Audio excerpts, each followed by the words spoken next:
U.S. jobs numbers are released, Bloomberg has the report under surveillance with crucial data and expert analysis at terminal speed. Nobody covers Jobs Day like Bloomberg. Bloomberg covers the world with unmatched reach and resources. From more than 120 countries, the moment news breaks, 24 hours a day.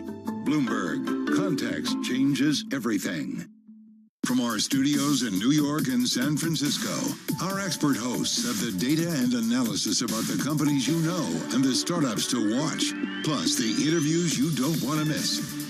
Watch Caroline Hyde and Ed Ludlow on Bloomberg Technology, the only daily business show dedicated to tech, right in the middle of the trading action, every weekday, only on Bloomberg Television. Context changes everything.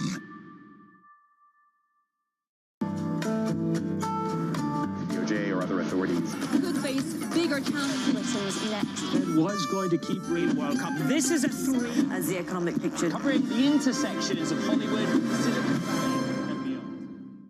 Morning, this is Bloomberg Daybreak Europe. I'm Tom McKenzie in London. These are the stories that set your agenda. Taking you from the U.S. market's close to the overnight session in Asia. We'll walk you through what you need to know to kickstart the European trading day. Live from our European headquarters, we bring you the day's top market-moving stories, unmatched expert analysis, and on-the-ground reporting from across the continent. Tune in every weekday at 6 a.m. London time, only on Bloomberg Television. Bringing you up-to-the-minute financial news whenever and wherever it happens. I'm Michael McKee at the Federal Reserve, and this is Bloomberg. The countdown is on. Everything you need to get the edge at the end of the market day. Big tech earnings kick off later this afternoon. Gilead is coming out right now. we have take two numbers. Back to the markets, right? Our bread and butter. NVIDIA is one of the best stories in the tech space. That actually matters a whole lot more. It might shock some of your viewers. You're watching The Close. Get ahead of tomorrow's trading with The Close. Weekdays on Bloomberg. Context changes everything.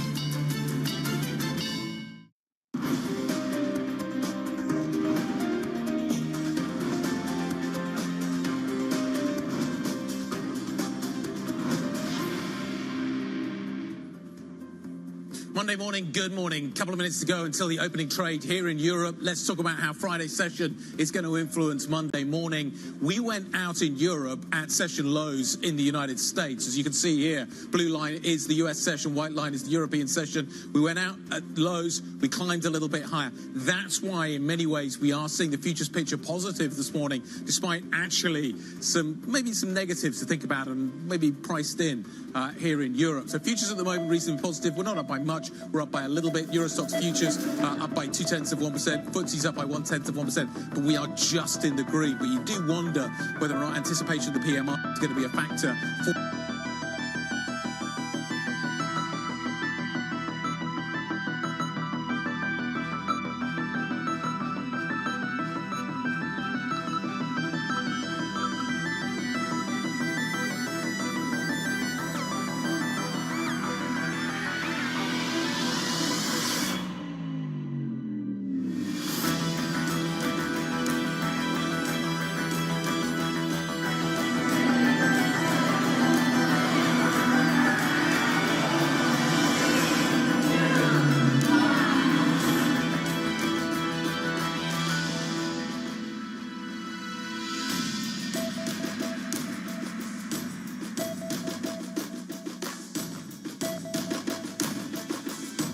All of those are going to be in focus, guys. We talk about not just the entire sentiment, but of course the read-through as well from the Chinese story into the French markets. Okay, here we go. Monday morning, we have got the opening trade.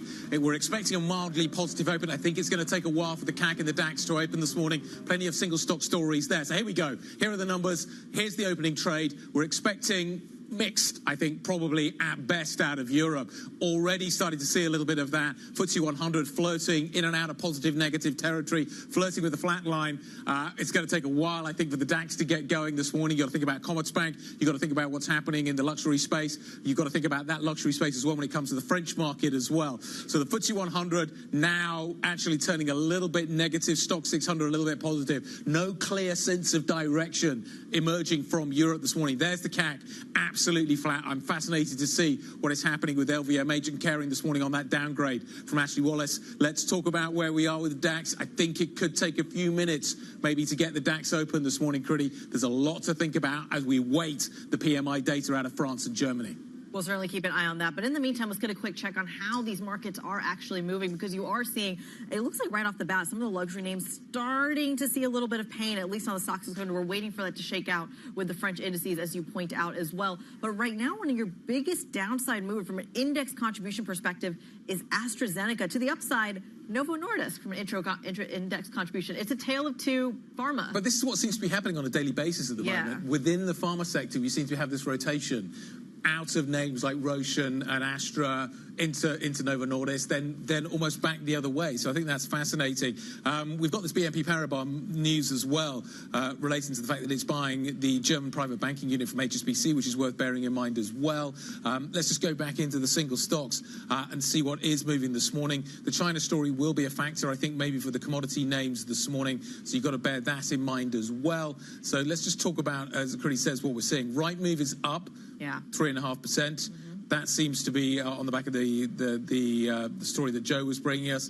But as you say, Astra, Roche, Novartis, all softer, but LVMH is down. It is. Not by much, though. I wonder whether what we're seeing is the downgrade being offset by the expectation of more easy times maybe coming out of China. Yeah, it absolutely could be. You mentioned HSBC as well. You are seeing it be, you're one of your top Eurostoxx 50 performers this morning as well, and your biggest index contribution to the upside on the FTSE, even though broadly you're seeing the FTSE underperform the other indexes this morning. HSBC seems to be the outlier, so that's going to be one. And then your favorite, let's talk luxury here. You are seeing some pain in Kering and, of course, LVMH as well. Absolutely. So we've got the downgrade for Bank of America. Yeah. You've also, Stifel, I think, is out with the downgrade as well this morning, so bear that in mind as well. This is a multi sort of pronged story. Will more positive news out of China offset that? We're going to see services data also out of Europe very shortly too. But it feels like a defensive market this morning. Nova's up, Nestle's in terms of the kind of the positioning where actually the money's flowing in terms of the points. Novo's up the most, then Nestle, then Total. HSBC, the banks are up, but SAP's in the mix there as well. So you've got a bit of luxury, bit of commodities, and some of that defensiveness coming out of the out of the pharma sector. But the pharma sector is kind of Astra, as you say, and Roche are both soft. It's a fascinating kind of market reaction that we're seeing this morning. It feels like a million different threads that we could pull out. Let's get a little bit more analysis here. Kareem Chadi joins us around the table, Head of Investment Strategies for iShares EMEA over at BlackRock. Pleasure as always to have you. Good morning. Like I said, we have so many things going on in today's market. I'm curious what you think is driving the trade right now, or will be at least through the end of the year. Is it the fiscal? Is it the monetary? Is it the budget? What's top of mind for you? Yeah, I think if the big picture is when we look back at, and we're in the last week of Q3, when we look back at Q3, is that the direction for equities has been up, but it's not a straight line. You know, we have some bumps along the way, and it's interesting to see in this moon in August that bonds did have a chance to prove themselves and provide some ballast on the days where equities were down. And as we look forward from here, I think really important will be the macro picture. We're probably going to get a bit of a mix on this from the PMIs this morning in Europe, given that we have a bit of a two-speed economy going on. Structural decline in manufacturing, green shoots in services. I have a question mark on how far those green shoots are going to last. How much of that in Europe specifically is contingent on, say, the election outcome of the states? And I asked this because I was in New York last week, and the conversation on the ground is so different than in Europe, which is that regardless of the election outcome, people still expect stocks to go up. I don't think you can make that argument here. Yeah, I think in Europe, the key drivers for the European equity market are going to be some of those idiosyncratic stories that you're talking about this morning, which is why I think there's plenty of alpha opportunities in Europe. Unlike the US, where we still see the index returns really the big driver, top-down macro, in Europe, those alpha stories, those idiosyncratic stories within sectors and within the market do matter. On the macro picture, we do have tailwinds in Europe. You know, even if you put the election uncertainty to the side for a second, and there I would be looking at the trade beta. So for example, just on that, UK equities have low trade beta. So we're seeing some of our conversations with investors look at buying UK equities in that context. Yeah. But in the continental European space, I think the macro tailwinds are coming from this ECB rate cutting potentially accelerating from once a quarter this year to faster next year. And is that good for stocks or bad for stocks? Why is it good for stocks? Because it would seem that is, unlike in the United States, based on the idea that the economy is slowing down, which doesn't sound great for equities. I think it's good for stocks in the context of, easing is good for stocks, and the European economy is still more sensitive to rates than the US one. So you see this lag is shorter from rate cut. Why is easing good for stocks when tightening was also good for stocks? Well, tightening was good. Stocks always go up. Stocks go up over the long term, which is why you don't want to time the market. You stay invested. This is always our view. But there's an argument for, if we're easing policy, we were tightening policy, stocks went up, and now we're easing policy and stocks are going to go up. I think it depends why you're easing. If you're easing because growth is falling off a cliff, that's unlikely to be good for stocks. If you're easing because you have enough deceleration or stability in wages and inflation, and the macro is weakening but not falling off a cliff, that can still be good for stocks. And I think this is what we'd be getting. But I can apply that argument to the States. It feels like you can apply the argument to the States that inflation has come down sufficiently for the Fed, despite what is happening on the growth front, to be able to actually manage to cut 50 basis points. The ECB comes out and cuts 50 basis points. People are going to assume it's because we've got a growth scare. Exactly. So I think you're right that the Fed managed to cut that 50 basis points without creating a growth scare, which is why stocks have been up despite that. The difference between the US and Europe for me is that in the US, we still have a macro story. So you can buy the market, the broad market, the index, whereas in Europe, I see stocks struggling to outperform the US on a broad level, but this is where the alpha opportunities start to matter, the stock picking. But the European stocks that have outperformed, say, their American counterparts are the ones that have engaged in buybacks, dividends, excess liquidity. And you've seen that across various sectors. You see it in the pharma sector, you've seen it in the banking sector, famously. Walk us through how long that lasts, though. So, valuations are cheap in Europe. They're not very demanding, and that is part of the reason why we've seen these pickups in those strategies. Also, from a broad investment perspective, there's a question about income investing. Speaking about dividends, do you buy equity income in the context of rates starting to come down, or do you rush to buy fixed income before those yields come down? And to my mind, I think it's a bit of both. You want to lock in the yields in bonds, so we're starting to see these focus on fixed maturity bond exposures because of this urgency to lock in yields as rates come down. Whereas in equities, it's really those quality income strategies that you're after. So you don't want to just chase dividend strategies for the sake of it, where it's a value trap. Stay with us. We've got a few more things we need to be discussing. Karim Chadid, Head of Investment Strategies at iShares EMEA at BlackRock. Quick look at what is happening with the Core 6 right now, just to give you an idea of what we're seeing across Europe. This is the picture, as you can see, a single stock in the red, that downgrade from Bank of America, seeming to do some damage to LVMH this morning. But elsewhere, we are positive, but not by much. But I think it's the defensives that do seem to be on the front foot this morning. Look at how Nestle is performing, up by 1.34%. Let's get back into that Rightmove story as well. We need to talk about that. Joe Easton's here with the details. Rightmove, guys, actually the best performing stock across the entire stock 600 this morning, following news of this increased bid from Ria Group over in Australia. Now remember, it was $7.70 a share in terms of the cash and stock offer, but look where it's trading. It's trading below 700 pence, meaning that lack of engagement from Rightmove's board does seem to be a stumbling block for a deal moving forward, but nonetheless moving up around 3% at the moment.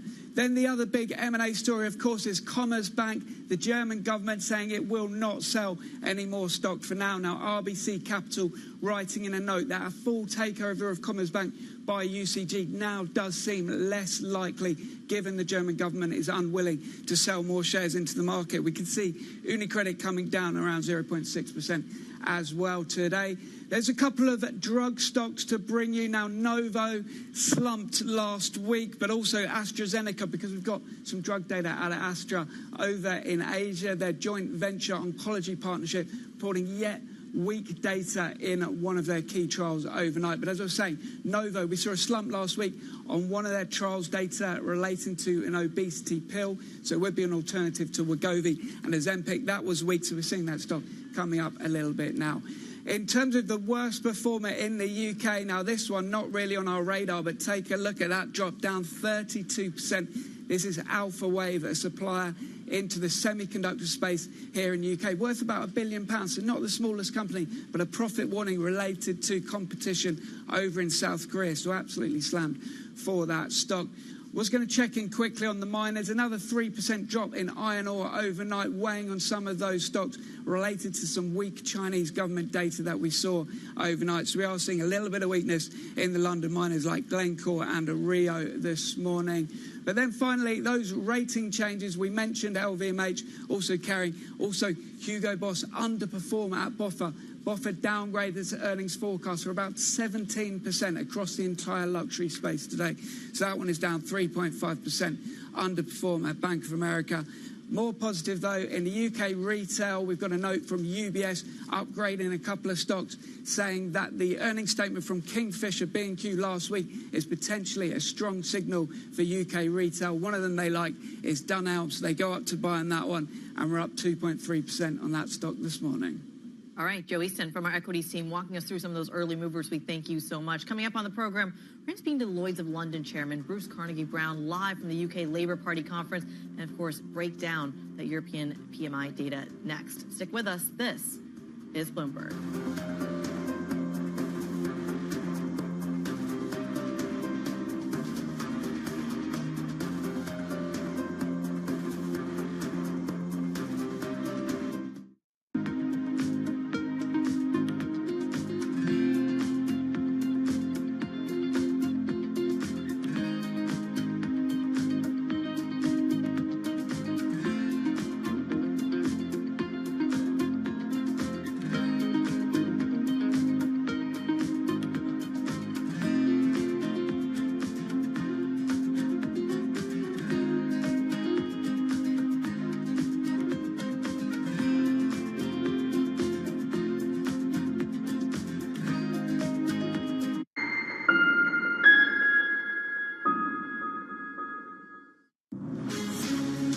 From the beating heart of global finance, economics and politics, and wherever newsmakers are moving markets, Bloomberg brings you conversations that allow for deep discussions and important insights. What do you think the future is for inflation? Is this a new normal? Are markets too optimistic? How do you worry about the things that are outside your control? How does the current fighting completely stop?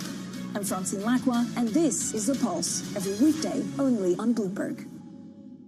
Get your fixed income fix. Watch Bloomberg Real Yield every Friday right here on Bloomberg. Context changes everything.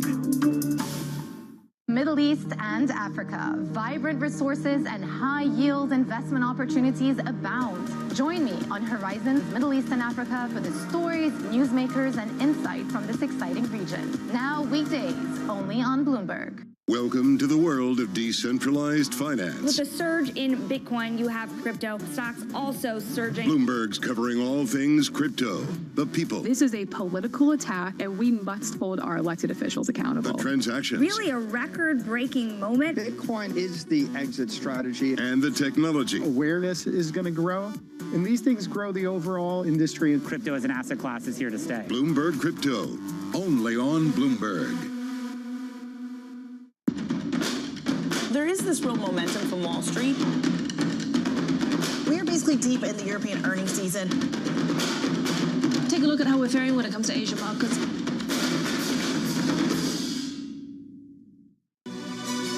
This is Bloomberg News Now. News when you want it at the touch of a button. Another volatile day on Wall Street. We're seeing big moves. All eyes on Capitol Hill as Democrats and Republicans prepare. Today's job numbers casting doubt on the Fed's next move. Inflation remains front and center. And that's news when you want it with Bloomberg News Now. Get it 24/7 on the Bloomberg Business app, Bloomberg.com, and anywhere you get your podcasts. Bloomberg News Now. Context changes everything.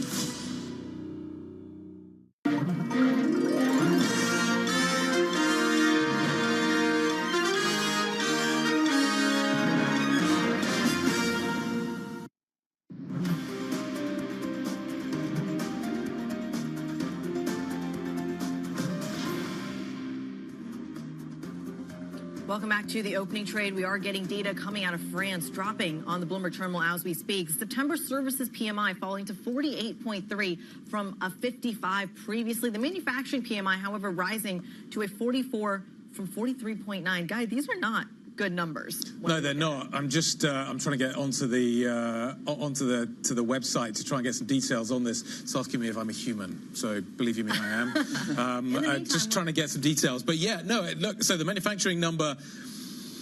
Is that a pickup, 43.9 to 44? That's still a fairly bleak number in my my read. The Services PMI drops into contraction territory from 55, which is a fairly decent number, to 48.3. The market there, the economists were anticipating 53.1. The composite number drops to 47.4. I wonder how much of this has been. I wonder how much of this is post Olympics. The last number, remember, on the services front was very strong. That felt like it was an Olympic-induced number, a Kriti Gupta-induced number. This feels like a sort of opposite reaction to that. Yeah. I also wonder whether you sort of you put the politics into the mix as well, whether that's also a factor in this. But the services slowdown is significant. The manufacturing data looks stable, but this feels like a post-Olympics number to me. And that's exactly what the folks over at S&P Global are actually citing it as is. They're saying that, look, this is where the pain and the customer numbers are actually showing up, whereas the move in the manufacturing production story, it is still at the sharpest pace since January. You're still seeing a drop. Korean, let's bring you into the conversation. What's your initial read here? How do you interpret the weakness? I mean, specifically on the services number, I would agree with Guy's analysis that it does have to do with the Olympics. We saw that bump earlier in the summer, and we knew this will normalize. So I do need to see that drop into contraction for services in that context. But I think the big picture is exactly what I was laying out earlier, and something that I'm a bit worried about in the European macro. The pickup in the structurally low manufacturing sector, the structural decline in manufacturing that we're seeing in Europe, that pickup is not going to be enough to offset the waning green shoot that we have in services. And if we bring into the mix the broader European data that we're going to get later this morning, you have to look at Germany as well, where the auto sector, the manufacturing sector, has also been in quite steep structural decline. That paints a pretty weak picture for European macro. Yeah, and Guy, as Kareem was speaking there, I'm just diving into some of the details. I'm sure you are as well. The line that stood out for me is that despite the data, business confidence across France strengthened, and growth expectations were their most optimistic for 4 months. How long does that last? Well, however long the French government may last, we'll wait and see. Some political stability is probably a factor here. This year seems lost for French factories.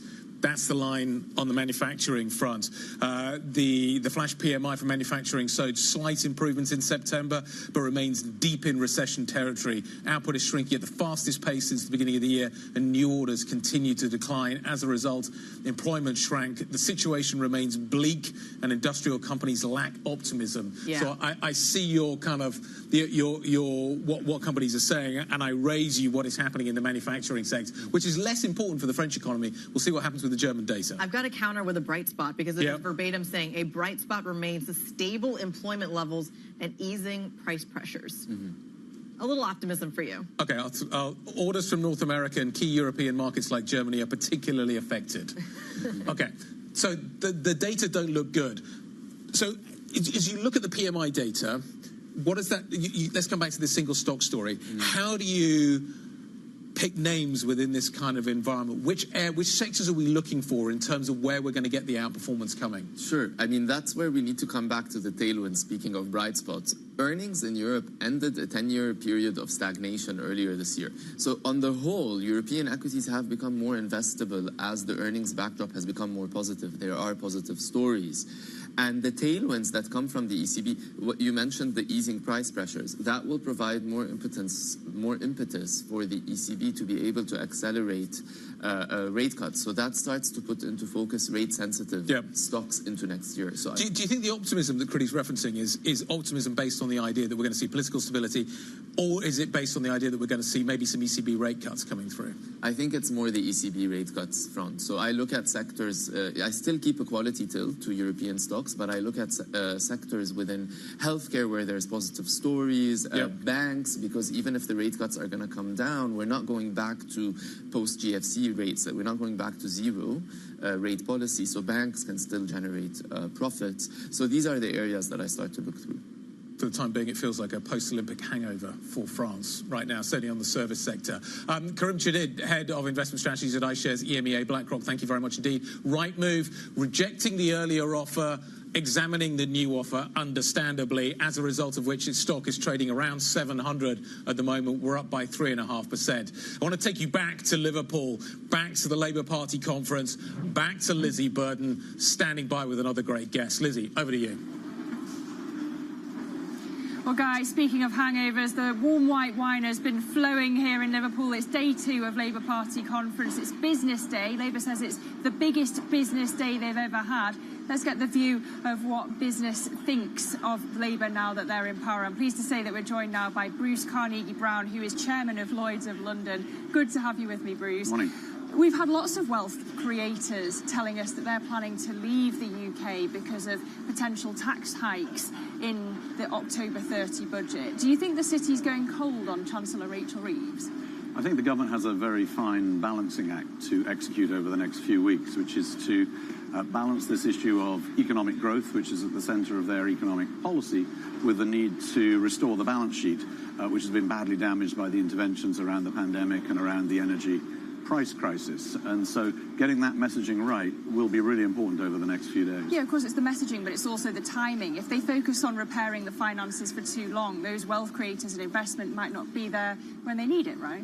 So you're exactly right. And it's getting that balance right, giving people hope that we've got a plan for growth in this country, but we're also serious about mending the fiscal balance sheet. And if we don't mend the balance sheet, there won't be any growth either, because people will be nervous about the impacts of that. So if, for example, the government does equalise the rate of capital gains tax with income tax, what scale of exodus of investment do you expect from the UK? Well, it's quite hard to predict that, I think, but I think if it was really equalised, that would have quite a severely negative impact on international investment coming into the UK. Would it be easier than tax hikes if they just changed the fiscal rules to encourage more borrowing to invest in public infrastructure? Well, I think, again, you've got to be careful to do that, because if the market isn't convinced that you're being appropriately balanced and disciplined with the balance sheet, then you're going to get into trouble. Well, today we're expecting Rachel Reeves to lay out a positive vision for the UK economy. Do you think she's been too gloomy about the economy over the summer?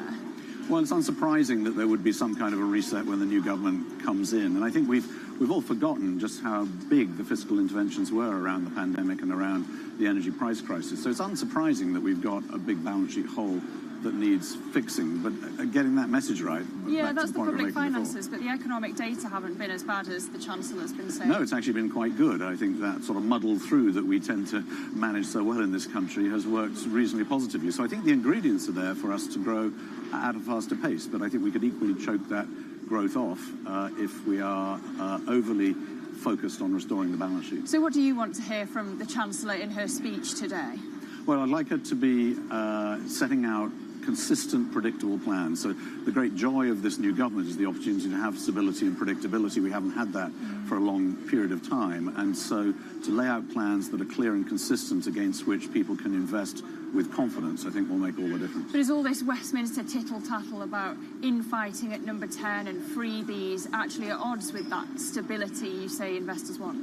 Well, I think as long as they get the fundamentals right, some of the tittle-tattle, as you call it, will disappear. So I'm much more interested in what the content is really for the economy and for investing in the economy. I mean, of course, it's not just tittle-tattle. It cuts through to the voting. We were speaking to Ipsos earlier.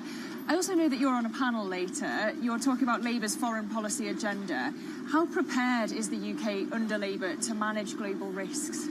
Well, it's always a learning experience, I think, when you come into government to understand the complexity of the international geopolitical world. And it's very easy in opposition to make relatively straightforward statements about what's good and what's bad, but the world doesn't fit into one or other of those categories. At Lloyd's, what we do, of course, is underwrite a lot of geopolitical risk around the world, and it's our job to take those geopolitical risks off the balance sheet of our commercial customers and put them onto our own. And I mean, a great example of that is the Black Sea grain corridor coming out of Ukraine and taking grain to emerging countries, principally in Africa. And we underwrite the ships and their cargoes, and those ships and cargoes wouldn't move without private sector capacity to underwrite the risks. And so in the last 20 months, 30 million tons of grain have passed out of Ukraine through the Black Sea, and over 1,000 ships have been used to transport that grain. I mean, as you say, you've got this really close-up view of risk. Is Labour being realistic on that risk? Is their approach more realistic than the Conservatives? Well, I think the new government has been very clear that it wants to have a partnership with the private sector, and I welcome that. It's one of the reasons to be here today. And the private sector will be helpful in providing expertise and advice to government on what risks can be transferred, what can be mitigated, what risks the government itself has to retain. And these will all be complex issues, and there will be difficult choices to make, but that's what being in government's all about. Okay, Bruce Carnegie Brown, Chairman of Lloyd's of London, good to have you with me here in Liverpool. And we'll go back to London now. We're awaiting this speech from Rachel Reeves later. What's she going to set out ahead of that budget on October the 30th? Back to you. All right, Bloomberg's UK correspondent Lizzie Burton speaking at the Labour Party annual conference in Liverpool. Of course, as she was speaking, I should mention some serious weakness in cable, a 132 handle that we are looking on that currency pair, 111 on euro-dollar, all matched with some weakness in the futures action as well. So a lot going on in these markets. We're going to keep you apprised of all of it. But coming up on the program, a busy 24 hours for Germany as the SPD avoids a shock defeat. The latest PMI figures as well out of the country due shortly. Already seeing some weakness in France. That Paris Olympics effect is wearing off. Do we see further weakness in Germany? We're going to dive into that, dive into the politics, and of course dive into the geopolitics as well. Is there a China read-through we need to pay attention to as well? All of that and more coming up next. Stick with us. This is Bloomberg.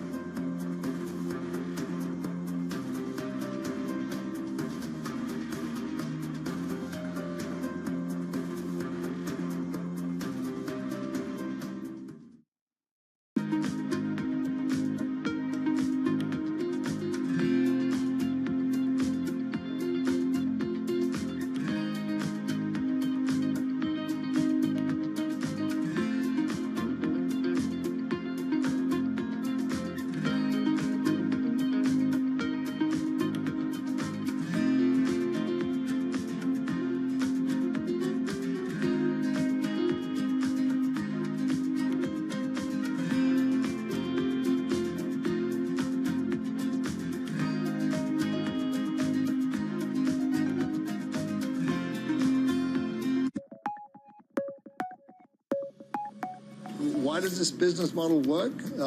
Because it's virgin space. It's never been done before, and it'll never be done again.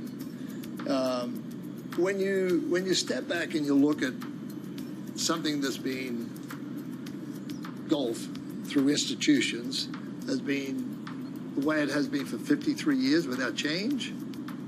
In 1993, I stepped back and said, okay, this is not right. It's doing the same old Groundhog Day. Everything's the same. Players are a pass-through entity. They're not getting any equity built in their day. Once they're done playing, they're out. I thought, that's just not right. When you have to build a sustainable model, you need to have these players, these famous, the world best, the best of the best. You need to give them equity into the future. You need to give them a vision of where they need to go and how they're going to get there. From our studios in New York and San Francisco, our expert hosts have the data and analysis about the companies you know and the startups to watch, plus the interviews you don't want to miss.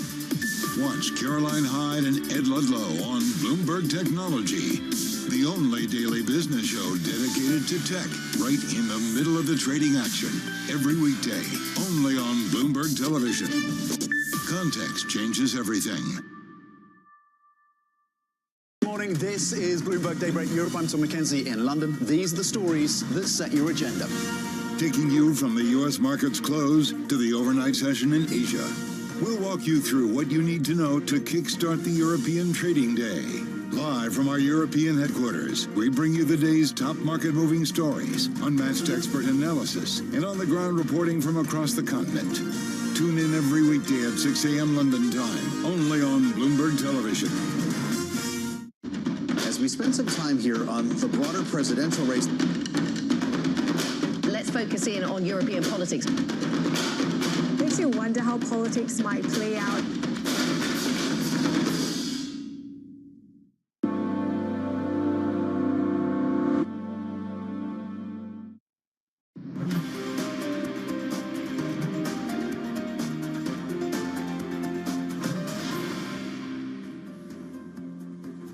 Ouch.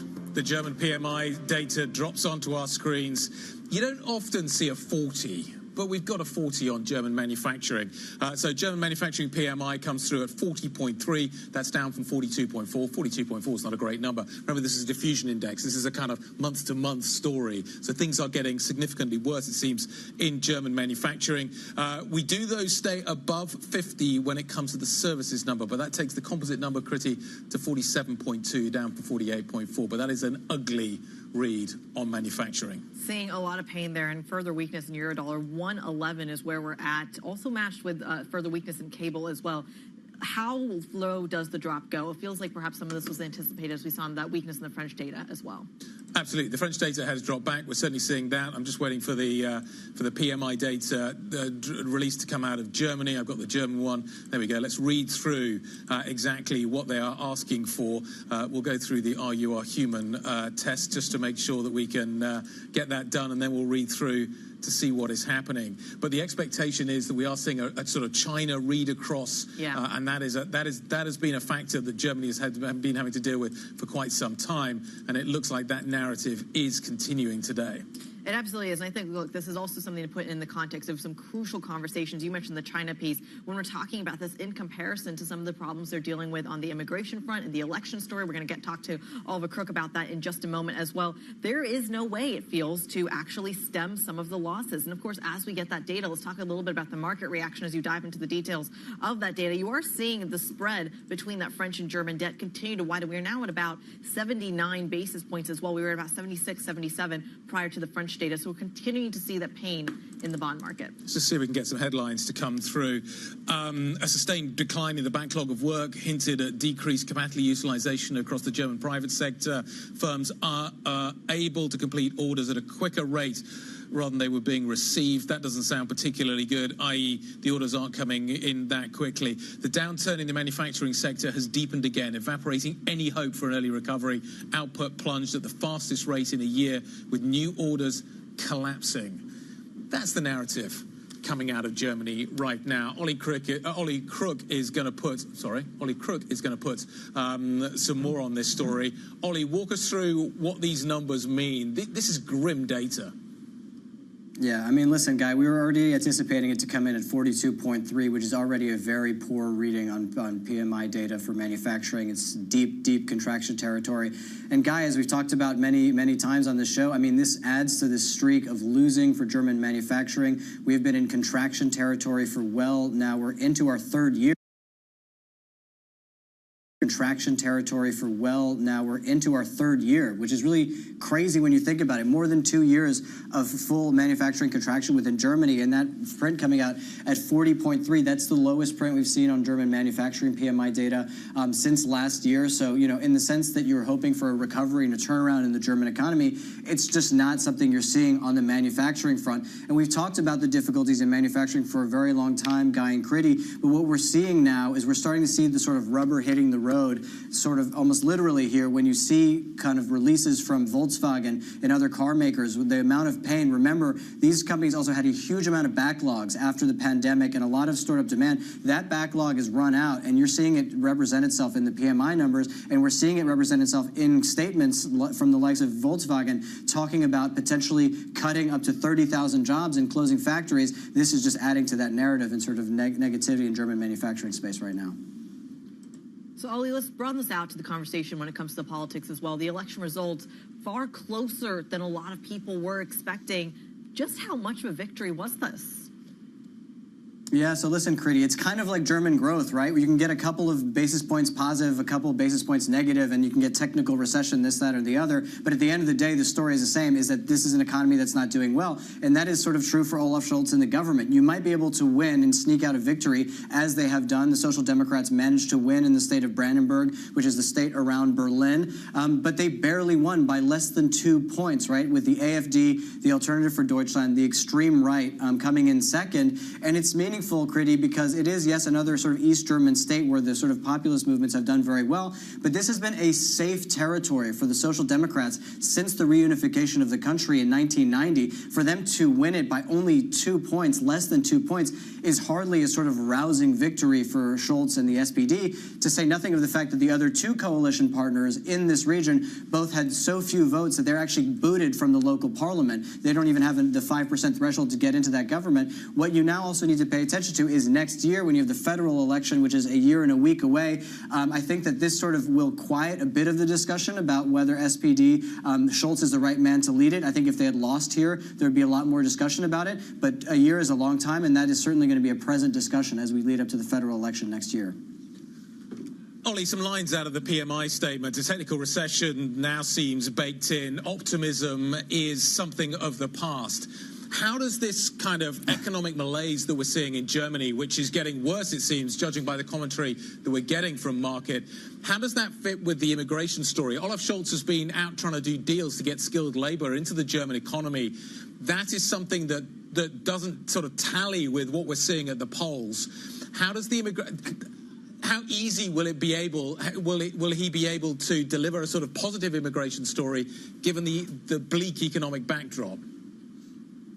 So listen, I think that these are two things that work against one another. Part of the reason you have a bleak economic backdrop is because you don't have enough workers in the economy. When people are insecure about the economy, there tends to be a slightly more sort of xenophobic and a lot more fear and more strict immigration policies. These two things work against one another. And you've seen that these sort of political parties on the far right and the far left have pushed Olaf Scholz towards a sort of more strict immigration policy. And I think that what's really interesting is I caught up with the Danish Prime Minister on Friday, and this is a social Democrat guy in Kriti, but who also has very strict immigration policy. So I asked her where she thinks the conversation around immigration in Europe is going more broadly. Have a listen. It is changing a lot, finally. Thank you, dear colleagues. We should have changed the rules and the legislation in Europe a long time ago. It is actually because I am a social democrat that I'm quite tough on migration, and of course especially on irregular migration, because if too many people from outside Europe enters Europe, the problems with lack of integration will simply be too big and too massive. We have to be, unfortunately, quite tough on migration. We have to be in control with our external borders. We have to be able, as leaders, to say if people come to Europe and if they commit serious crimes, then we should be able to tell them to leave Europe again. Behind this equation is that it is true that on the one hand, in Germany, you have a near record net level number of refugees. You have 4% of the population in Germany is of refugee background. This is something that is obviously politically very challenging, while on the other, you have not had replacement rate of birth within Germany for over 40 years. And so you need to sort of be able to balance these two things. And that is the really unenviable position that Olaf Scholz finds himself in right now, while on the one hand, intense backlash against immigration, while on the other, knowing the economic reality that it is required. Ollie, great analysis. Thank you very much indeed for joining us. Ollie Crook out of Berlin. So we've got the bad news. The technical recession seems baked in. That's the commentary coming surrounding the PMI data out of Germany. Daniel Zwin, CEO and CIO and co-founder of private credit firm Arena Investors, joining us around the table. He's in Europe. He's then going to Asia. We'll get his take on what is happening around the world. But let's start in Europe. Is bad news like we're seeing in the PMI data this morning out of Europe good news for a company like you? Well, I would say it's not unexpected. These are chickens that have come home to roost, and they've been roosting for a while, right? We had really profligate monetary policy starting in Europe with Draghi in 2013, and it was compounded by really irresponsible fiscal policy starting with the kind of reaction to COVID. And so when you put all that together, you know, the bill has to come and get paid. And so we've seen, you know, very interesting opportunities, in this case with Germany, France, et cetera. What we're seeing across Northern Europe is the first time it's really been exciting to invest in between 20 and 30 years, right? Because banks were so overly generous with their capital for so many years, which ultimately led to things like what we saw in the GFC, that, you know, they've been forced to kind of step out of the market and given us a lot of opportunities to kind of be financiers to industry and to property at the right levels. Can you be a bit more specific? Where are those opportunities being thrown up? Sure. Well, it's really a tale of two sets of countries really throughout Europe. In Northern Europe, in the UK, Scandinavia, Germany, et cetera, we're creating new financiers. So we, as an example, in the UK, we've created a new business factoring receivables for small manufacturers in the UK. We're creating a new business doing asset-based lending. We've just created a new business to do smaller scale commercial mortgage bridge lending, right? These are all things that were kind of wildly mispriced by the banks, right, who then got themselves into trouble in 2008. And it took a long, long time for those kind of real errors to kind of show themselves through and provide us opportunity. In Southern Europe, however, there's still a bit of a hangover, right? There are still a lot of assets that never really were truly digested, right? Sometimes they're still in the banks, but other times they've been put into funds and kind of put on a shelf for a long while. And so, throughout what used to be called the PIGS countries, so to speak, at least the subset of those that are in Southern Europe, we've been buying assets and rationalizing them over time, both primarily more on the property side than the corporate side. Let's take that piece by piece and Sure. start with, you made a lot of comments around the GFC and kind of the role that banks play in the current environment when it comes to private markets. Jamie Dimon very famously compared the private capital markets, specifically the private credit financing structures that are coming about, becoming more and more complicated, to something you saw back with the GFC, comparing it to kind of the mortgages and the structured products there. Why is he wrong or right in making that comparison?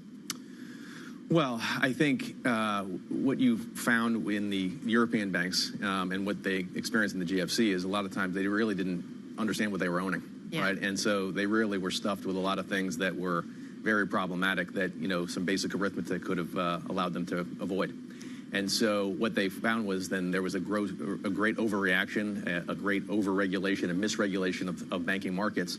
And that's now been compounded with the issues that have arisen in the last couple of years, which is that they realized that demand deposits at banks are no longer kind of steady, right? Yeah. And so because of technological disruption, not only have they kind of had real errors on the left side of the balance sheet, but now they've realized the right side of the balance sheet is unstable.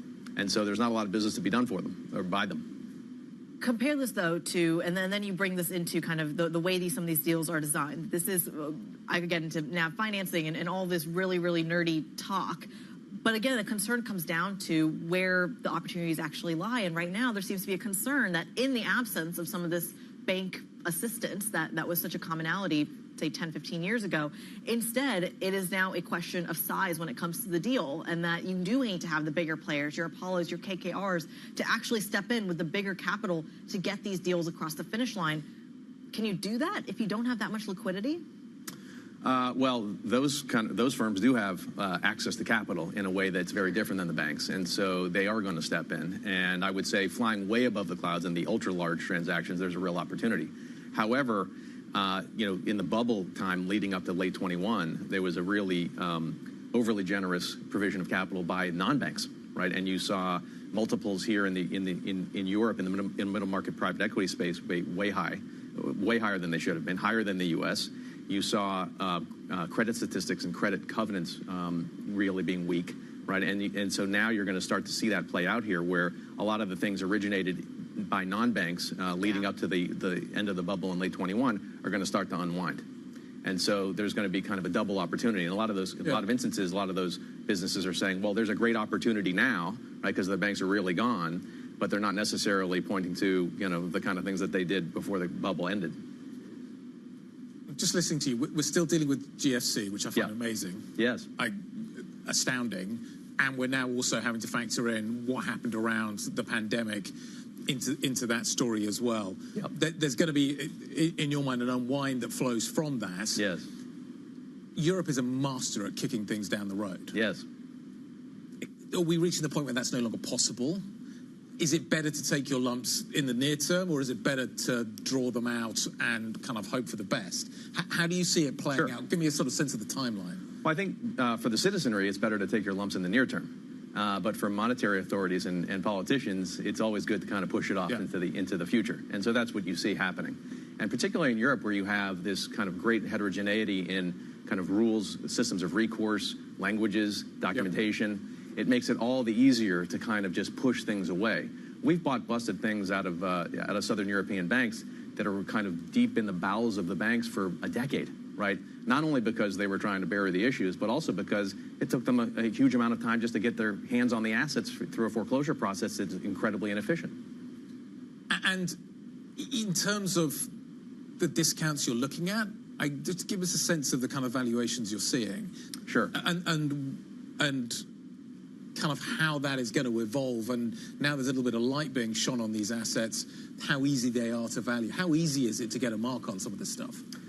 Well, there's getting a mark and then there's valuing something, right? And so the marks are not necessarily the value. And we're going to see more and more of that show itself over time as people kind of realize the actual values of assets as they try to actually sell them, right? And so what you're seeing is generally in the marketplace this real barbell between busted situations that really don't have much of a bid, where we're underwriting those to kind of 18 to 20+% unlevered returns in credit and yield and assets, right? And then left side of the barbell opportunities that I've talked about in Northern Europe, where you're at kind of 13 to 15% unlevered, and you actually have access to what they call term non-recourse or steady financing from normal financial institutions in the mid-high single digits that get you to that same 18 to 20 on a levered basis. And so, that's a high cost, right? And part of that is because people are recognizing that there's real risk there between risk-free and where the risk is. And then also risk-free has obviously gone up 10x.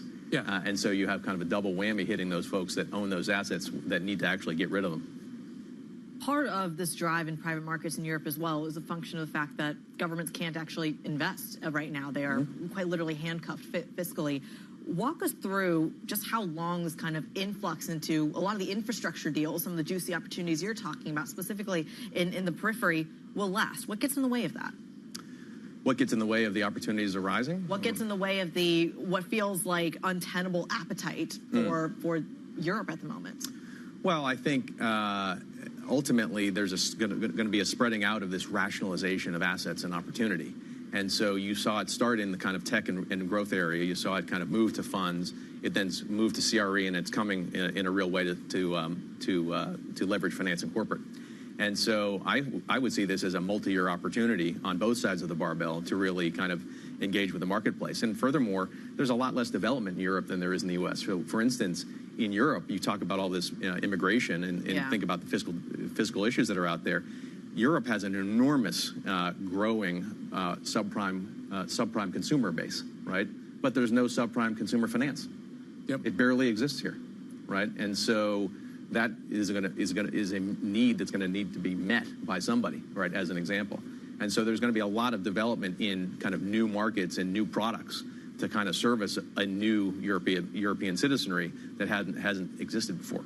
All right, we'll leave the conversation there. Daniel Zwirn, CEO, CIO, and co-founder of Arena Investors, we thank you so much. Coming up, we're going right back to Liverpool with a conversation with labor donor and Ecotricity founder Dale Vince. That conversation next. This is Bloomberg.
What prompted you to want to get out of just doing surgery to be an administrator and a hospital leader? Watching others who did it well. I had a dean who recruited me from Birmingham, Alabama to Minneapolis, Minnesota, which is a big jump to convince me to move my family.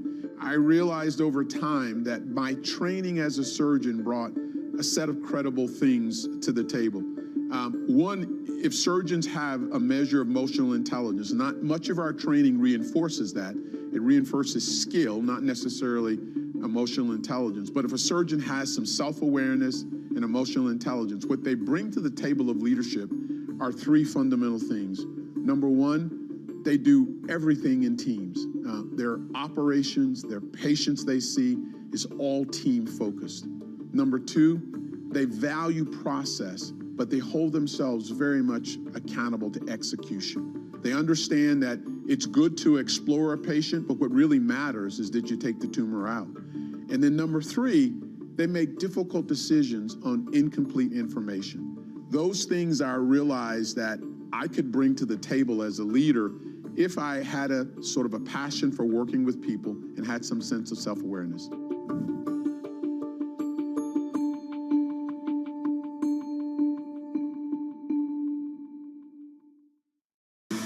Bloomberg Surveillance covers the latest in global markets and the political events that influence your world. Join Jonathan Farrell, Lisa Abramowitz, and Anne-Marie Hordern only on Bloomberg. Context changes everything.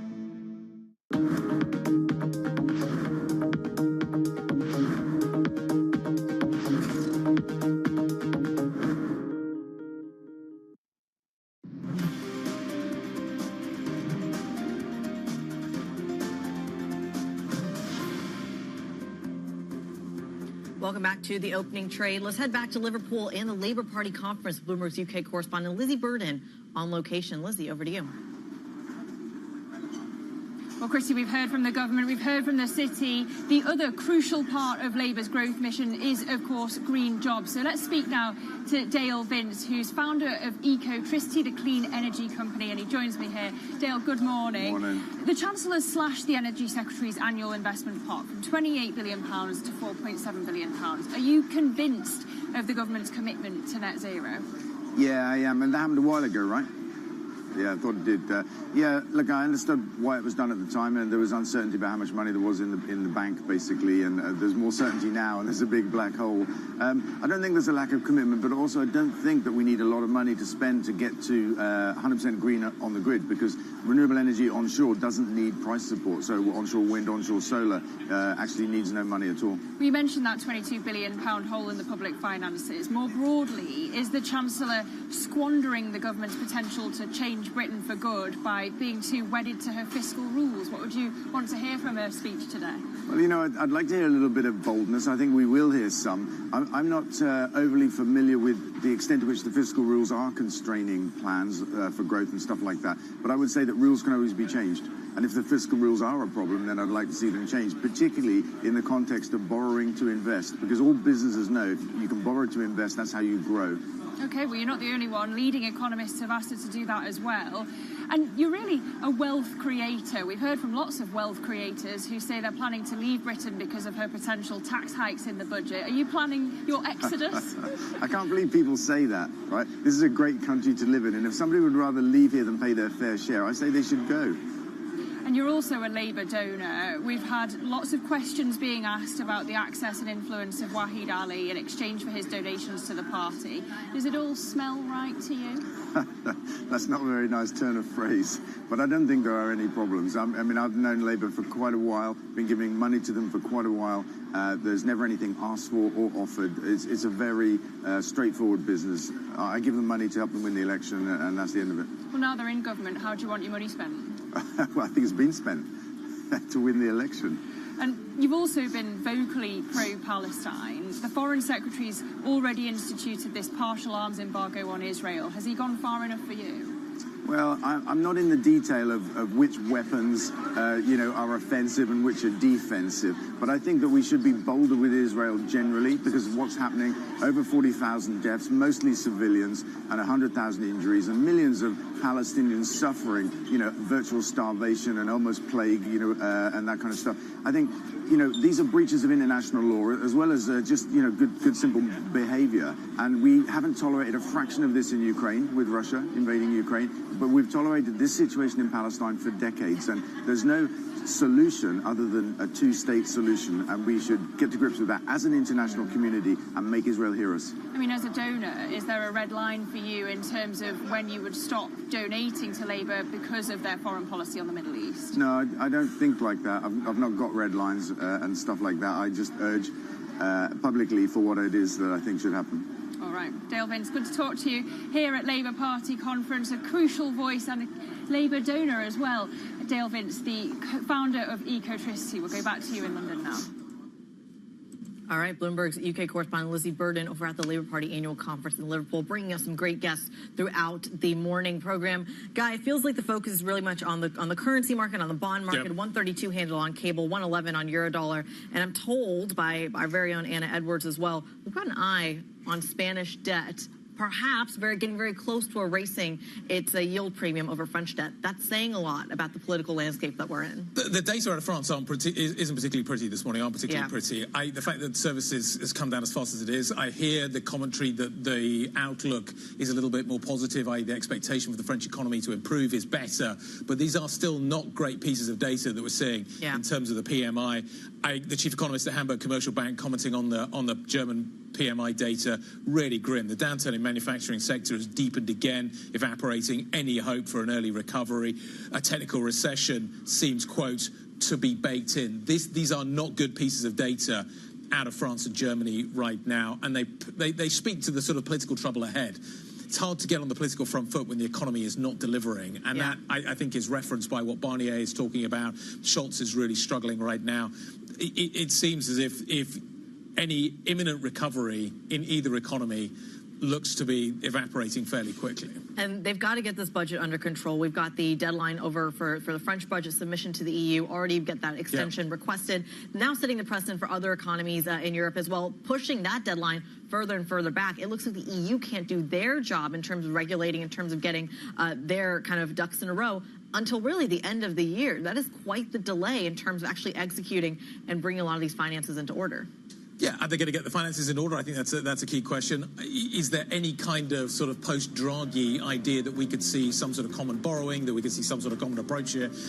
Looking at what we're seeing on the screens in front of us, that looks like it's really difficult. We're going to be speaking to the Japanese Prime Minister a little bit later on today. That is an interview you do not want to miss. This is Bloomberg.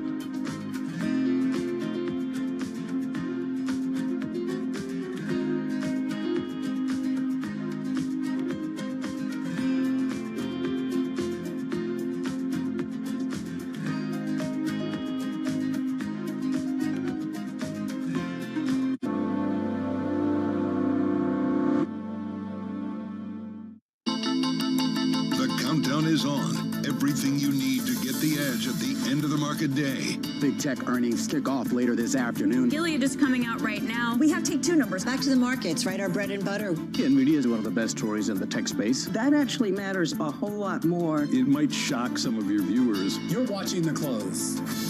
Get ahead of tomorrow's trading with The Close. Weekdays on Bloomberg. Context changes everything.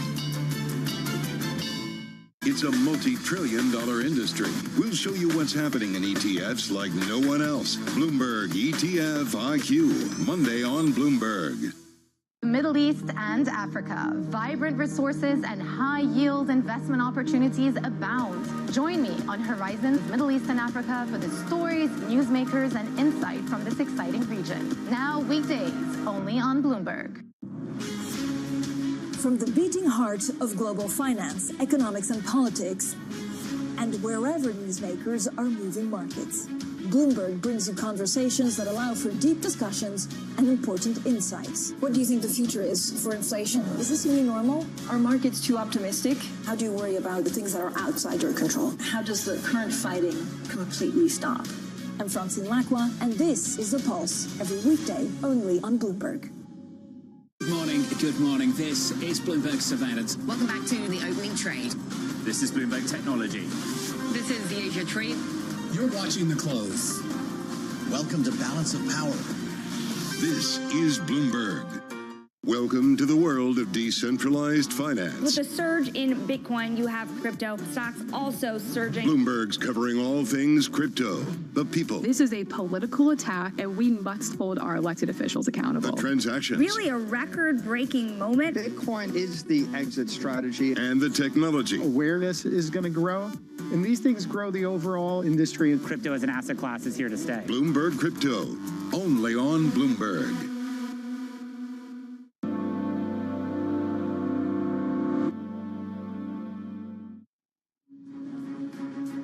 The Eurozone's top economies suffer a fresh blow to business activity as Germany's manufacturing woes deepen and France's services sector sinks. We get Euro area data in just a moment. Scholz dodges defeat. The German Chancellor's party scrapes a win in his home state of Brandenburg, narrowly holding off a surge in support for the far right. Plus, Intel interest. Apollo is said to have offered a multi-billion-dollar investment in the chip maker as Intel rival Qualcomm apparently explores a takeover. Let's check in on the markets then, setting you up for the day, of course. We are an hour or so into the trading session so far this Monday, and it's been a bit of a choppy session. The data coming through, of course, in terms of manufacturing and services from both Germany and France. German manufacturing then falling to the weakest level in more than a year, the weakest sprint we've seen in more than a year in terms of German manufacturing, firmly in contractionary territory once again. And the services number out of France, a grim reading, dropping, and the worst print on services out of France since around March of this year. So that's the picture. The CAC current is down about 0.1%. Still seeing gains here in the UK. The FTSE 100 up 0.3%. And over in Germany, despite that data, the DAX is up 0.4%. Markets starting to assess what this means for the ECB, if anything, in terms of the next moves, of course, for that central bank. Euro dollar under pressure. We saw the single currency falling on the back of that data print, down 0.6%. Bonds are bid, yields down 2.15 on the German 2-year, the most sensitive to this data point so far, at least. A move of 7 basis points lower. Brent trading at 74.54. Think about the geopolitics of the Middle East, of course, Israel and Hezbollah and the conflict there. Currently just up 0.1%. And gold remains at around record levels, above 2,600, a rally of 27% year to date for the yellow metal. Down, though, 0.3% so far in the session. You can probably point to a bit of recent dollar strength just in the last hour or so for that. Now, in terms of breaking data, just rounding out the picture, we've had the data out of France and Germany, as I mentioned. Now, across the euro area, you're seeing Services PMI falling to 50.5. So still just about in expansionary territory, but below 52.9, which was the previous number. So just clinging on to expansionary territory around services. Manufacturing PMI for the month of September, though, falling to 44.8, firmly in contractionary territory still for manufacturing, and that is weaker than the previous print of 45.8. We are checking right now, pre-market, the Intel pricing and Qualcomm pricing. The potential deal, the potential investment, really fascinating in terms of the private equity firm's proposal to Intel, further investment. Intel up 4% on the back of that news. Nothing confirmed, of course, but the fact that we have reported that Apollo is interested in potentially a significant investment in Intel is lifting that stock. Qualcomm as well, the reporting suggesting towards the end of last week that they are mulling a takeover. They've been talking to regulators in the US about whether or not they could craft a takeover of Intel. Qualcomm up 0.6%. This is a story we continue to monitor for you, of course. Let's get started for this show, of course. Good morning and welcome to The Pulse.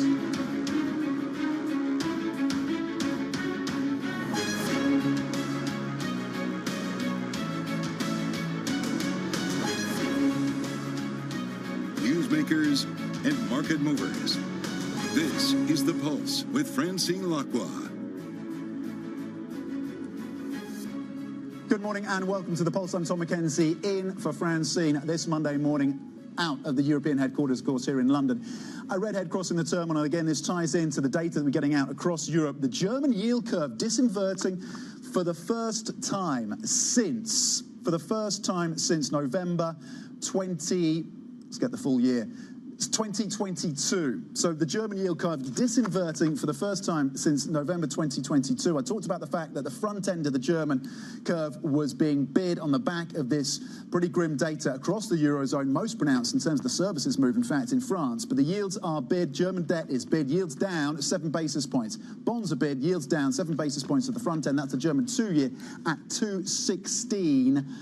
The 10-year at 2.16.3, so essentially flat from 2s to 10s, yields down 4 basis points at the long end. That's the redhead. The yield curve disinverting for the first time since 2022 of November of that year.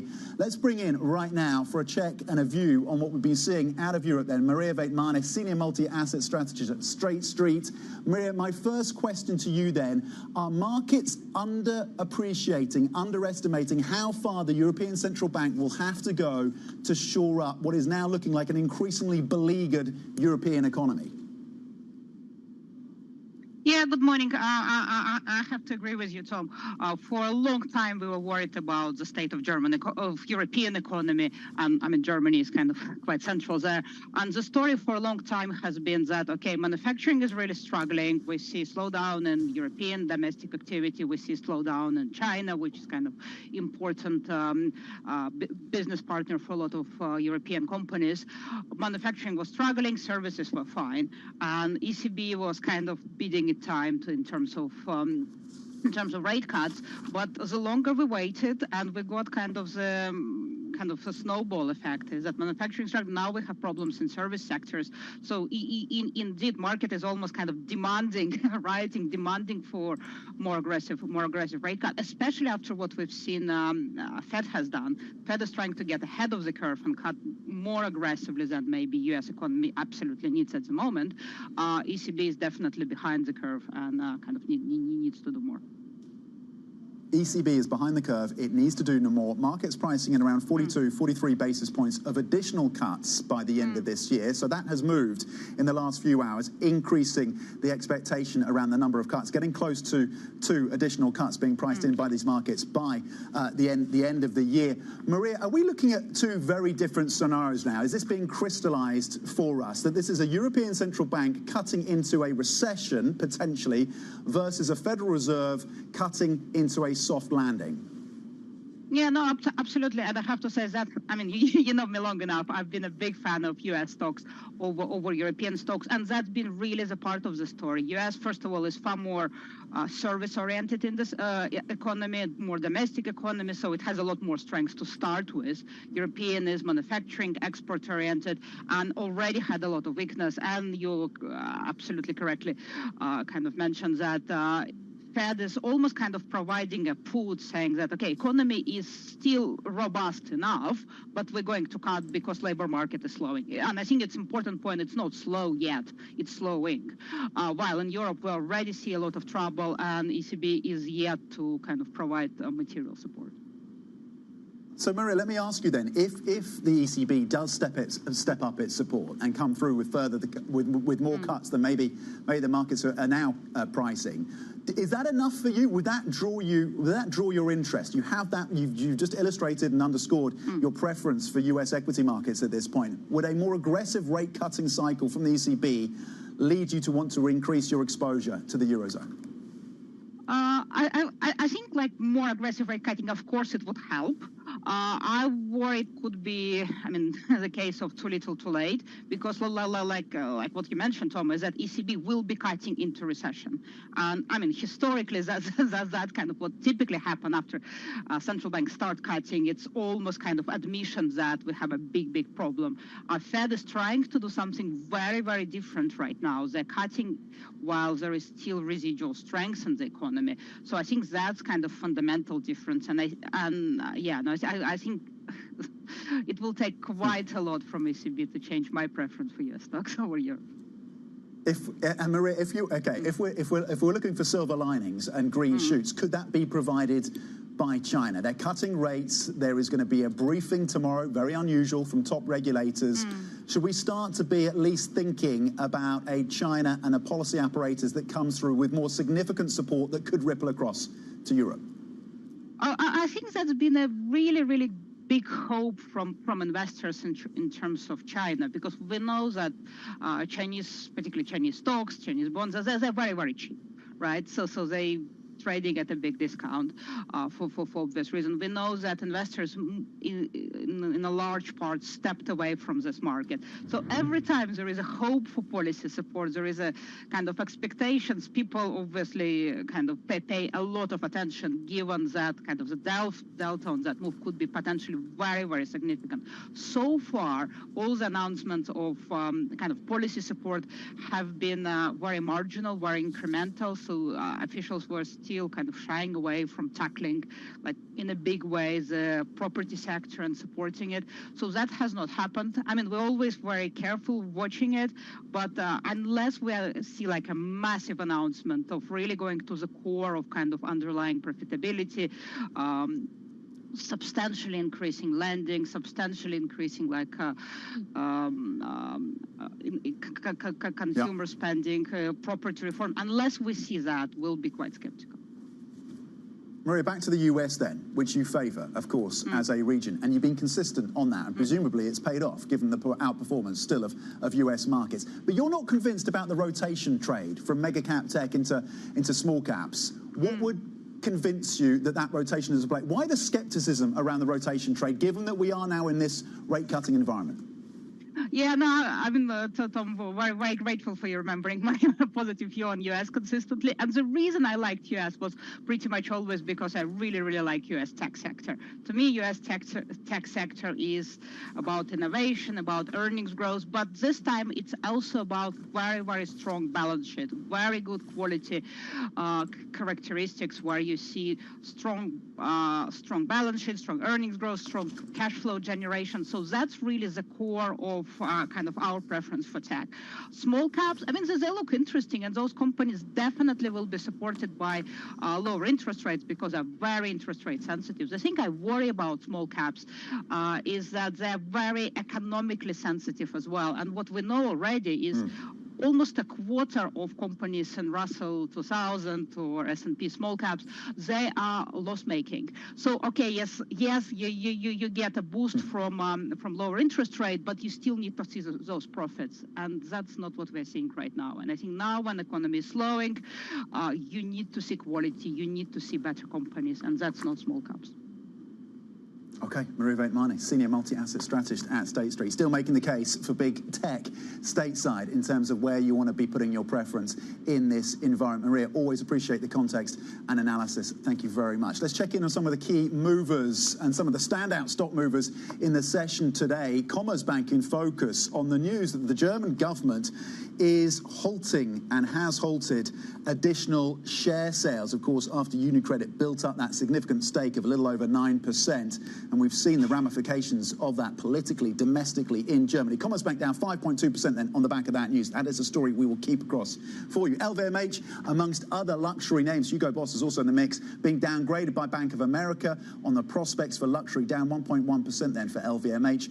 And Rightmove, a really fascinating potential takeover story. Rightmove up 2.7% as the company responds, saying it is going to consider, and it will consider, the board will consider a third increased offer from Regroup in Australia, of course, Rupert Murdoch's business Regroup. So Rightmove saying they will consider that third upped proposal from that company. Coming up, we are going to head to Berlin as Chancellor Olaf Scholz's party narrowly avoids defeat to the far right in state elections. More on that next. This is Bloomberg.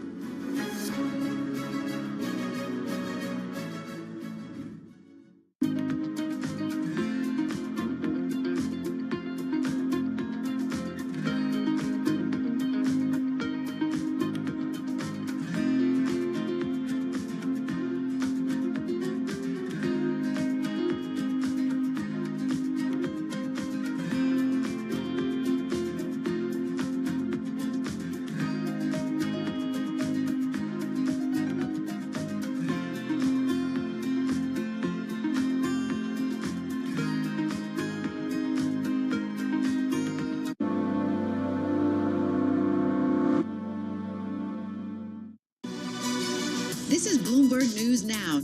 News when you want it at the touch of a button. Another volatile day on Wall Street. We're seeing big moves. All eyes on Capitol Hill as Democrats and Republicans prepare. Today's job numbers casting doubt on the Fed's next move. Inflation remains front and center. And that's news when you want it with Bloomberg News Now. Get it 24/7 on the Bloomberg Business app, Bloomberg.com, and anywhere you get your podcasts. Bloomberg News Now. Context changes everything. Bloomberg loves earnings. I know it's like your Super Bowl, right? I can't wait. It's like opening presents in the morning. All right, it will be exciting. Nobody covers earnings like Bloomberg. Bloomberg covers the world with unmatched reach and resources.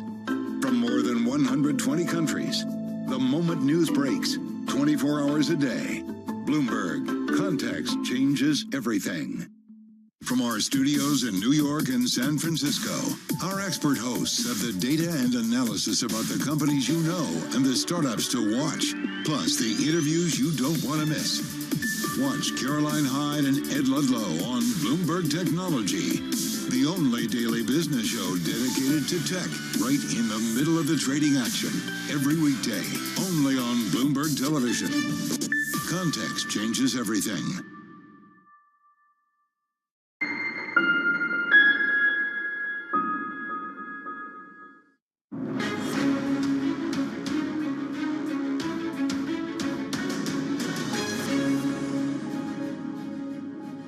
Welcome back. Well, it was a busy weekend for European politics, with migration a key theme in state elections in Germany.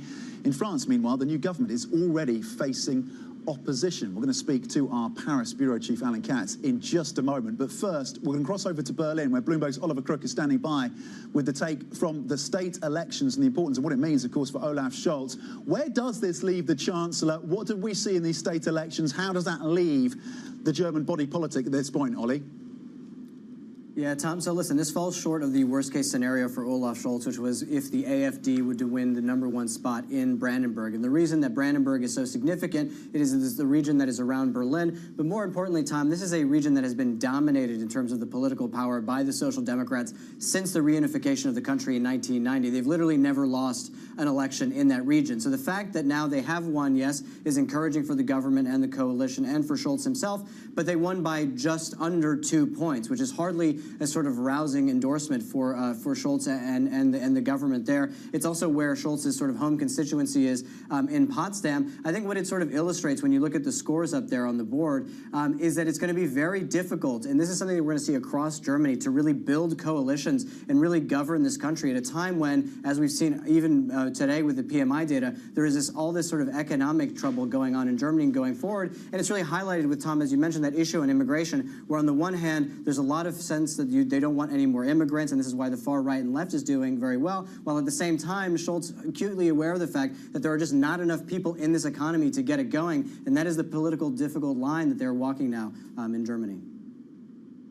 That's a really interesting central tension point, isn't it, between the immigration concerns and the challenges, the shortages within the labour market of Germany. Ollie Crook, thank you very much indeed in Berlin, interpreting the state results for us. At this point, let's turn to France and the new cabinet that, of course, has been appointed over the weekend. Our Paris bureau chief, Alan Katz, joins us now for what's happening in terms of French politics and whether or not, indeed, this new government can even stand the test of time. Alan, what is your key takeaway from the names in the list? The cabinet of France, it's been appointed, but how sustainable is it?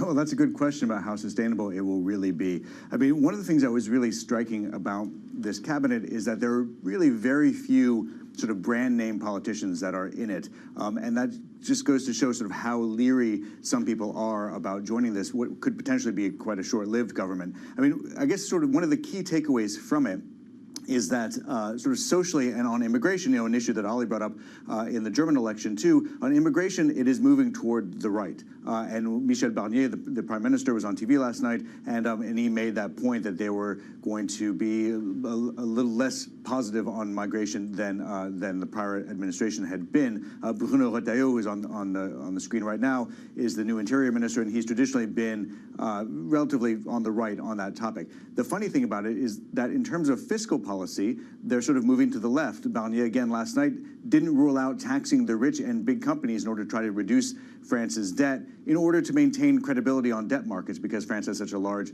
national debt. And that's it's been a real taboo under Macron, who's really tried to make sure that they don't raise taxes, particularly on business or on wealthy individuals, in order to try to attract people, to try to grow the economy enough in order to be able to reduce its debt. That hasn't worked out quite that way for Macron, and now you have sort of this move, surprisingly from a conservative politician, a bit to the left on taxation. Now, that said, on the question of how long does this government last, those policies both move right on immigration and left on taxation of the wealthy and big companies, sort of aligns with the far-right national rally. Now, it's not as extreme as their positions are, but it does sort of go in that direction. So that might indicate that the national rally would be inclined to abstain from a no-confidence vote, which could happen as soon as next week. And maybe this government would last a little bit longer. But again, we'd have to see when it actually happens. Okay, Alan Katz, Bloomberg's Paris Bureau Chief, on the political contortions needed by the new Prime Minister and his government. Alan, thank you very much indeed. Coming up, Israel calls for civilians to evacuate southern Lebanon as it steps up those attacks against Hezbollah targets. We have the latest on the situation in the Middle East. This is Bloomberg.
This is Bloomberg Daybreak Europe. I'm Tom McKenzie in London. These are the stories that set your agenda. Taking you from the U.S. market's close to the overnight session in Asia. We'll walk you through what you need to know to kickstart the European trading day. Live from our European headquarters, we bring you the day's top market-moving stories, unmatched expert analysis, and on-the-ground reporting from across the continent. Tune in every weekday at 6 a.m. London time, only on Bloomberg Television. Could face bigger challenges next. It was going to keep winning the World Cup. This is a 3. As the economic picture. Covering the intersections of Hollywood, Silicon Valley, and beyond. The countdown is on. Everything you need to get the edge at the end of the market day. Big tech earnings kick off later this afternoon. Gilead is coming out right now. We have take two numbers. Back to the markets, right? Our bread and butter. NVIDIA is one of the best stories in the tech space. That actually matters a whole lot more. It might shock some of your viewers. You're watching The Close. Get ahead of tomorrow's trading with The Close. Weekdays on Bloomberg. Context changes everything. Middle East and Africa. Vibrant resources and high-yield investment opportunities abound. Join me on Horizons Middle East and Africa for the stories, newsmakers, and insight from this exciting region. Now weekdays, only on Bloomberg.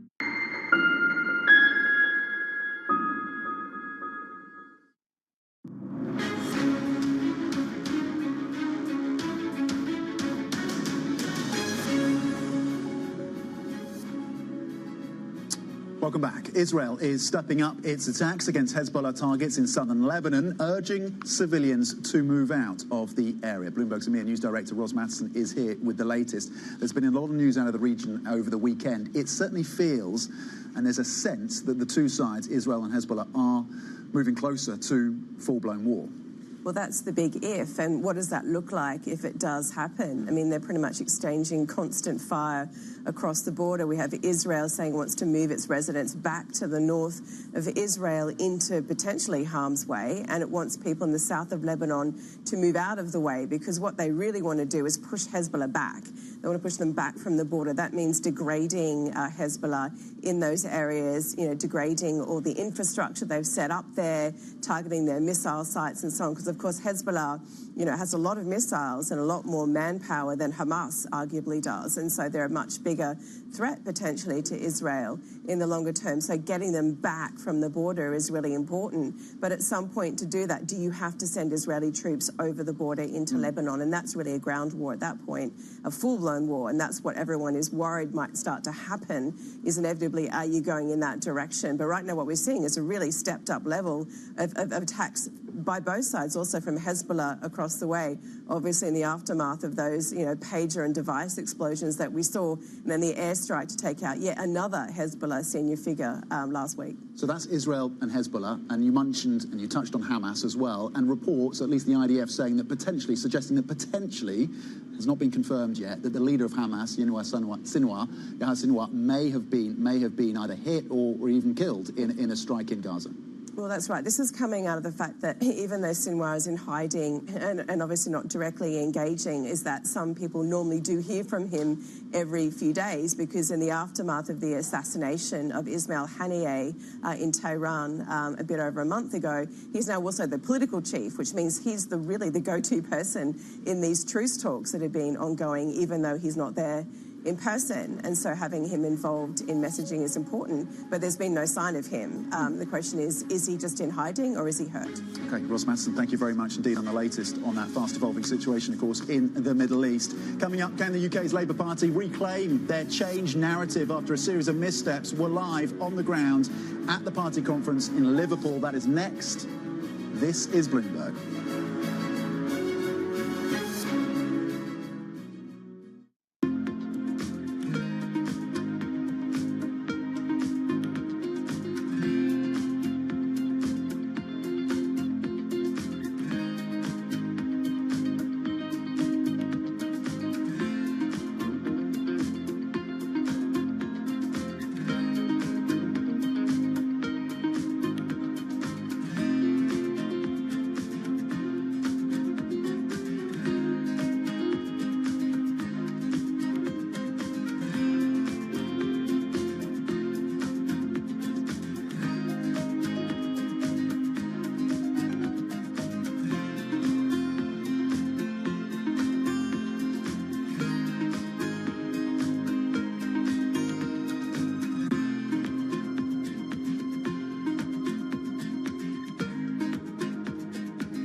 I think one of the dirty little secrets of credit is that the businesses generally don't pay you back, right? The markets pay you back, M&A pays you back.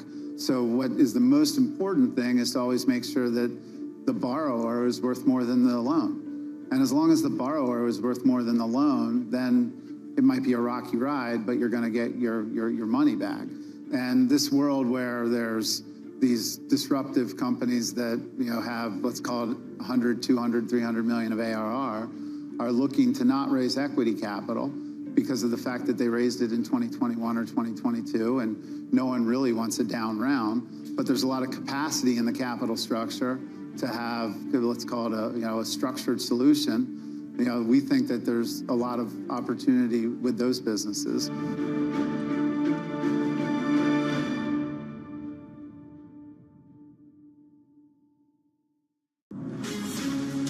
From the beating heart of global finance, economics and politics, and wherever newsmakers are moving markets, Bloomberg brings you conversations that allow for deep discussions and important insights. What do you think the future is for inflation? Is this a new normal? Are markets too optimistic? How do you worry about the things that are outside your control? How does the current fighting completely stop? I'm Francine Lacqua, and this is The Pulse, every weekday only on Bloomberg. There is this real momentum from Wall Street. basically deep in the European earnings season. Take a look at how we're faring when it comes to Asian markets. U.S. jobs numbers are released. Bloomberg has the report under surveillance with crucial data and expert analysis at terminal speed. Nobody covers jobs day like Bloomberg.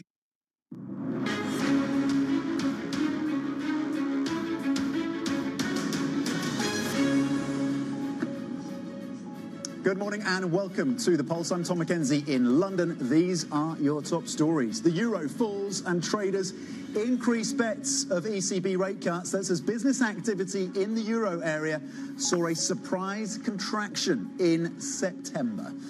Scholz dodges defeat. The German Chancellor's party scrapes a win in his home state of Brandenburg, narrowly holding off a surge in support for the far right. Plus, Intel rises pre-market with Apollo said to have offered a multi-billion-dollar investment in the struggling chipmaker. Meanwhile, rival Qualcomm apparently explores a takeover of Intel. Let's check in on these markets with a focus on the data out of the Eurozone. The manufacturing print out of Germany for the month of September coming in at the weakest in over a year. Euro taking a hit at 110, down 0.6%. German bonds are bid. You've had the curve disinverting, 214 on the 2-year, yields down 8 basis points. A pronounced move into German debt on expectations the ECB will have to do more to support this economy. Services out of France for the month of September as well. The weakest print since March of this year, tumbling into contraction. Brent crude at 74.50. We keep an eye, of course, on the conflict between Israel and Hezbollah. In terms of what is happening with the spread and the premium on French assets over their German counterparts, there is a redhead that crossed the terminal right now. You can see the chart, of course, the 10-year yield on French sovereign debt oats over their German counterparts rising the most since August. Two reasons for this, I would surmise, is number one, the potential fragility of this new French government and threats, of course, to that government in terms of no confidence votes that could happen as soon as next week, and what we're seeing in terms of the bid for German debt. So yields down on German debt, and you're seeing then that spread between French and German debt just widening, so around 80 basis points. A reminder, again, of the challenges, the fiscal challenges of this new French government. In terms of the data crossing out of the UK, we're focused, of course, on the PMI prints out of the UK. September manufacturing PMI falling to 51.5. This is a miss versus the estimates. You can see the pound down 0.5%. The survey had been for UK manufacturing for the month of September to come in at 52.2. In fact, it's fallen to 51.5. Still just about, of course, in expansionary territory above that 50 line, but not by very much. In terms of services, that part of the mix as well. Services for the month of September, PMIs coming in also below the surveys here in the UK, 52.8, below the 53.5 that had been expected by economists. So a weaker set of data out of the UK as well, even as those two numbers remain in expansionary territory. But again, the challenge is also around a cooling UK economy, which of course is part of the debate and part of the questions facing UK Chancellor Rachel Reeves, who's been speaking to the British media, pledging that the government will not bring in a wealth tax, and that there will be growth in public spending. Reeves is due to address the Labour Party conference later today. Let's cross over to Bloomberg's UK correspondent, Lizzie Burton, on the ground for us in Liverpool. Lizzie, so it's business day today in Liverpool at the party conference. What is the mood on the ground given the missteps of this government in recent days? Well, Tom, it's getting busier here in the conference hall. I'd say the mood is upbeat but apprehensive. The headlines over the weekend have been dominated by stories about infighting at number 10 Downing Street, freebies from donors and gifts, and what access and influence they buy.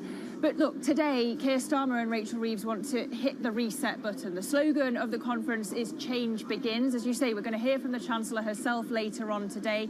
We're expecting her to deliver a more positive message on the economy, to say that it's not going to be an austerity budget on October the 30th, because, of course, we've had this doom and gloom narrative on the economy throughout the summer. Maybe those figures that you just reported justify that narrative a little, but we have had a bit more confidence from the Bank of England Governor, Andrew Bailey, for example, on Thursday, justifying why the BOE didn't cut by 50 basis points like the Federal Reserve. The problem is you've got wealth creator after wealth creator in the UK telling us and others that they're looking to potentially leave the UK if there are tax rises in that budget on October the 30th. So it'd be interesting to hear what she says later. I just asked one business leader whether the mood today was different from a year ago among the business community. He told me that it's not jubilant, the mood is do not screw it up. OK, Lizzie Burton at the UK Labour Party conference with a warning there, at least from one member of the business community for this new Labour government. Lizzie, thank you very much indeed. Now, let's switch focus to the world of emerging markets. Equities in China beginning the week on a positive note. Not every day we get to say that. After the PBOC pushed the button to release more stimulus with a cut to one of its short-term policy rates, officials will issue a rare briefing on the economy tomorrow. That could be consequential as well. For more on the markets with a focus on EM, we are joined by Phoenix Kellen, Head of Emerging Market Research at SocGen. Phoenix, great to have you in the studio. Is it right to paint a picture where EM now, the stars are aligning for emerging markets? You have a more proactive policy front from Beijing. Some would say finally, belatedly, and we'll see what the details are tomorrow, at a time, of course, when the Fed is cutting rates. Are the stars aligning for EM, and if so, where do you want to be leaning? Yeah, it's such a rare moment to have emerging markets come under the spotlight in a positive way. You know, we've had so much concerns around geopolitics, around growth, around inflation, and commodity prices have been volatile as well. So it's now the moment where we see much more inflection toward a positive paradigm shift for emerging markets. We see the carry monster from the US is much lower. We're seeing kind of much more stimulus measures coming out of China. Of course, they will have to do much more over the coming months to kind of stem the confidence crisis, but that's starting to happen. And then the inflation genie is back into the bottle. We think commodity prices are set to go much lower over the course of the next year. So that's quite beneficial for the inflation outlook as well. And growth is not great. It's still relatively stagnant and decelerating in major parts of the world's economies. But that's actually quite positive news for the rates front. So people can pile back into the fixed income side much more aggressively now, as they have been over the past 2 months. OK, so there's a number of catalysts that you've outlined for us, and you would say pile back into fixed income. Whereabouts would that take you? You're talking sovereign debt, and which parts of the EM space is looking most attractive then on fixed income? So the carry component is still quite strong in LATAM, and we are seeing some people pile back into there. I think that momentum is going to accelerate, especially after the U.S. November elections. There is still a lot of growth that's geared to the U.S. economy. We'll see how that plays out, but I think in the short term, there is so much concerns around what happens with the U.S. elections in terms of implications for LATAM assets that investors are a little bit sidelined and waiting for that event risk to be over before coming back in. So I think LATAM is one area that's looking very attractive. Some parts of CEMEA as well, South Africa, Turkey, Czech Republic, those are all looking really strong on the fixed income side. And then, I think Asia as well is an area of appeal now that we've got much more confidence in terms of the China policymakers coming out with more aggressive support and more rate cuts down the pipeline. So which asset classes are best positioned should Beijing come through with more forceful stimulus that actually has an impact, particularly on the consumer of China? Which part of the story within EM is best positioned to get the upside from a more hands-on approach from policymakers, if that's what we get? So I think the rate story is much more appealing at this timing of the cycle. The currency side, we think, is going to be relatively stable. We're not going to see massive devaluation from here. We're thinking that the exchange rate is probably going to stay stable between kind of 7.05 to 7.2 against the dollar over the course of the next year.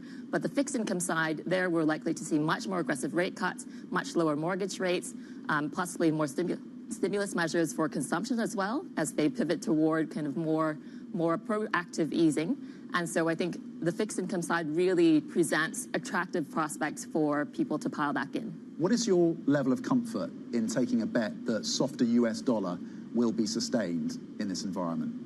I think it's a multi-pronged picture whereby, you know, it's about the collapse of the U.S. exceptionalism story. It's about people able to do much more hedging as U.S. rates come down, especially in the front end. It's about kind of the monetary policy divergence versus other global central banks. All of those factors are happening alongside that carry unwind that has been the position for so many years. So I think all of that is going to detract from the appeal of U.S. assets, and those flows are going to naturally go back into some of the more risk-sensitive segments like emerging markets. Because the call around the end of US exceptionalism, that's been made before and it's been premature. But you're pretty convinced that this is the end of US exceptionalism is what we're now looking at.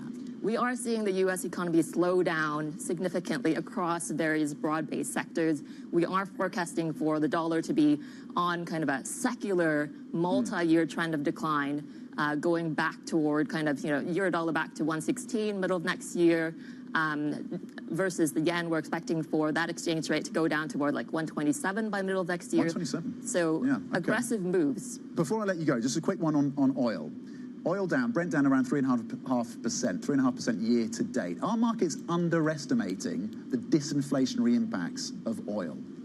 Yes, I think, you know, SG has been pretty aggressive in forecasting how the oil price trajectory is going to come down significantly because of the resilient non-OPEC supply picture, because of how demand is collapsing across various sectors in the global economy, because, of course, there's expectations for the OPEC Plus to release more barrels come December. So I think all of those components are going to weigh on oil prices. We're expecting for them to average around $66 per barrel next year, coming down towards 62 by the end of next year. So it's a downward path, very downbeat on oil prices, and that's going to support kind of the consumption side of emerging markets in particular. Okay, Brent currently at 74.37 with call that maybe gets to 62 by next year.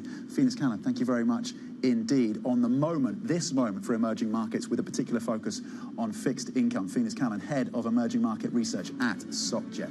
Coming up, France's new government faces opposition already. We will be looking at whether Michel Barnier's top team, well, they can actually survive. Stay with us. This is Bloomberg.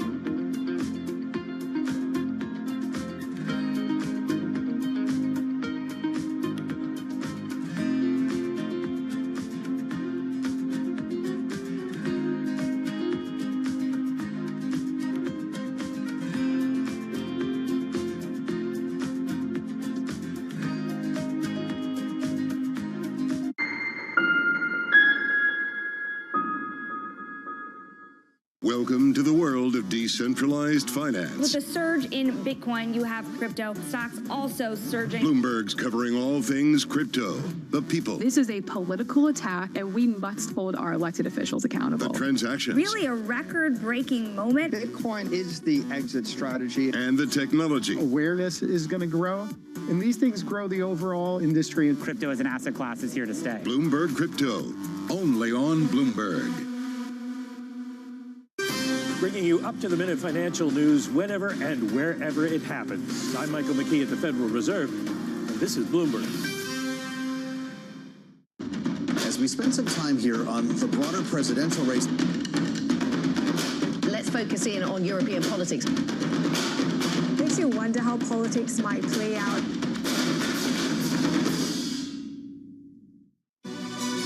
This is Bloomberg News Now. News when you want it at the touch of a button.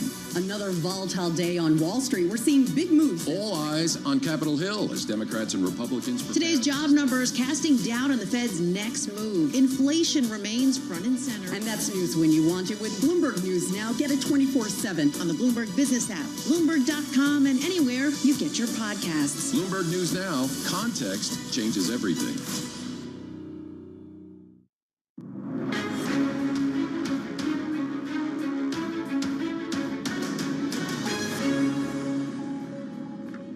Welcome back. Now, France's new Prime Minister, Michel Barnier, named his cabinet late on Saturday. But an angry reaction, both the left, mostly from the left, and the right as well, means his government is already at risk of collapsing. With me now for the details. The analysis is Martha Lorimer, a politics lecturer at Cardiff University with a particular focus on the politics of France. Great to have you in the studio to give us this context, because the question, I think, for the markets is how sustainable this government of France is actually going to be, to what extent there is a threat now from the left and the right to push through a vote no confidence. Can this government survive? Well, the good news for the markets and for France for now is that Macron cannot call an election until next year. So this does mean that we are looking towards some stability, at least in the short term. There are going to be votes of no confidence. The left has already said that the first thing that they will do once the government is introduced to the parliament is going to be calling a vote of no confidence. But it is very unlikely that the National Rally will vote against the government in that vote specifically. And is that because Rassemblement National, or National Rally of the party of Marine Le Pen, is that because they align politically to a lesser or greater extent with this government, or is it a tactical play by what is now a party that's essentially a kingmaker for French politics? It is very much a tactical play. So what the National Rally has been trying to do, basically since Marine Le Pen came to power, is go through this process of respectabilization, where people are going to take them more seriously as a potential governing force. And their calculation is that if they don't vote out the government immediately, this is going to make them look like a responsible political force rather than a simple opposition. And that this is going to basically put them in a much better position later on, when a new election is called, to actually win it. So you assume, based on your analysis, you assume this government will survive to the point where it can put a budget to the government, to a vote, essentially. The October budget has been delayed already. What are you going to be looking for in that budget? So my expectation is that they will actually be able to put forward a budget. I think they are going to be trying to put forward a budget that doesn't anger the National Rally too much. Which basically means they won't be putting up taxes, or at least they will try not to put up taxes for what they've called regular citizens, essentially. I think we're going to start seeing many more problems the closer we get to June next year. Okay, so more problems as we get to June, and as you said, it's 12 months, about a year before they can call other elections. How has this left the credibility of Macron domestically and internationally? Macron's credibility at home is, I would say, probably shattered, in a sense that he called this election with the expectation that he would either win it or that he was at least going to get rid of the left. None of this has really happened for him. What he has ended up with is a hung parliament. He no longer is in control of the government, and he has no way of basically passing through the measures that he would have wanted to pass through. So I think it doesn't really leave him in a good position. And although some people think that this is some genius play and that this is absolutely going to help keep the National Rally out of power in 2027, I am not fully convinced by that analysis. You're not convinced. We're seeing the spread, again, between French sovereign debt and its German counterparts increase again. So the spread has widened to about 80 basis points.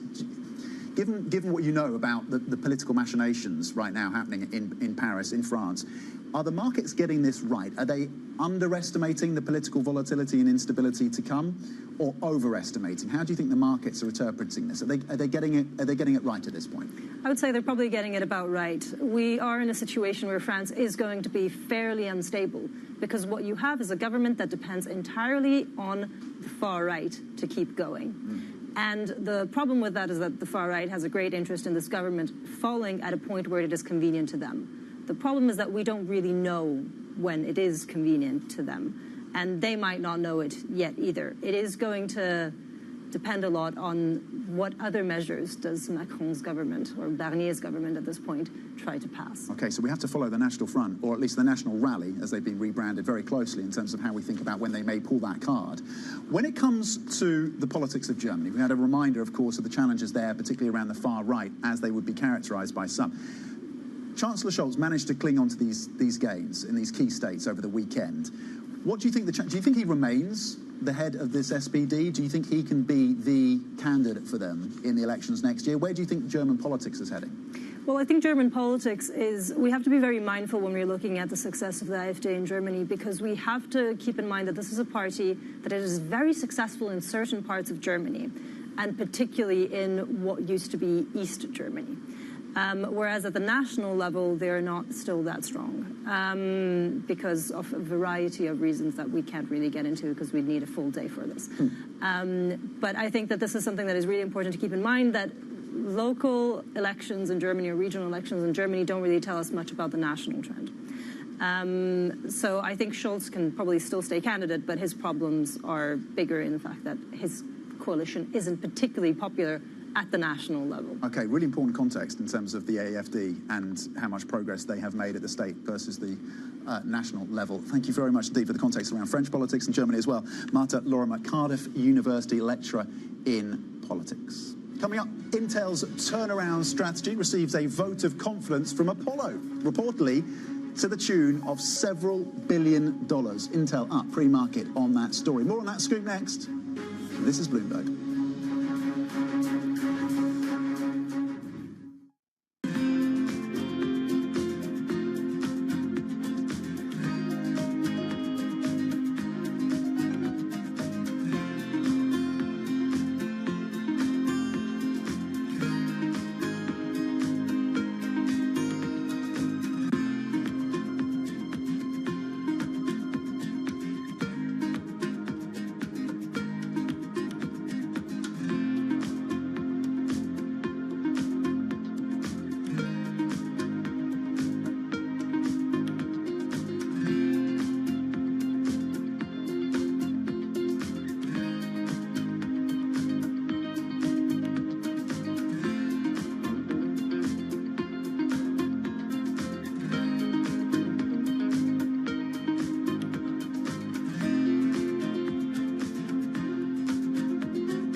From our studios in New York and San Francisco, our expert hosts have the data and analysis about the companies you know and the startups to watch, plus the interviews you don't want to miss.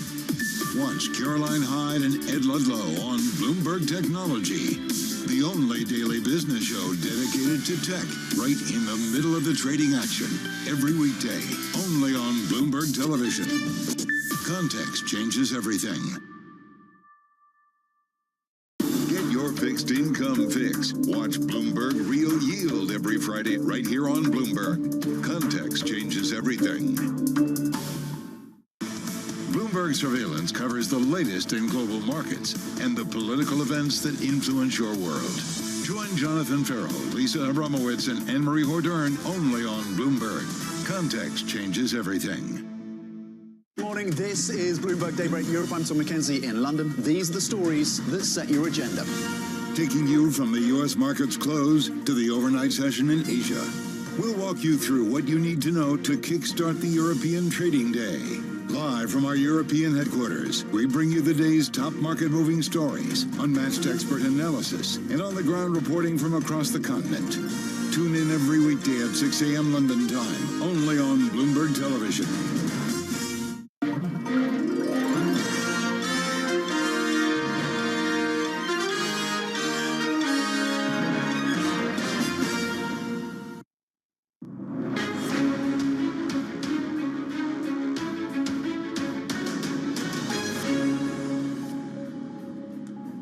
Now, Intel is higher pre-market after Qualcomm approached the chipmaker about a potential takeover.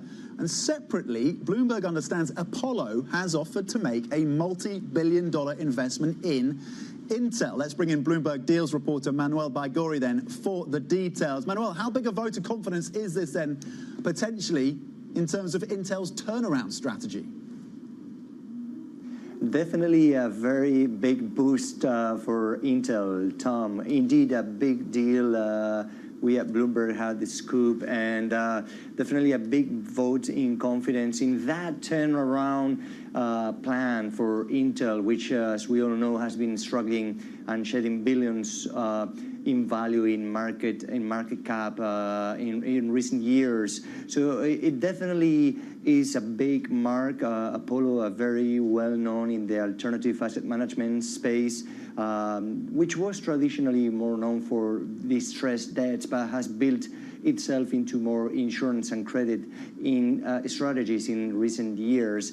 And actually an interesting bet as well, because they both have a partnership that goes for quite some time. So it'll be interesting to see how it plays out, this potential up to $5 billion equity investment into Intel, for sure.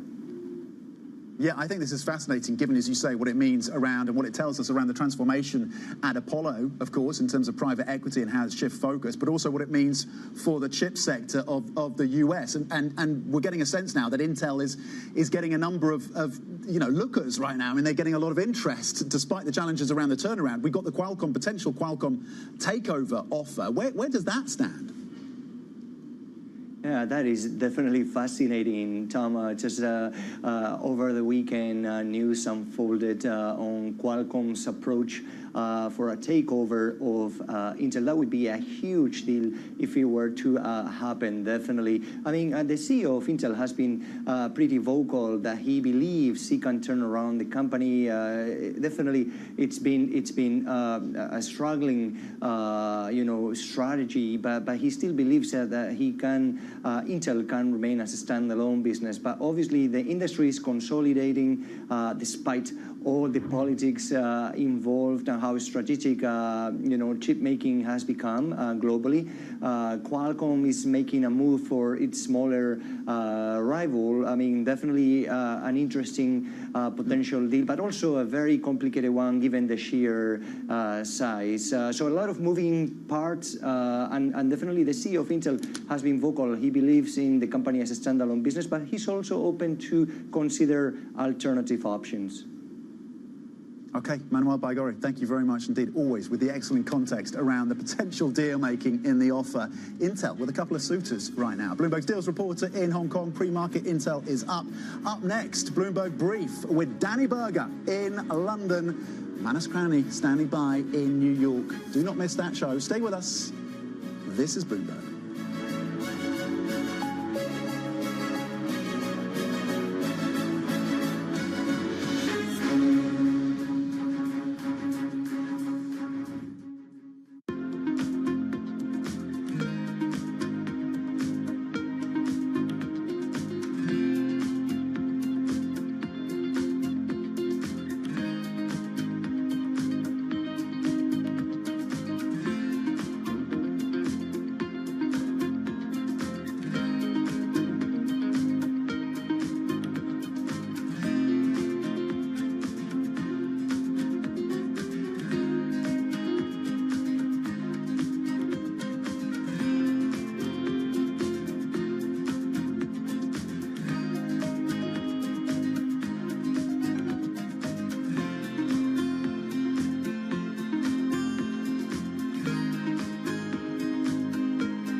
What legacy I would love to leave is to make sure that in my village I have infrastructure. So long when I'm gone, things are still working, then I have done my job. And if some people get inspired through my work and then try to engage themselves for their community and create something that is inspiring for everyone, I will be happy. What's the best piece of advice you would give to someone young who wants to make a difference actually in this world? In architecture or with something else? Wow, I'm not the right one to just do that. I think you are. Yeah, but with the pressure you have, and then you try to be the good one, the fancy guy, the intellectual one, I have no advice than to believe in yourself and really work hard. You know, when I started, no one would have imagined that I will be able to see my name connected with Aga Khan or Pritzker or sitting at Bloomberg to talk about sustainability, about future of sales. No, Marcel, 5 years ago, if you told me that, I will say no. I will never imagine. So I will encourage everyone to believe in what you're doing and not try to run after the newest of the newest. Just be consistent. Just work on things that matters for you. Really, at the long term, it pays.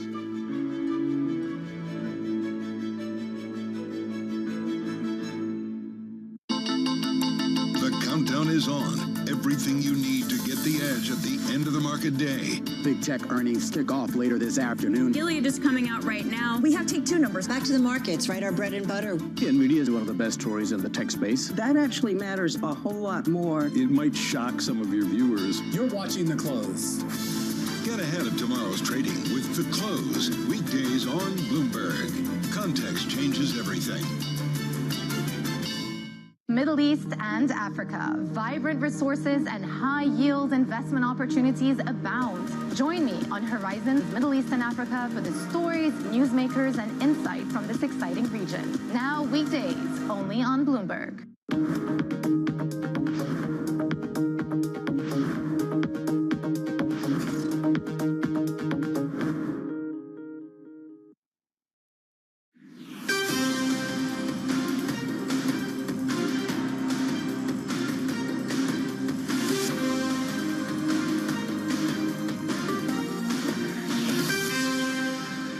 Good morning from our global headquarters in New York. I'm Manus Graney alongside Danny Berger in London. Welcome to Bloomberg Brief. Let's set the agenda. Intel on a roll. Apollo is said to have offered to invest as much as $5 billion in the chip maker. Qualcomm, meanwhile, floats a potential takeover. Waiting for clues, stocks remain calm after a risk-on week. Investors await for more Fed speak and more data. And don't miss our exclusive interview with Jerry Keefe, HSBC co-head of global banking, later this hour. Manus, good morning from London. Danny, good morning. We'll get to your trip in just a moment. But these markets, we've managed to turn it around in the past couple of hours. We're building on 2 weeks of the upside in these markets. What you have is Jamie Dimon saying, I wouldn't count my eggs on a soft landing. But then you've got this narrative from Goldman Sachs talking about continued FOMO driving these markets. Tal Balkan talking about a 6,100 level, 6,200, 6,100, 6,200 by the end of the year on the equity markets. Roll it over, have a look at the bond markets. The bond market will seek its validation from the PCE this week, along with Fed speak. Now, here's where we are, 356 at the moment. On the headline PCE, we're looking for 2.3%. We're also going to hear from Bostic and Goolsbee a little bit later on today. There's still a view in the market that you're going to see a continued steepening in the curve, whether it's 2s, 10s, or some people prefer perhaps the 2s, 30s, as we discussed on Friday. Intel is the one stock story that is in our focus today, Darren. I'm surprised it's not higher. We've got a double opportunity for them, an equity infusion maybe from Apollo. We'll talk about that, and the bid possibly to come from Qualcomm. It's friendly at the moment. Danny, good morning to London. How are you doing? I'm doing great. It's a blast from the past to be back here. But yeah, Manus, I'm in London because I'm attending a Kepler conference, a hedge fund conference tomorrow, the highlight of which will be an interview with Cliff Athnas of AQR. I'm really excited to bring us that because it is a strange time in markets. It's one of volatility and trying to divine what the Fed is doing. But Manus, this morning, we really have this dose of American exceptionalism with weak data coming out of Europe, doing things like boosting the dollar. You look at it and say, how could American stocks go anywhere but up, with it being really the only option? It's the return of Tina. Yeah, the return of Tina, and indeed the generation of that FOMO. You've had 2 weeks of gains in these U.S. equities, Danny. And like what Marco Papek had to say over at Geo Macro, the jumbo rate cuts will aid the transition. Now listen to this, from a cash-driven economy potentially to a leverage-driven one. And that's one of the biggest risks that he talks about in the morphing of this economy.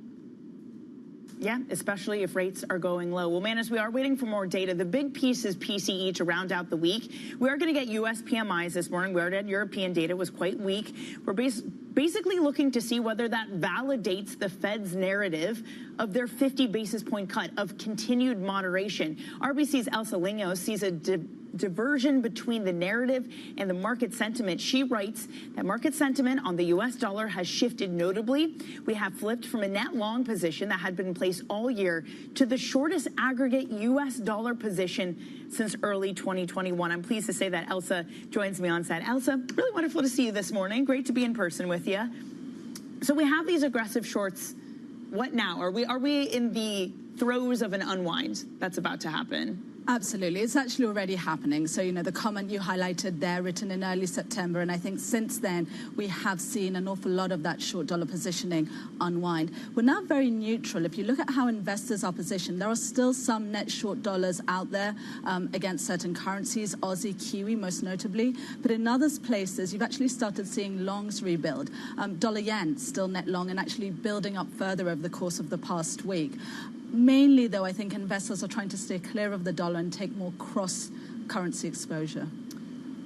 Elsa, good morning to you. Do you think that by going large, doing the jumbo rate cut, in some ways the Fed has delayed the scale of recession and therefore perhaps put a little bit more of a floor into the dollar? I don't think the Fed's behavior last week is going to have that immediate impact that sometimes we assume in markets. From my perspective, it's more about managing the path of least regret. They had a decision to make last week. I think the inflation data opened the way for them to do 50 rather than 25, and then that gives them some optionality heading into the November decision. We'll have 2 more payrolls reports between now and November, and that will effectively show them, are we on the soft landing path, so actually a slow, modest pace of cuts is appropriate, or are we seeing material deterioration, and then they can respond more forcefully? I just wonder, now that the Fed is going, it's not as synchronized as many had expected this cycle to look, where you have the ECB cutting by 25, the BOE held last week, Brazil is hiking rates. What does it mean at this moment, especially for the dollar, to have the Fed going at it alone to this size? And I'd be a little bit cautious. Chair Powell was actually questioned on that in the press conference. Was this a catch-up move? And he didn't answer directly, but in many ways it does feel a little bit like that, right?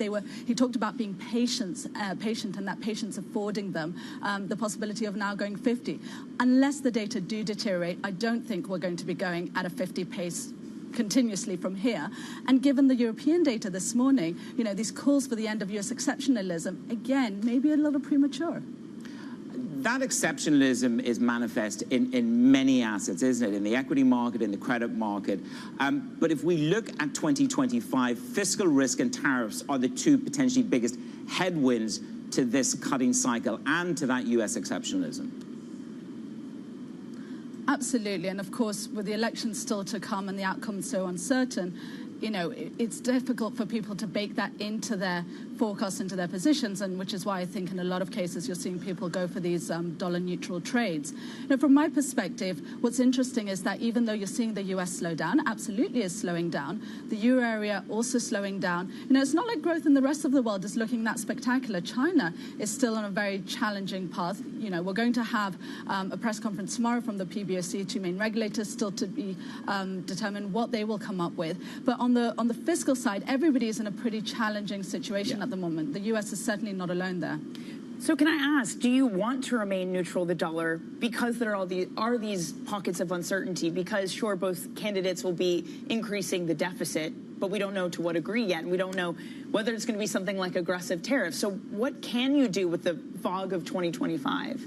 I think there are still some really interesting trades out there, and particularly if you look at currencies that on the face of it are quite similar, but actually the underlying positioning may be very different, or the central bank stance is very different. One that I would highlight, Swiss franc against the Japanese yen, right? Both safe havens, both on the face of it would stand to gain a lot if the US were to hit recession. But at the same time, you've got one central bank in the S&B that's still uncomfortable with a lot of currency strength. The other central bank is hiking, maybe not particularly quickly, but is hiking. And if I combine them together, positioning is actually still long dollar yen, at least in the longer term positions, and kind of neutral dollar Swiss. So for me, short Swiss yen makes a lot of sense. I put it out as an idea this morning. It's obviously moved quite a bit on the back of the European PMIs, but I really think this is a longer term trade.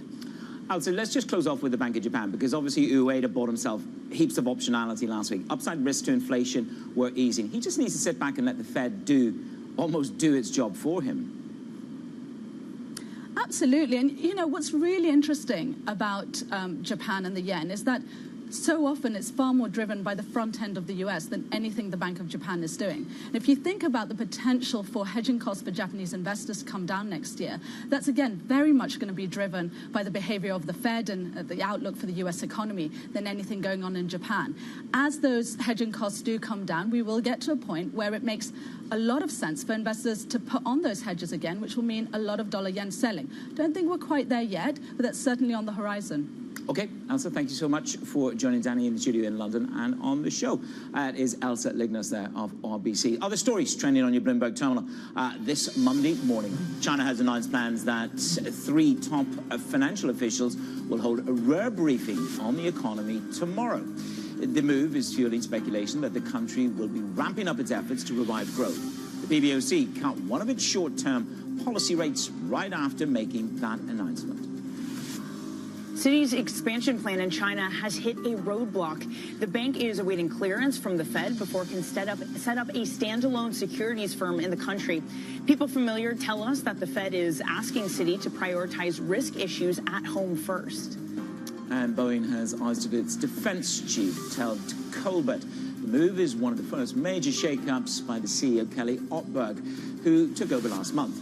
Now, the division has been losing billions of dollars in cost overruns. Ortberg is expected to make more management changes.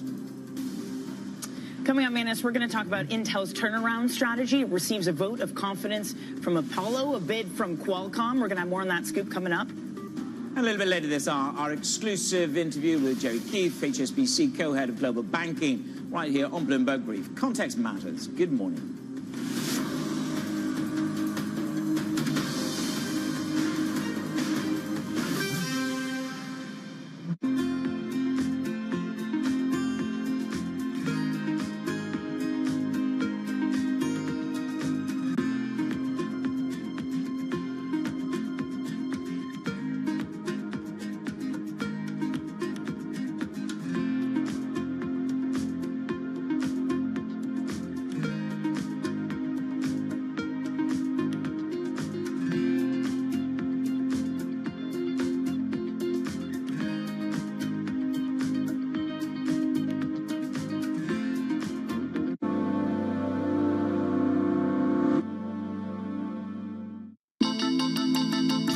Is on. Everything you need to get the edge at the end of the market day. Big tech earnings kick off later this afternoon. Gilead is coming out right now. We have take 2 numbers. Back to the markets, right? Our bread and butter. NVIDIA is one of the best stories in the tech space. That actually matters a whole lot more. It might shock some of your viewers. You're watching The Close.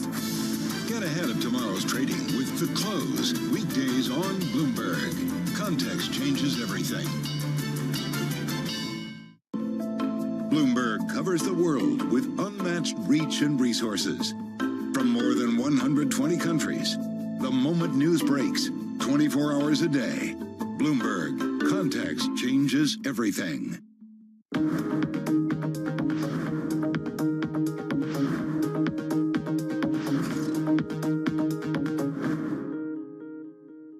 Morning, this is Bloomberg Daybreak Europe. I'm Tom McKenzie in London. These are the stories that set your agenda. Taking you from the U.S. market's close to the overnight session in Asia. We'll walk you through what you need to know to kickstart the European trading day. Live from our European headquarters, we bring you the day's top market-moving stories, unmatched expert analysis, and on-the-ground reporting from across the continent. Tune in every weekday at 6 a.m. London time, only on Bloomberg Television.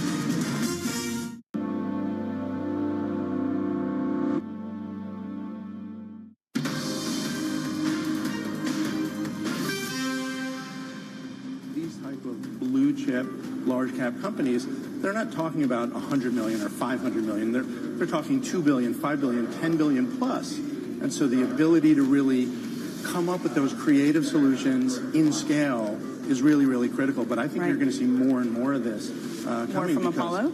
Absolutely more from Apollo. but in general, just the need for this type of capital is insatiable.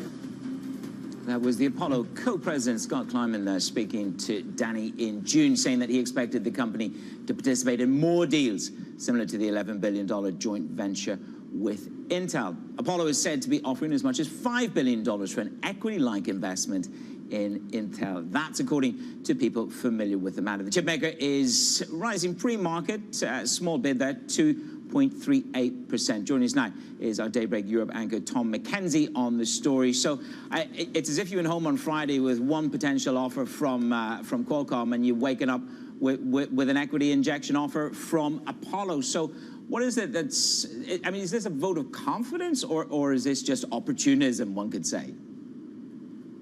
I think in terms of what you're referencing, the last few days, the last week or so for Intel, it does seem like the mood has changed. They have these two notable suitors right now, Apollo and Qualcomm, of course, and we'll get to the Qualcomm component. They're also looking to try to persuade Broadcom to get involved. So far, they've sat on the sidelines. I think this can speak to a vote of approval from Apollo. They've already tied up and teamed up with Intel around the factory that they build out in Ireland. That's an $11 billion investment. That suggests they know the company, they know the plan, and they have confidence that Pat Gelsinger will eventually be able to pull that off. Look, this is a company still set, of course, for 3 straight years of falling sales.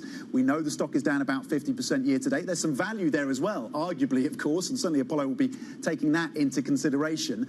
We know from our reporting that Intel is now considering this potential offer, and it follows on the back of some pretty sizable and significant announcements that came through from that crucial board meeting at Intel, including the deal with AWS of Amazon to build out their own AI chip together, Intel and AWS, and the announcement they're going to be closing down, or at least stopping, the factory build-out in countries like Germany and Poland. It is remarkable, though, to have Intel that was once a chip behemoth now just being a takeover target. Yeah. This is a big change for them. If it is a Qualcomm deal, if it is a Qualcomm buyout of Intel, what does that look like? Yeah, you're absolutely right. That historical precedent is really significant. Let's not get caught up in the day-to-day news flow. And you step back and you think, wow, this is enormous. We've been one of the biggest M&A deals ever. You're talking about a market cap, of course, Intel, that's fallen to around $93 billion versus $188 billion for Qualcomm. The analysts putting out notes this morning saying for Qualcomm, it would help diversify their revenue mix. They are overly exposed, would be the accusation from some, or at least the critique from some, to the smartphone part of the business. There is a major regulatory hurdle, clearly, given the size and scope of this deal. Bloomberg Intelligence saying that that is going to be a major headwind, and the analysts at Stifel saying it's very unlikely to get the green light. But our reporting says that Qualcomm, they've already been having discussions with the regulators in Washington, D.C. to try and get a sense as to whether or not they would get this signed off, because, of course, it plays into the domestic agenda of building out their own chip capacity. So we'll see what happens. There has been no obvious agreement at this point. It's a potential takeover, and we'll see how it comes to pass. But the analyst reaction so far has been pretty sceptical as to whether or not this will get over the line. Yeah, well, we understand it's friendly at this stage, and I suppose if you think American on American, perhaps bolsters the case with the regulators a little bit more. Let's just pivot to a journal story. You've got TSMC and Samsung. They are weighing building chip factories in the Middle East, in the United Arab Emirates. Now, just in terms of a threat, size and scale threat, what would that mean for US chip makers? It's a potential concern on the national security front, because we know the US, in terms of the team in the White House, have been scrutinizing investments in the Middle East, particularly any that touch on or align with Chinese investments. But it's also a reminder of the fact that this is a region now, the UAE, that is aggressively pursuing generative AI. What they don't have is the infrastructure component. Arguably, they don't have the talent as well. They need to pull that in. But this is a reminder of the fact that they are betting heavily on this space as they try and shift away, of course, from petrochemicals. We know that Sam Altman has been courting investors in that region, including the UAE, to fund some of his tech or chip ambitions. And now our own reporting, which I should say the Wall Street Journal reporting, that TSMC and Samsung, they've been sending members of their team over to the UAE to have these discussions about whether or not they would want to or think about building out plants in terms of chip manufacturing in that region. Now, TSMC putting out a note, coming out and saying, we do not plan any additional build-out other than the plans that we've already announced, so they're kind of pushing back on this. But I think what it really speaks to is that particular focus in the UAE about wanting to get ahead of this shift around Gen AI and wanting to have a really positional or pivotal position within that sector. Tom, thank you so much. That is Bloomberg Daybreak Europe anchor Tom McKenzie. Manus, a quick check on currencies, because we need to note the notable weakness in the euro this morning. Data showed the first contraction in September for the euro area business activity. Is this going to mean that the conversation gathers pace about an October interest rate cut? Again, really weak readings that also had the German yield curve disinvert for the first time since November of 2022. It's the American exceptionalism alive again. It is alive and kicking across assets, Danny, isn't it? Dollar, equities, and credit. Coming up the show, we'll take a look at what else is making the headlines around the world, including Israel's airstrikes against Hezbollah in Lebanon over the weekend. Context matters on Bloomberg.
I think this will probably go down in history as one of, if not the largest financial crimes ever.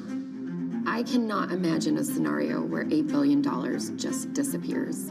Bankman-Fried has pled not guilty to multiple fraud charges. Sam was just too important in the crypto community. When someone says, I'm going to give $1 billion in the next 2 years, like that catches everybody's attention. As time went on, their ideas got like weirder and weirder. I don't think he even had almost a conception at some point that it was wrong or right. I think he just had the mentality that he has to win. This committee will not stop until we uncover the full truth behind the collapse of FTX. Sue, Mark. Are you in? I'm in. I'm in. We're in.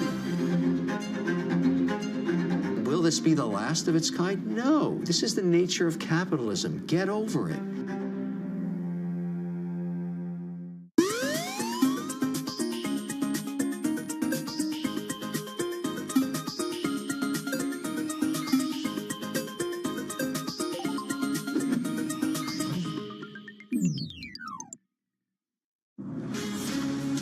From the beating heart of global finance, economics and politics, and wherever newsmakers are moving markets, Bloomberg brings you conversations that allow for deep discussions and important insights. What do you think the future is for inflation? Is this a new normal? Are markets too optimistic? How do you worry about the things that are outside your control? How does the current fighting completely stop? I'm Francine Lacroix, and this is The Pulse, every weekday only on Bloomberg.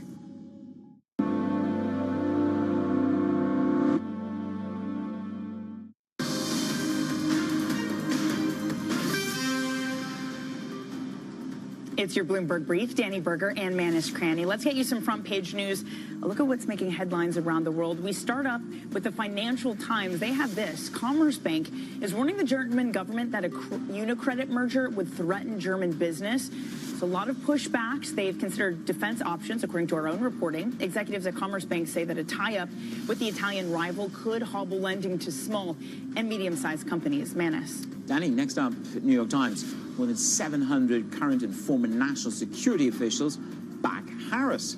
Former secretaries of state and defense endorsed Kamala Harris and said the former President Trump poses a threat to the nation's defense and democratic system. And the latest from the Middle East on Bloomberg, Israel has been stepping up its attacks on Hezbollah in Lebanon. Exchanges of fire and rhetoric between both sides have been intensifying over the weekend. That follows last week's attack with exploding devices across Lebanon. Let's get over to our Bloomberg senior editor, Bobby Ghosh, for more on this. Bobby, can you just put this current moment in context? How close are we to being able to call this war between Hezbollah, Lebanon, and Israel?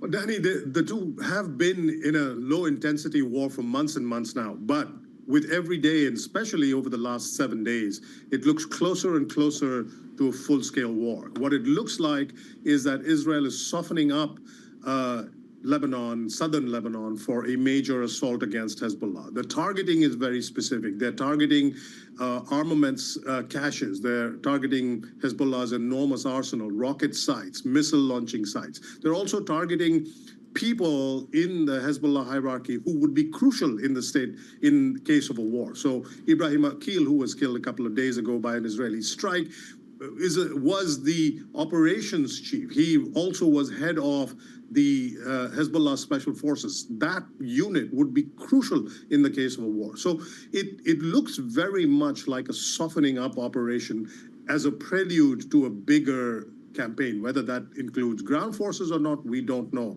But I'll say this, with every passing day, we're closer and closer to what looks like a real war than ever before.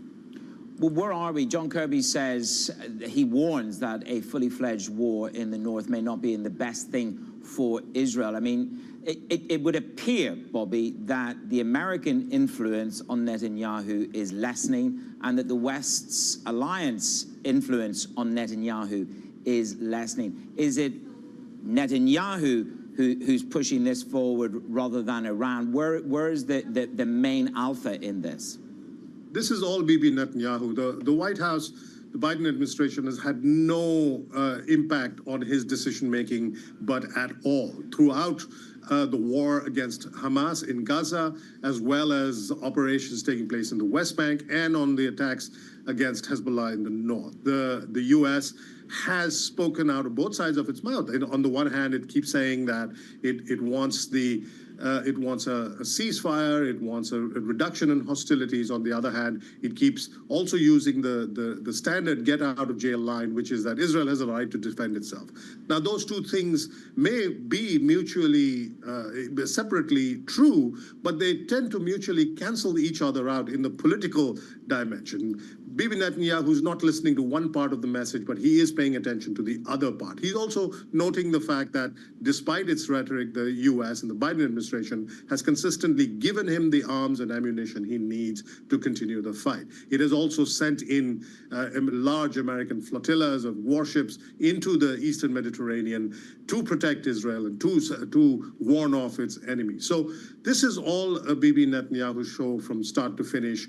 There's plenty of opposition to it within Israel, among ordinary Israelis, among senior Israeli politicians, even military commanders. But Bibi Netanyahu, the prime minister, overrides all of them. Yep, as you say, Bobby, this is a very, very different conflict rather than against Hamas, if it does rise up to full war escalation with Hezbollah. Bobby Ghosh, our Bloomberg senior editor, on the latest breaking news. Coming up on the show, Jerry Keefe, HSBC co-head of global banking, joins us to discuss these markets and the outlook for the last quarter of 2024. Good morning from New York.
What legacy I would love to leave is to make sure that in my village I have infrastructure. So long when I'm gone, things are still working. Then I have done my job. And if some people get inspired through my work and then try to engage themselves for their community and create something that is inspiring for everyone, I will be happy. What's the best piece of advice you would give to someone young who wants to make a difference actually in this world?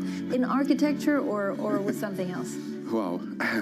I'm not the right one to just do that. I think you are. Yeah. But with the pressure you have, and then you try to be the good one, the fancy guy, the intellectual one, I have no advice than to believe in yourself and really work hard. You know, when I started, no one would have imagined that I will be able to see my name connected with Aga Khan or Pritzker or sitting at Bloomberg to talk about sustainability, about future of no. Myself, 5 years ago, if you told me that, I will say no. I will never imagine. So I will encourage everyone to believe in what you're doing and not try to run after the newest of the newest. Just be consistent. Just work on things that matters for you. Really, at the long term, it pays.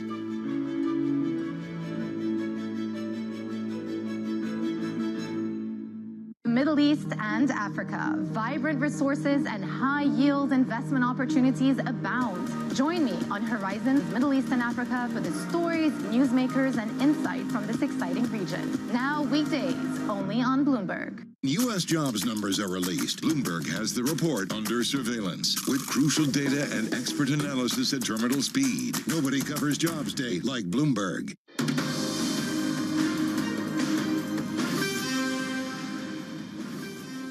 From our European headquarters in London, welcome to Bloomberg Brief. I'm Danny Berger, alongside Manus Cranny in New York. Let's set your agenda. Intel on a roll. Apollo is said to have offered to invest as much as $5 billion in the chip maker, while Qualcomm floats a potential takeover.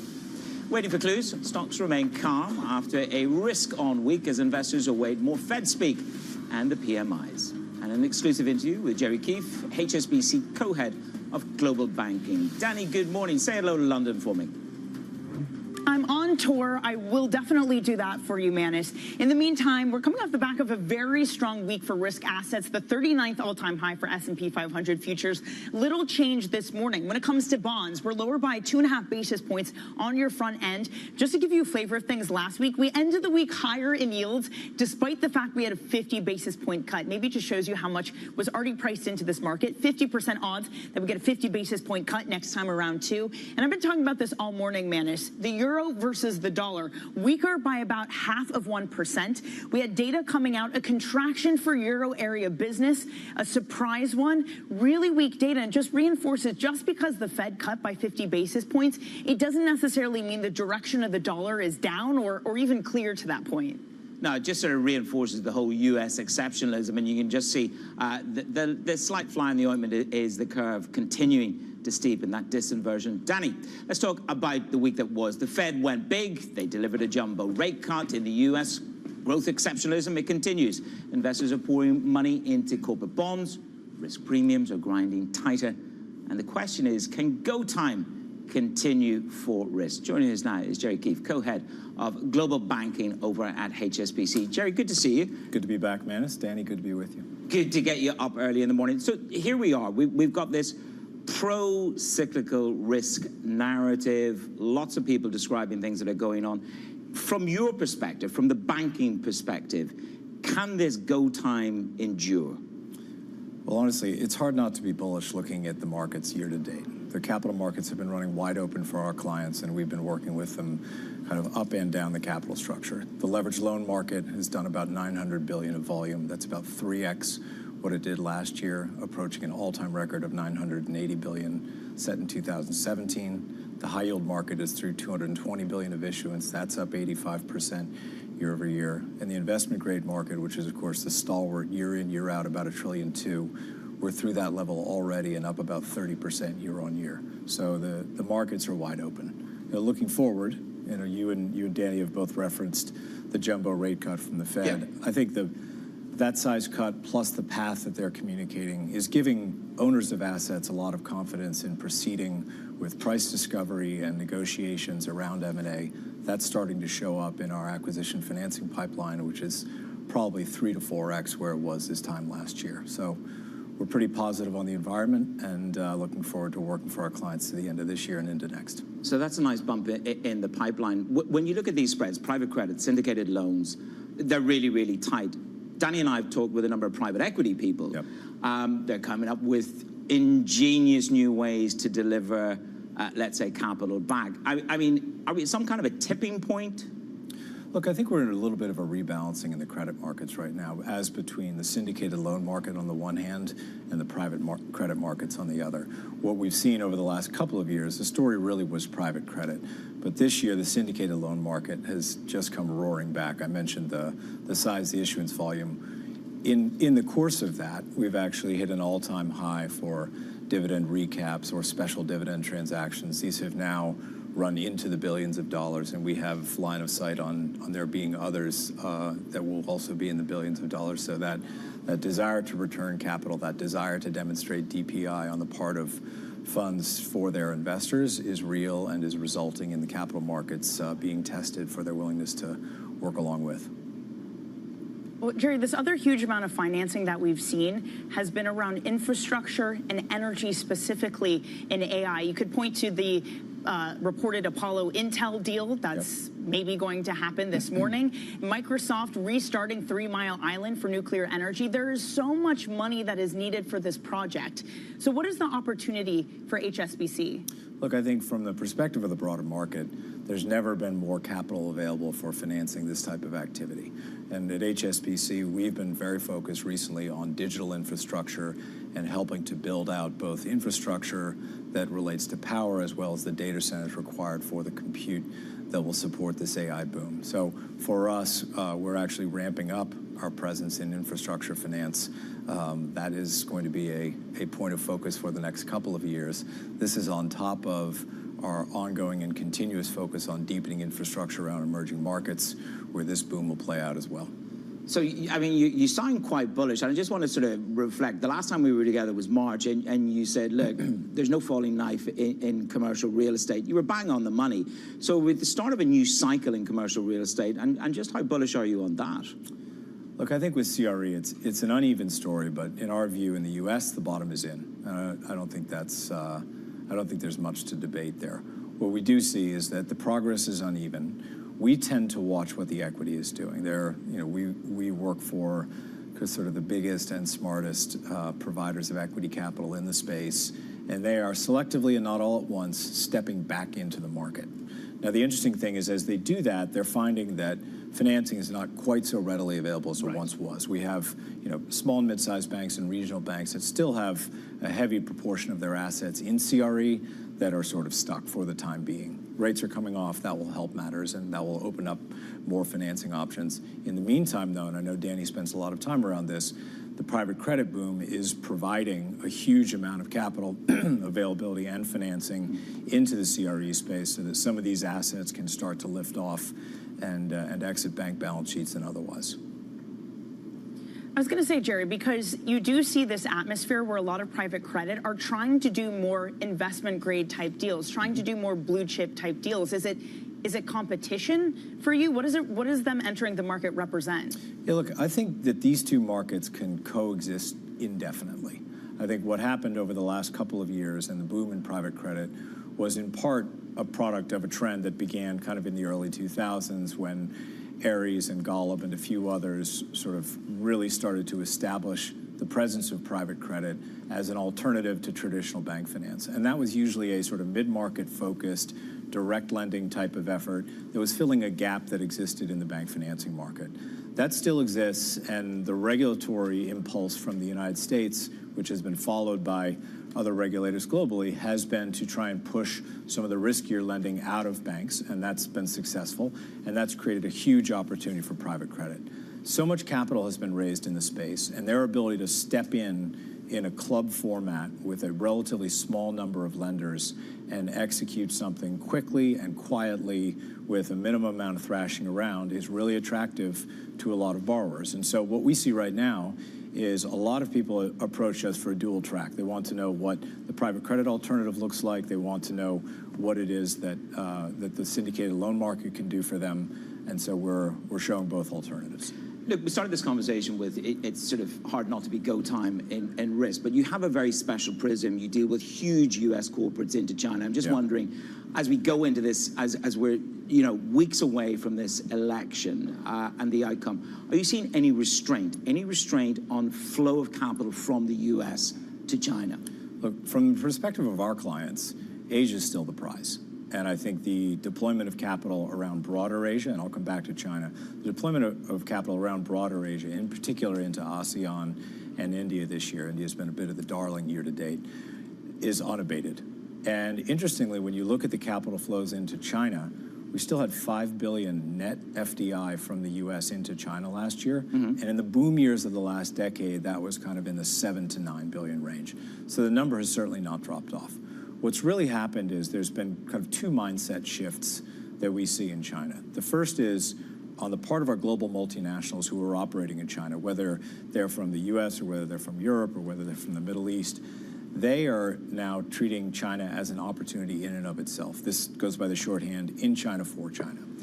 Now, Chinese companies simultaneously are looking at opportunities outbound, much like Japan did in the 1980s. So they're finding areas where they have a competitive edge, whether it's EVs or renewables, and opening up plant capacity around Asia into Europe, and we'll find that trend will likely continue as well.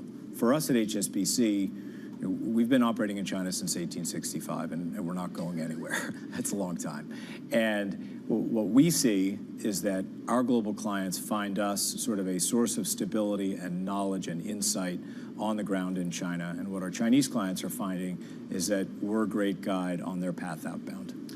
Listen, I can't let you out of the seat, and Danny and I are chatting on IB without touching on the story that the commercial bank and the investment bank are to be combined. This is something that the new CEO, we understand, we wrote the story, is keen to do. Could you, would you be a supporter of that? Do you think there's efficiencies to come from that? Yeah, I know you want to keep the job. I'm almost disappointed it took you this long to get to this, Manus. Well, we've business to attend to first. Well, don't worry, we could squeeze a few minutes on this, Jerry. Yeah, look, I understand why you asked the question. HSBC is a globally important financial institution, and so the curiosity is natural, and you, having had a front seat to many of them, probably know better than most how these transitions go. And it would look from the outside like there's a certain amount of uncertainty that would be inside the organization. What I would say about that is George has been completely clear with the team who is with him that there is no change in strategy, there's no change in the clients who we believe are important to us and who hopefully feel that they're important to us, and there's no change in our mission. And I think our bankers go to market every day with that confidence that there is no change, and George is in charge of strategy, and we'll do the best job we can of executing it. One of those things we've seen in the strategy, Jerry, is this concentration and this emphasis on controlling costs. Where do you think that there can be within the bank money saved, or just really making sure that you're investing shareholders' money wisely? Yeah, I mean, it's interesting. I was thinking about this last week because obviously this is a topic at every major bank these days, as we all try and simultaneously invest for the future in technology that's important for us, as well as make sure that we're serving our clients to a very high standard.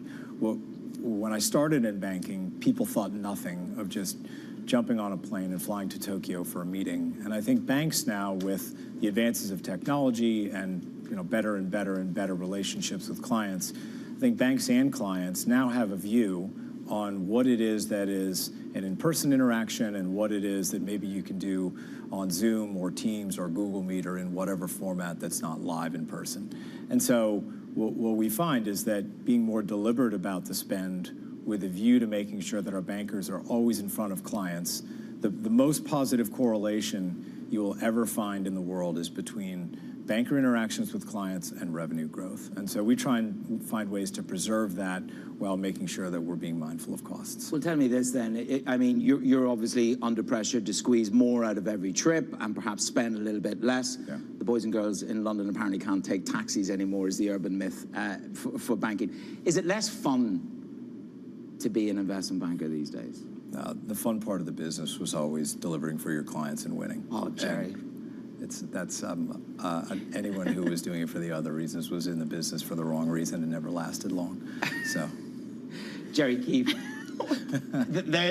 You're right. You're absolutely right. That's why some people are still very much at the top of their game. And with us this morning, Jerry Keefe there at HSBC, joining Danny and I. Great to see you this morning. Thanks for taking the time. Coming up, Apollo's Intel bet.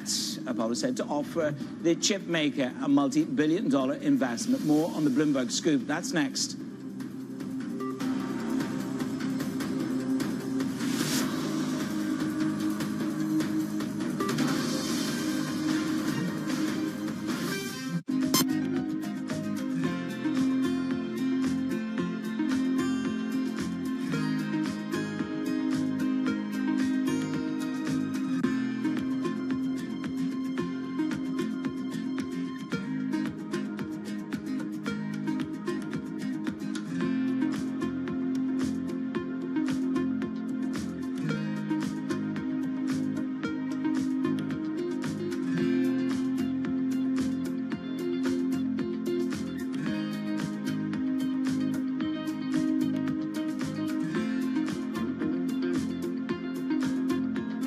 It's the world's second largest economy with a growing influence in global affairs. But geopolitical uncertainties, deflationary pressures, and questions about foreign investment linger. Bloomberg, the China Show, brings you the unmatched expertise you need to keep track of breaking news, in-depth market analysis, and the most influential newsmakers in and around China. Bloomberg, the China Show. Weekdays around the world, right here on Bloomberg. Context changes everything. The top names in tech are on Bloomberg. A large number of countries are subsidizing their regional data centers so that they could become able to build out their AI infrastructure. They recognize that their country's knowledge, their country's data, digital data, is also their natural resource. Not just the land they're sitting on, not just the air above them, but they realize now that their digital knowledge is part of their natural and national resource. And they ought to harvest that and process that and transform it into their national digital intelligence. And so this is what we call sovereign AI. You could imagine almost every single country in the world will eventually recognize this and build out their AI infrastructure. Nobody covers technology like Bloomberg. Context changes everything. Welcome to the world of decentralized finance. With a surge in Bitcoin, you have crypto stocks also surging. Bloomberg's covering all things crypto, the people. This is a political attack, and we must hold our elected officials accountable. The transactions. Really a record-breaking moment. Bitcoin is the exit strategy. And the technology. Awareness is going to grow, and these things grow the overall industry. Crypto as an asset class is here to stay. Bloomberg Crypto, only on Bloomberg.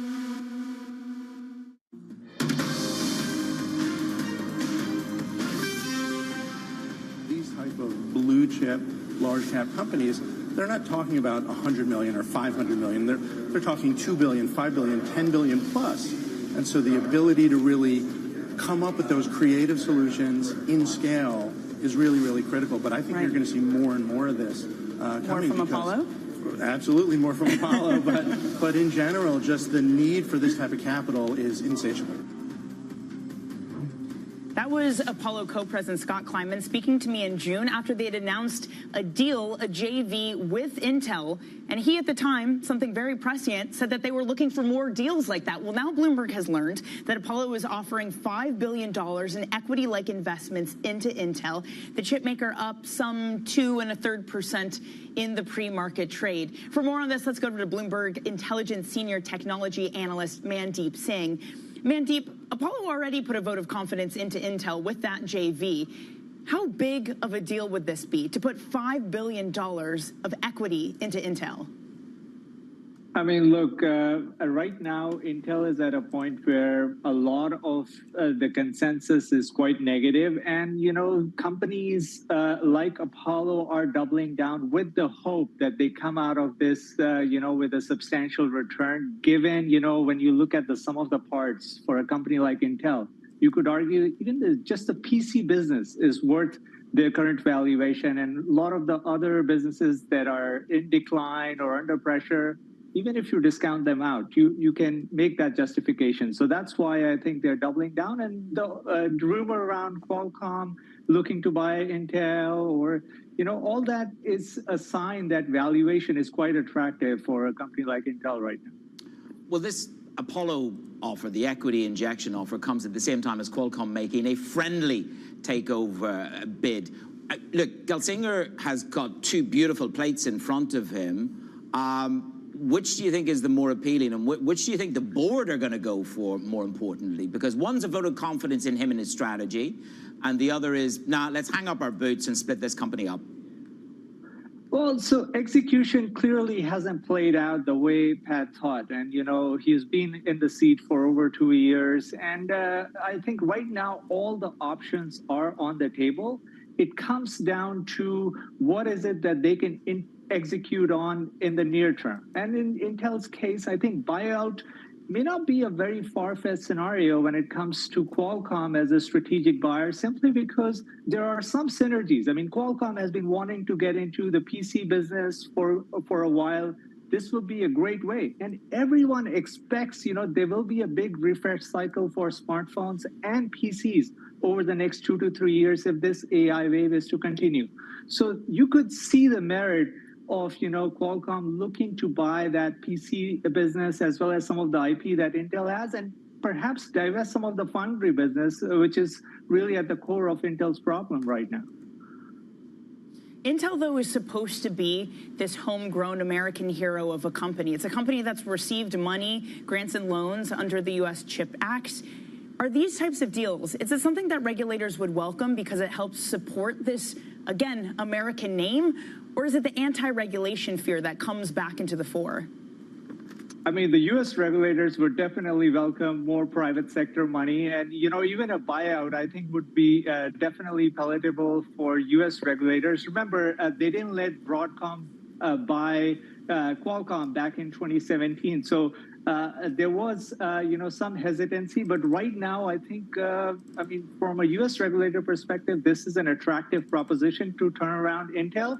I doubt there will be regulatory approval in China or some of the other jurisdictions. So that's the challenge for a deal like this. But clearly, I think it's an attractive proposition right now for U.S. regulators. Well, the Chinese in the past have blocked some other deals in their geography in the past. So it's going to be a bumpy road on the regulator side. Thank you so much, Mandeep Singh, on the very latest on Intel. So from technology to the election, we are weeks away from Election Day here in the United States of America. Two national polls coming out over the weekend. Vice President Harris leading the former President Donald Trump.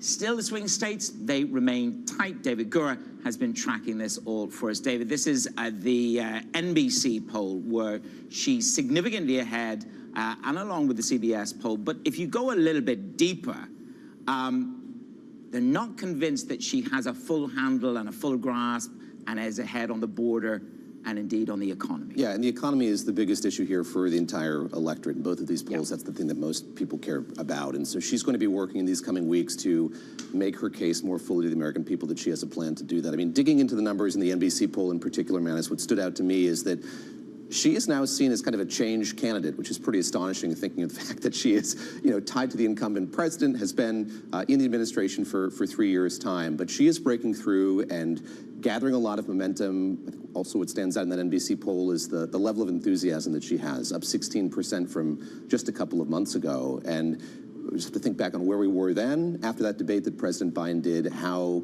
pessimistic a lot of Democrats were about their prospects in this election. That does seem to have changed. But you're right, at a granular level here, on policy points in particular, she has a lot of work to do yet.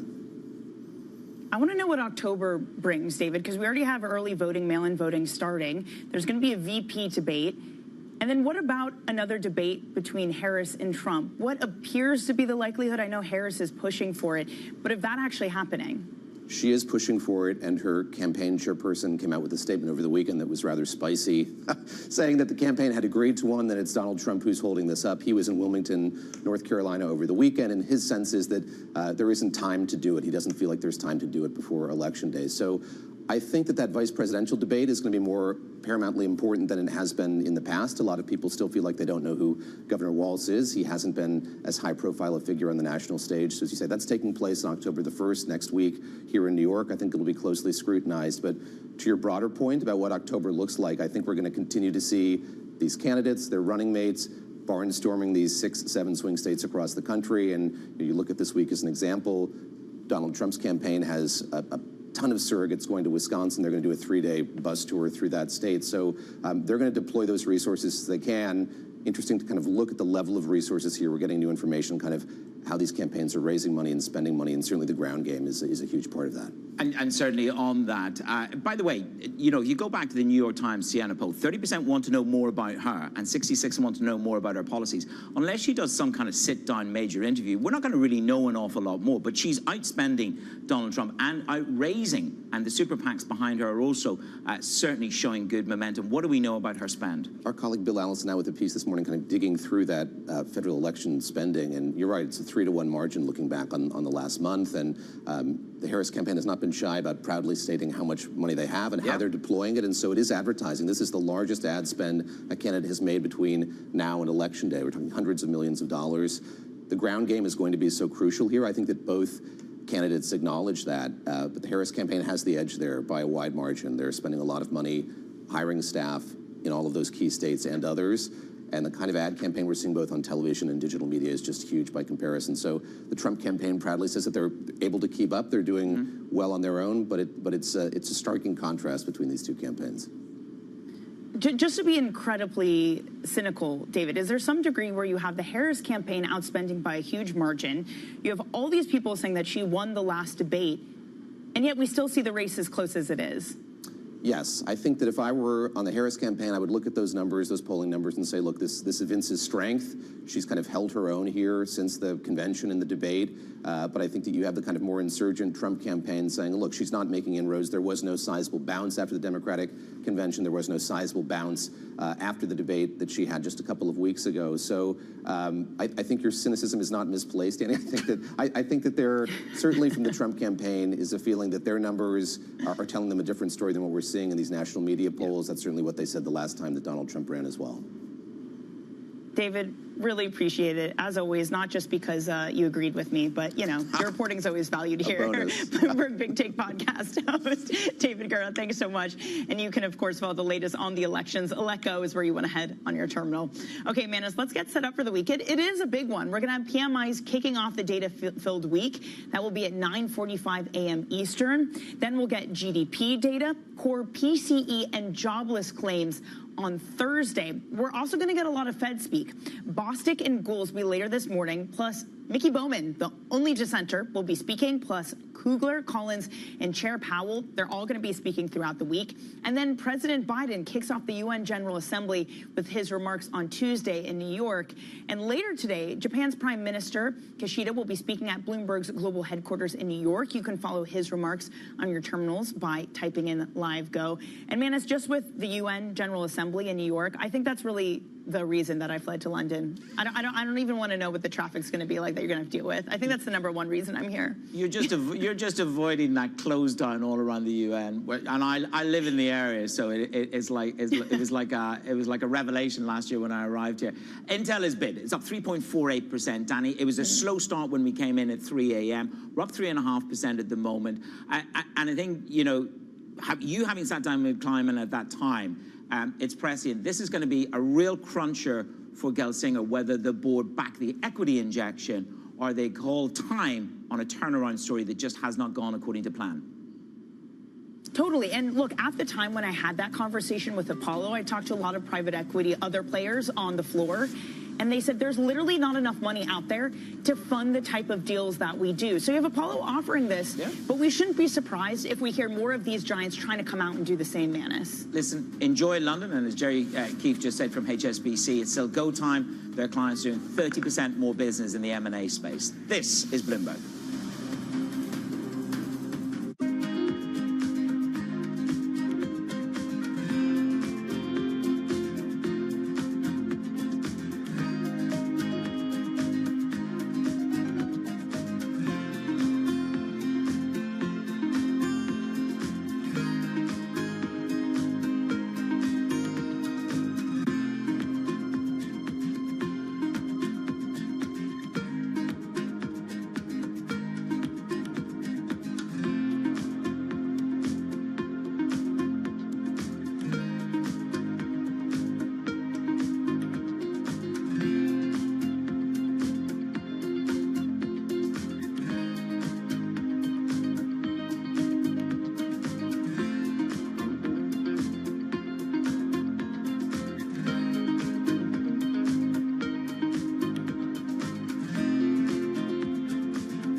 also an owner, I should have pointed out, of 3 major sports teams. That's right. Right?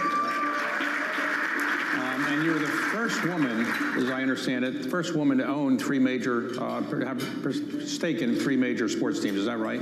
Yes, and we'll say African American.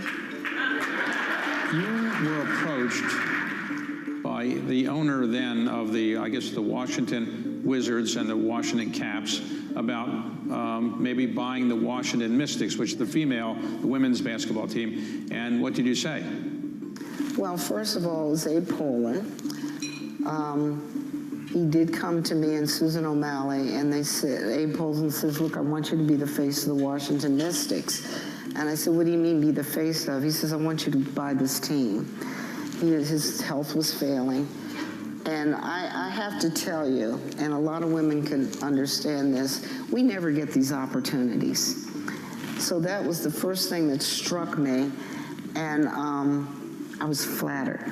I was really flattered. I said, well, Abe, what are the financials on this? And he handed them to me. He says, well, they're not making money. But I was still intrigued about team ownership.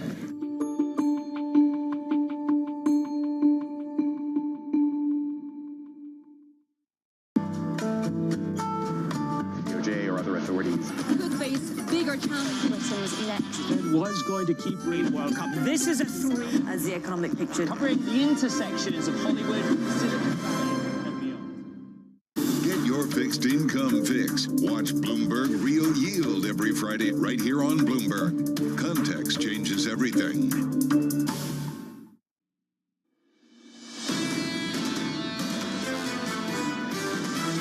Market wanted 50, it got 50. I think the key now is, can yield stabilize? Overall, the economy is performing like it doesn't really get impacted by kind of these swings in rates we've had the last couple of years. The Fed's trying to get to neutral. It's just it doesn't know where neutral is. The idea that the Fed simply through its actions brought down inflation, this is nonsense. I do think that we are headed for a soft landing. This is Bloomberg Surveillance with Jonathan Farrell, Lisa Abramowitz, and Anne-Marie Hordern.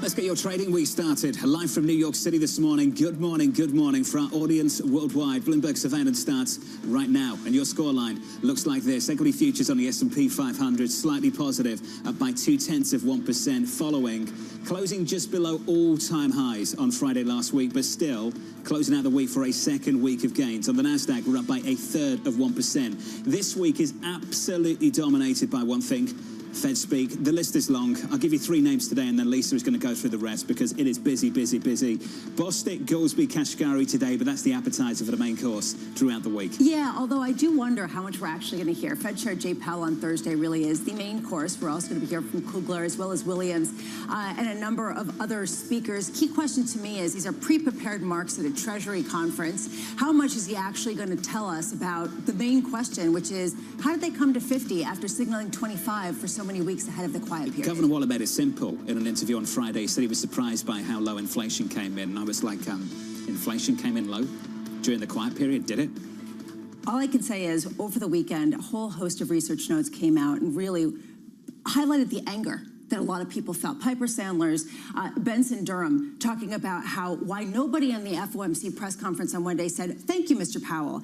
Why did you do this? First, did you or someone else plant any story to alter market expectations? Second, if so, would such a communication strategy enhance transparency and the transmission of monetary policy, or would it damage Fed credibility? A real feeling of anger that people are looking for explanations. Can you come out and deliberately give us a sense how much we have to watch some of these Wall Street Journal and FT articles to really give a sense of what the actual policy is? Thank you, Bramo, for starting Monday morning with some real strength and fire. I agree with you. I wish someone would have asked a direct question like that in the press conference. I have my doubts as to whether they'd be invited to the following news conference come November 7th. This is a key question, though, and this is not just sort of a peripheral point. We have a guest on later this show who's going to talk about the same thing.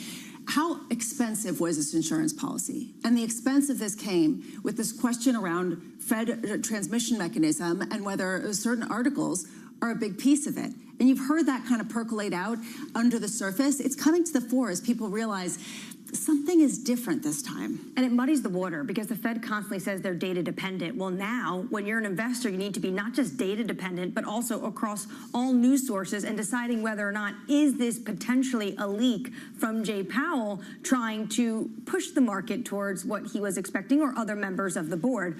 Paul Donovan puts it like this today. Markets want to hear that the Fed is scrambling to catch up with falling inflation, not that there's anything wrong with the economy. The other issue, of course, is not just was this just such a big insurance cut, but the politics behind this. Was this something the Fed knows that we don't know? Is the economy as bad as it is? So they need to scramble to say, actually, this is just insurance. Well, let's get to the economic data a little bit later on this morning, some S&P global PMIs. Those PMIs already came out over in Europe, and let me tell you, they weren't good. Euro dollar, negative 0.5%, a brief break of 111. Manufacturing is terrible. Services in France, post the Olympics, let's say we're playing catch down in France and for the rest of Europe. You know, I thought France was actually the most interesting because we're talking about Germany, sort of the sick child of Europe, and yet France was supposed to get this big boost from the Olympics, and it faded so quickly that they're now talking about taxing wealthy individuals and businesses up the wazoo to try to raise enough revenues. This is sort of the theme that you're hearing around Europe, but also the U.S. as people grapple with the fact that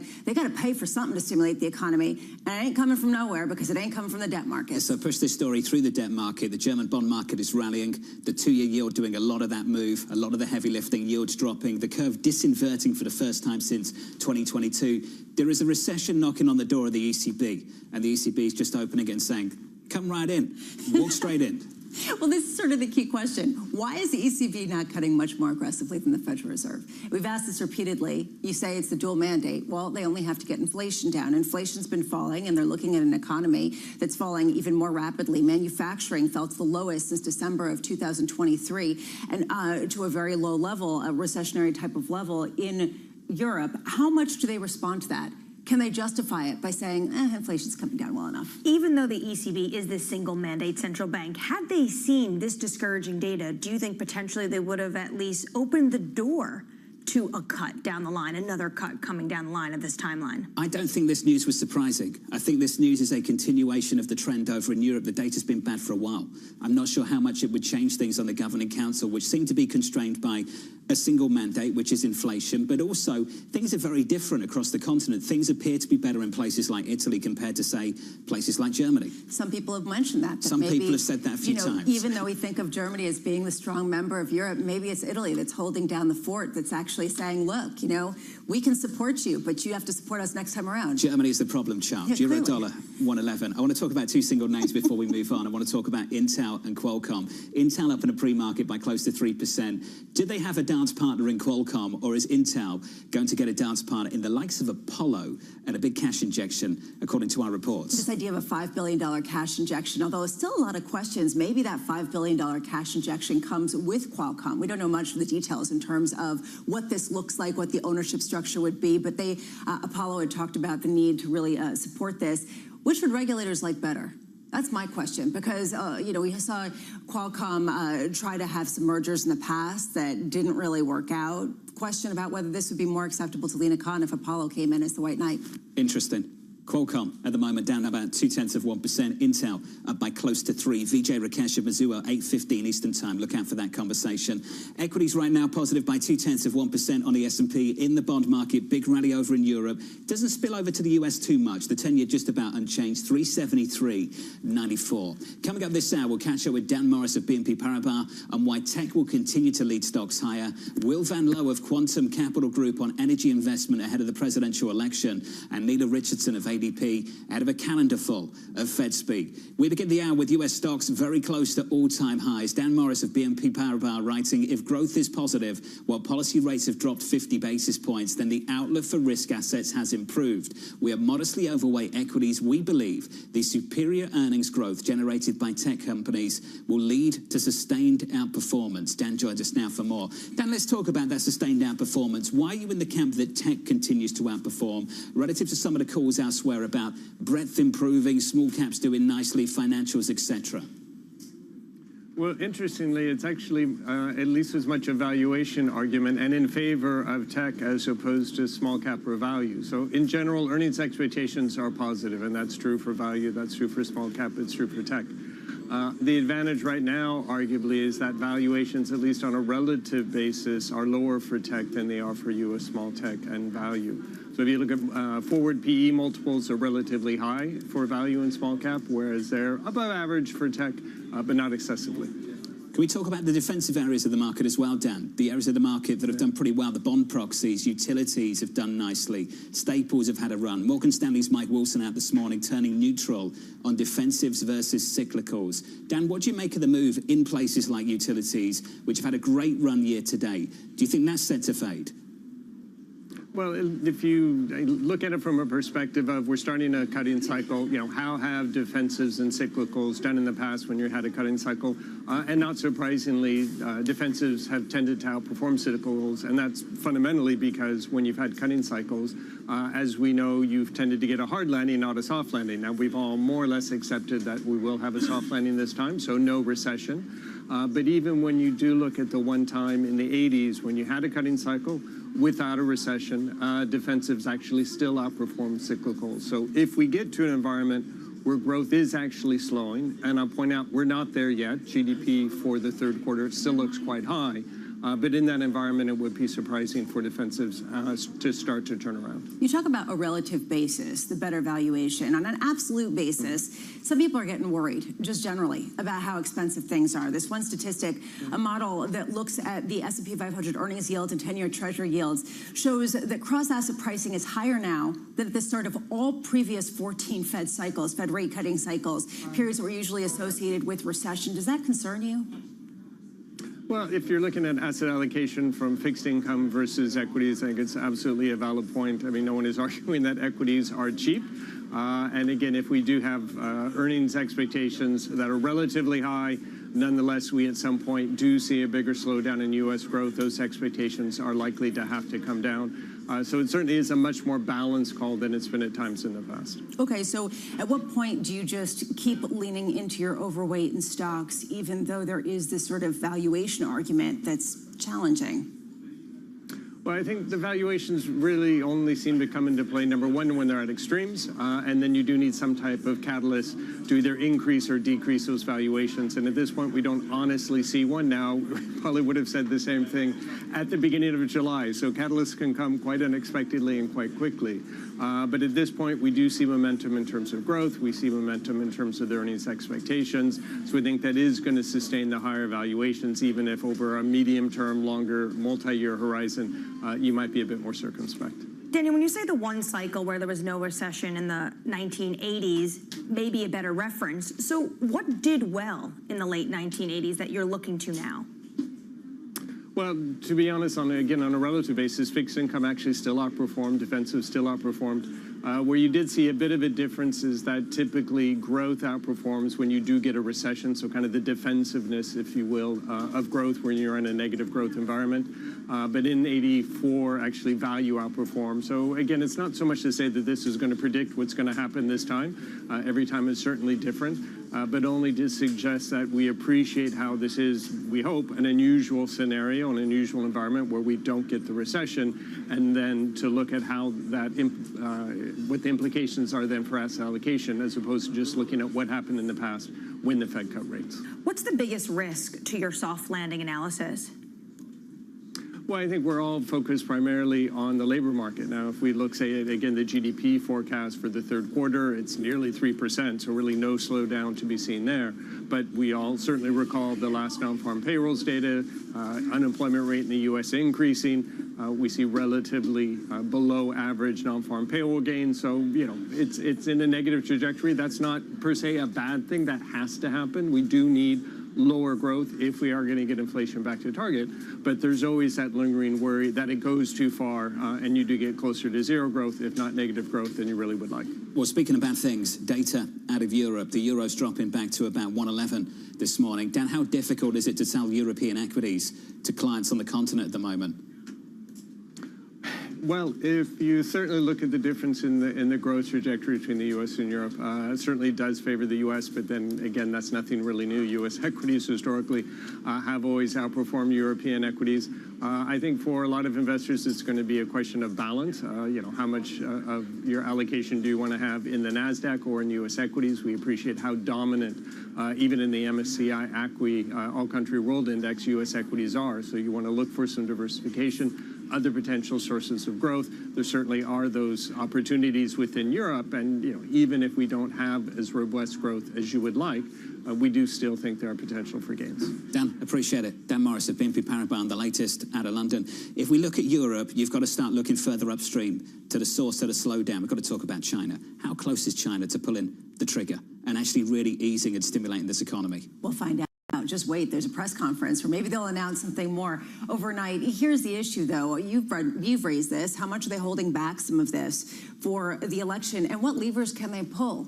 I mean, economists at Bloomberg basically saying, stimulate the housing market, put a floor under some of the declines that you've seen in housing prices. Is that really going to be long-lasting? Is that what they're looking for? Equity futures right now up 0.2 on the S&P 500. With an update on stories elsewhere this morning with your Bloomberg brief. Here's Yahara Heckes. Hey, Yahara. Hi, John. At least 6 people are dead in Japan after a record amount of rain triggered flooding and landslides. In western and southern Japan, evacuations were ordered for more than 100,000 people, and the government issued some of the most severe emergency warnings for heavy rain. The country's weather agency says Saturday's rainfall reached the highest daily tally for the area since the agency began recording data. Meanwhile, Ukrainian President Volodymyr Zelensky is in the United States. On Sunday, he kicked off his visit with a stop at an ammunition plant in Pennsylvania. Then later this week, he's set to address the UN General Assembly here in New York. He's also scheduled to meet with President Joe Biden to push the U.S. president to provide an official invitation for Ukraine to join NATO. He's also scheduled to meet with presidential candidates Kamala Harris and Donald Trump. And as you touched on earlier, Bloomberg has learned Apollo has offered to make a multi-billion-dollar investment in Intel. Sources say the firm has indicated it's willing to make an equity-like investment of as much as $5 billion in the chip maker. That development comes as Qualcomm is set to be floating a friendly takeover of Intel in what could be one of the biggest ever M&A deals. Sources say Qualcomm has been speaking with U.S. regulators and believes an all-American combination could allay any antitrust concerns. That's your Bloomberg Brief. John? Yahara, thank you. More from Yahara in about 30 minutes' time. Up next on the program, 43 days and counting. This election's going to be close. We've always known that. That's what happens in these presidential elections. And in a state like Michigan or Pennsylvania, Wisconsin, we know that this is going to be a close race. David Gura just around the corner, live from New York City this morning. Good morning.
There is this real momentum from Wall Street. We're basically deep in the European earnings season. Take a look at how we're faring when it comes to Asian markets. Good morning, this is Bloomberg Daybreak Europe. I'm Tom McKenzie in London. These are the stories that set your agenda. Taking you from the U.S. market's close to the overnight session in Asia. We'll walk you through what you need to know to kickstart the European trading day. Live from our European headquarters, we bring you the day's top market-moving stories, unmatched expert analysis, and on-the-ground reporting from across the continent. Tune in every weekday at 6 a.m. London time, only on Bloomberg Television. As we spend some time here on the broader presidential race. Let's focus in on European politics. Makes you wonder how politics might play out.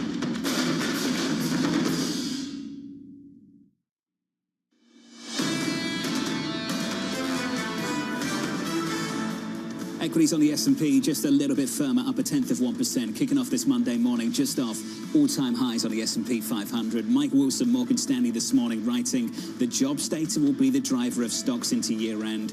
A drop in the unemployment rate, better than expected payrolls, is likely the most risk-on signal for equities in 4Q. Jobs 2 Fridays away. And this, to me, is really going to make the difference between why the Fed is cutting rates as aggressively. It all comes down to what the data says. If it's good, then do you get the sort of euphoria, the sort of candy high that people have with the soft landing that finally has been realized? So that's the equity market. In the bond market, yields just about unchanged. The 10-year 373.75. Under surveillance this morning, 43 days and counting.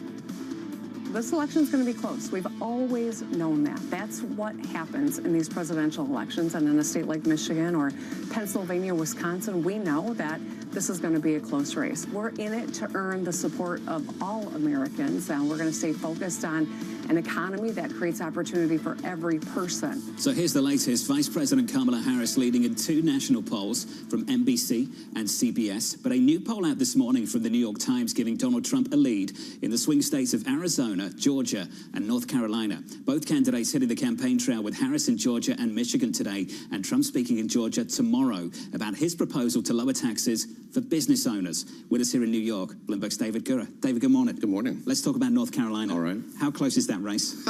Incredibly close, as Anne-Marie knows. I mean, I grew up there, and there's been talk for many years now about the purpling of North Carolina. And I grew up in Chapel Hill, which has been seen as this kind of liberal oasis in a largely red state. There's been a lot of hope and prayer that other parts of the state would come in. Charlotte had promise. Will that happen? I think is a huge question. But what we've seen in the the implosion of this lieutenant governor's campaign for governor is giving Democrats a lot of good cheer going forward here into the election. But does that travel upstream to the top of the ticket?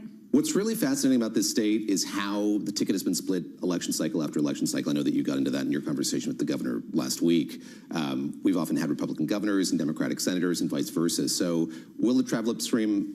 Likely, I think likely in light of what we've seen here. I mean, I'm so struck by the way that the Democratic Party in the state has sort of said that Mark Robinson, the lieutenant governor, is the standard bearer for the Republican Party. That's what they've started to do before these recent allegations came to light. It's certainly, I think, the strategy that they're trying to engineer here is to make it seem like it's the Republican Party in North Carolina broadly. Maybe that will travel upstream. Since you grew up there, why do they split the ticket? It's a great question. We're talking about the Republican Party of old here as well. And so obviously Trump has made inroads. But I think that, like Massachusetts, where you have this kind of same phenomenon, there's a sense that maybe there's a merit to having some divided government, I think, in the state. Now, that's been taken to a really extreme in recent years. It's been a Republican-controlled legislature that just made the job of governing in that state hell for the Democratic governors in office. But it has been, for many years, you have a Democratic governor, Republican legislature. In the past, they've been able to work together, somewhat so. Recent years, it's really kind of fallen apart. Let's use North Carolina as a petri dish. We know that Kamala Harris has a fundraising advantage of late. We've seen that she's raised $404 million. That's what she's got in the bank versus $295 million for Trump. How is she deploying it in some of these swing states? What's the focus? How targeted is it? So in terms of advertising, it's extraordinary. I mean, this is the largest ad spend that we've seen in TV and digital advertising of any campaign ever going into the election. It's hundreds of millions of dollars. And so you bring up the piece that we have out this morning by Bill Allison and looking at federal election data. And it's a huge effort to outspend both on advertising and the ground game. And I think that you talk to Republicans and Democrats, both say that this is going to be won or lost based on the strength of the ground game. And you look at sort of the integrity and the size of the Democratic ground game in North Carolina and other places, I think it's safe to say they do have an edge here. You listen to folks who work for former President Trump's campaign. They feel very confident in what they have in terms of volunteering, print advertising, TV advertising. But again, they're being eclipsed here. They're being outmatched by what the Democrats are spending right now, both from the campaign and outside groups. At the same time, there haven't been as many kind of public forums where they can really give a discussion. We've seen Trump give a number of interviews. Kamala Harris hasn't. There's some discussion about an October 23rd debate. Kamala Harris said she has accepted it by CNN. Trump said it seems too late.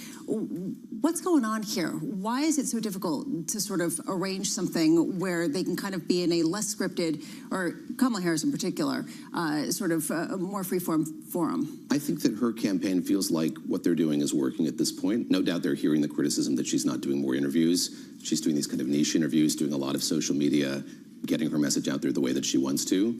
Yes, there's a lot of kind of media criticism for not doing more. To your question about the debate, something could be scheduled. Yes, it's 43 days, but they could get together on a stage between now and then. And I think there was this kind of delicious statement from Kamala Harris's campaign chairman over the weekend saying effectively, we agreed to this. The rules are the same as the ones that President Trump agreed to before. He could do this if he wanted to. Look, coming out of that debate in Philadelphia, there's a sense from the Harris campaign that that went well. The polls met that out. People reacted favorably to how she performed on that stage. They want to have it. I don't think the Trump campaign wants to, but to answer your question, fundamentally, yes, they could meet between now and then, and perhaps they will. It's not just immediate criticism, though. When you look at the polls, there's this thirst from the voters to understand her policies a bit more. Do you think that's coming through in these set pieces she does at campaign rallies? No, I don't think so. I mean, you look at kind of going into that debate, there was this unanswered question, who is she, what does she stand for, what are her policies going to be? Looking at the polling after that debate, I think she answered some of those questions, but there's still more that she could do. We'll see that this week. I think both candidates are going to speak about the economy in a variety of settings, both they and their surrogates and their running mates. I think that's an effort to kind of put more meat on the bones still. But I think that there still are unanswered questions about sort of who she is. I mean, what's just to go a bit of a diversion here, looking at that NBC poll, the fact that she's being kind of seen as or billed as a change candidate is so extraordinary for me, and I think that that's something her candidate's likely to embrace, her campaign's likely to embrace, but really phenomenal here that sort of the vice president of the incumbent president is being seen as more of a change agent than Donald Trump himself. I think we saw Governor Walz on a campaign trail over the last week saying something like, we can't have 4 more years of this. They're talking about Trump as if he's the incumbent.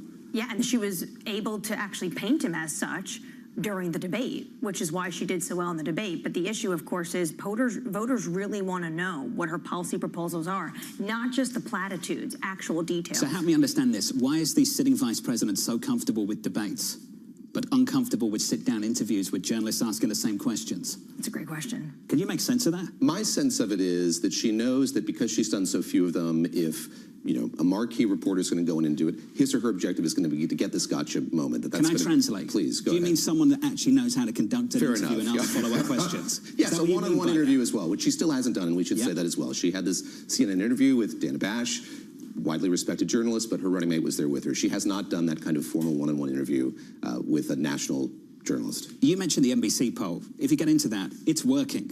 The favorability rating has jumped 16 points since July. This is from NBC. The largest increase for any politician in NBC News polling since then President George W. Bush's standing surged after the 9/11 terrorist attacks. It's working. But the issue is she's still falling behind Donald Trump when it comes to issues like the economy and immigration. And when you go out and ask voters in all these swing states, what's your top concerns? It's the economy and immigration. So that is why there is this need to understand the policies more, because the top 2 issues, she's still behind Donald Trump. So looking ahead to this week and picking up on that, I mean, if the Trump campaign is able to keep its focus this week, those are the issues on which it wants to be focusing. So J.D. Vance going to Georgia, going to Michigan as well to talk about the economy, talk about taxation. Donald Trump's supposed to be doing that later this week as well. But this is what his advisors have said to him from the get-go. Focus on these things. We'll see if he does it from this week forward through the election. David, appreciate your time. As always, David Gura on the latest. Up next on this program, we'll speak to Vil Van Loo of Quantum Capital Group on the outlook for energy ahead of 2 very different possible administrations from New York City. This is Bloomberg.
I've seen firsthand how some fashion businesses make women feel. And I think there's one thing, you know, being really vocal and being an Instagram activist and talking about something, there's a difference than putting your money where your mouth is and really trying to do something about the problem. And that's what I did with that business. It was about how do I take everything that I know and I've learned and actually do the opposite. And I think that as a young black female entrepreneur, the only thing that I could do was what I know from my experience. And the honest truth is, I didn't set out to create a company that was like deeply rooted in the principles of inclusivity and diversity. I set out to make a company that was right for me and my friends, and I knew that if I had a problem, chances are somebody else does. And I think that's where so many businesses are, you know, created, when you're solving a problem that's real for you and therefore real for the consumer.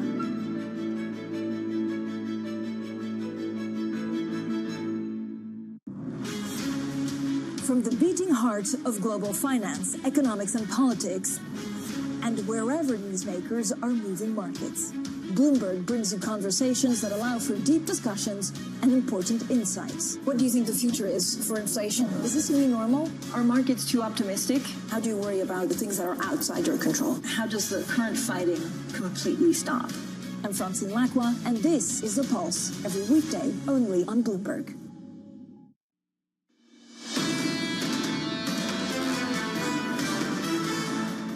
Check out Commerzbank over in Germany. The stock was down by almost 6%. Big unwind, just about unchanged on the trading day.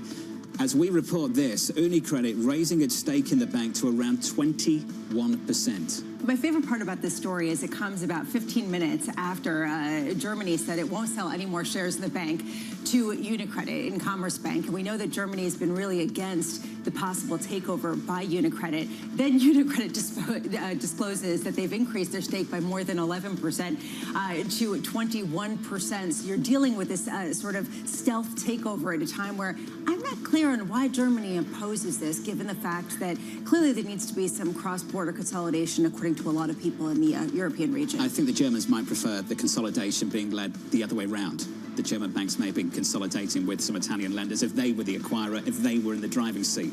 Just maybe a theory that's out there on the continent at the moment. And is the theory that it has to do with a certain feeling of superiority or inferiority, or? Don't follow my comments, follow the comments from the Labour representative of Commerzbank, who spoke to a French business daily a week or so ago, who said they'd prefer a tie-up with a French bank than an Italian one.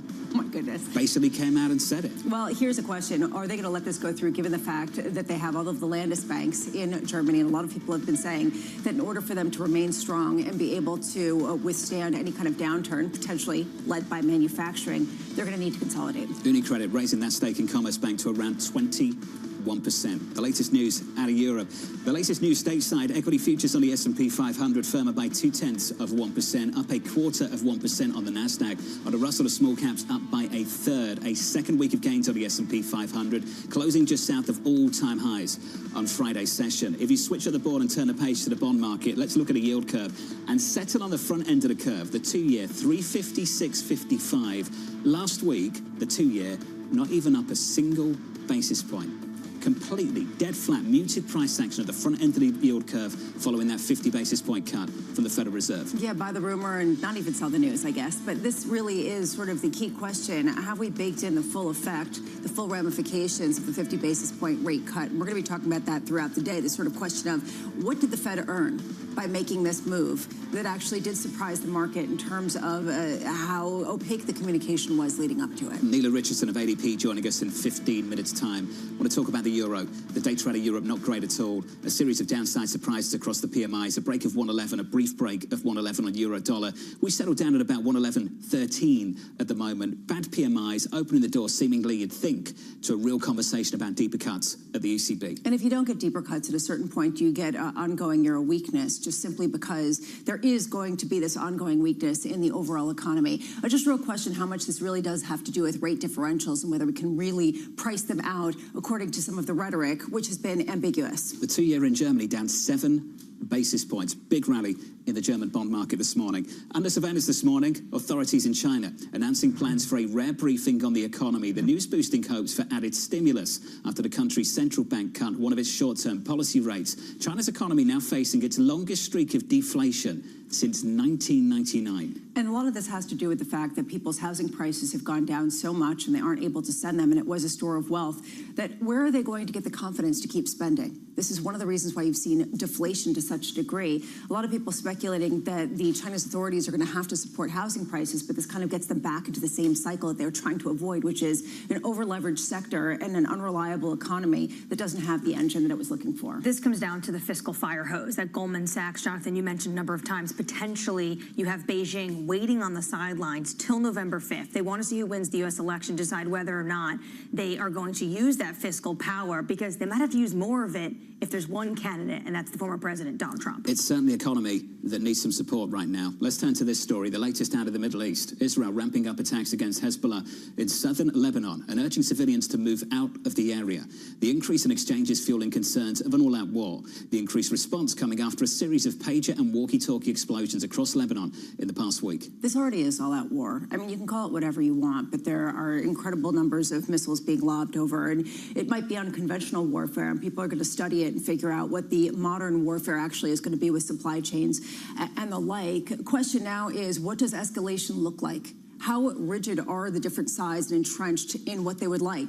And it doesn't seem like there's an easy coming together kind of moment, despite some of what we've heard from John Kirby over the weekend. Yes, how do you put the genie back in the bottle? This already feels like almost an all-out war between Hezbollah and Israel, as they still are also dealing with what's going on in Gaza. President Biden over the weekend telling reporters that we're going to do everything we can to keep a wider war from breaking out.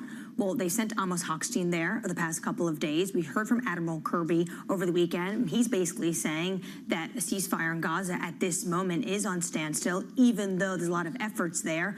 All of these efforts, all of these phone calls, but still, the tension continues to ratchet higher. Let's turn to the nation's capital. The latest out of Congress, congressional leaders unveiling a stopgap funding bill yesterday in a bid to delay a government shutdown until December 20th. The bill would keep existing funding levels while boosting money to the Secret Service. The House is expected to vote on the measure as soon as Wednesday, ahead of the September 30th deadline. So we heard from Speaker Johnson over the weekend. While this is not the solution any of us prefer, talking to his colleagues, it's the most prudent path forward under the present circumstances. What are the present circumstances?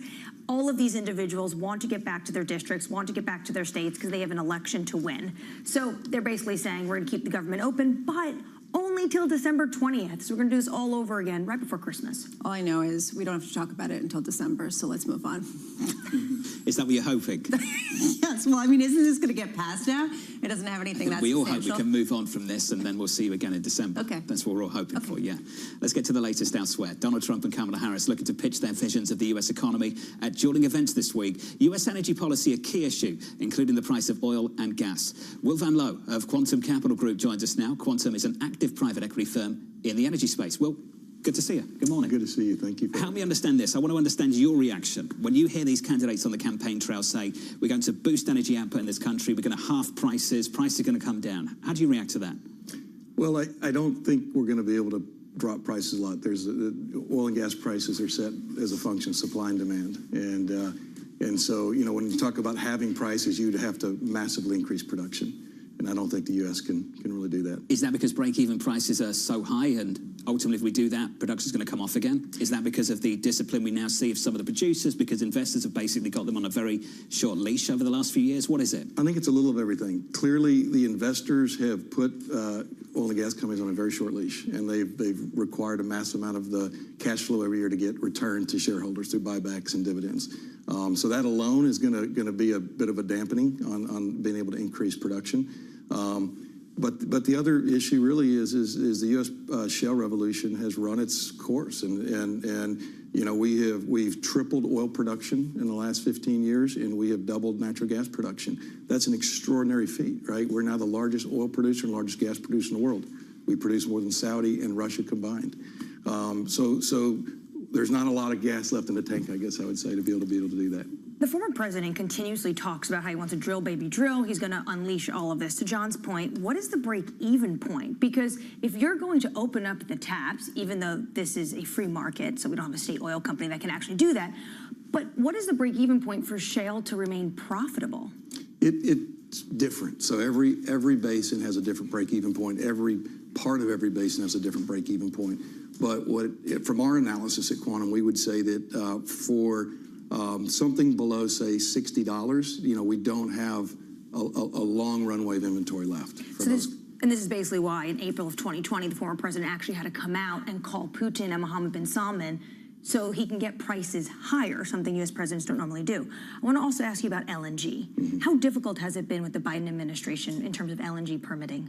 Well, as you know, the Biden administration did put a halt on all new LNG permits a number of months ago. And I think that was a really a big mistake because many countries around the world are starting to rely on U.S. natural gas for their energy, especially after what happened in Russia and Europe last year or 2 years ago. And so that it's a big issue.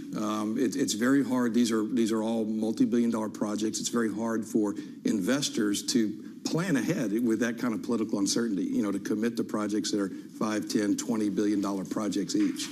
So it's put a big challenge on the U.S. LNG sector. Qatar is getting a lot of the benefit of that, and other countries around the world are getting the benefit of this stay on U.S. LNG. Can we just sit on that for a second? You are an investor with a lot of money to put to work. How are you handling that? The idea that permitting is being put off, given that you see a real opportunity for the U.S. to take up some of the market share there. Are you continuing to invest? Have you actually held off on specific investments?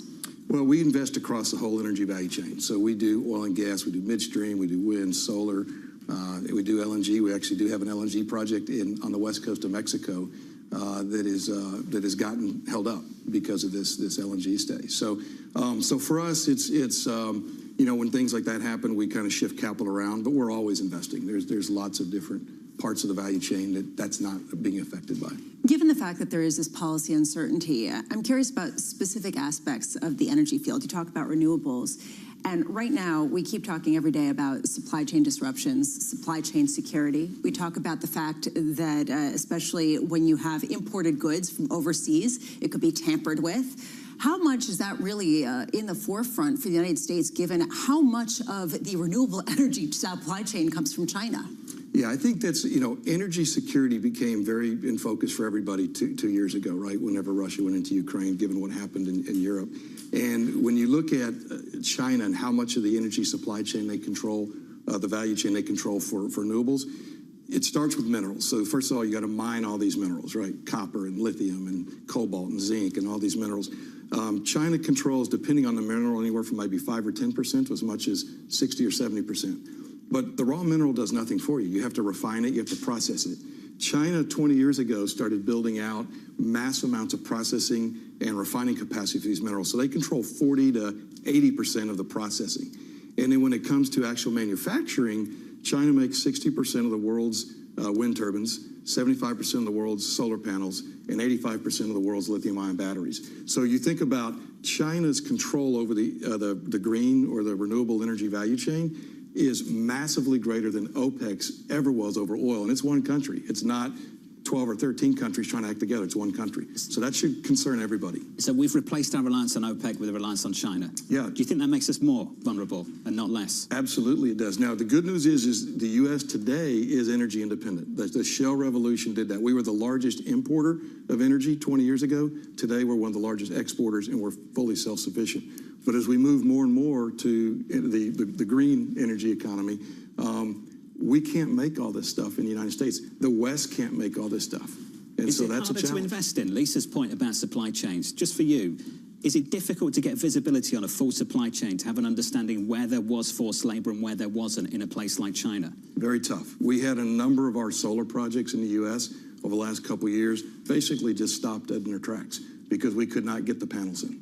When you look at China and you're talking about this absolute control they have and domination when it comes to raw materials and the processing, is this a long-term play? Do they want to be the Detroit of the world? Yes. In the yesteryears? They absolutely. They've got 4 or 5 massive kind of national initiatives, and that's one of them. Dominating the energy transition value chain is paramount because they don't have very much oil. All they have there is coal, and that's one reason you see China electrifying everything.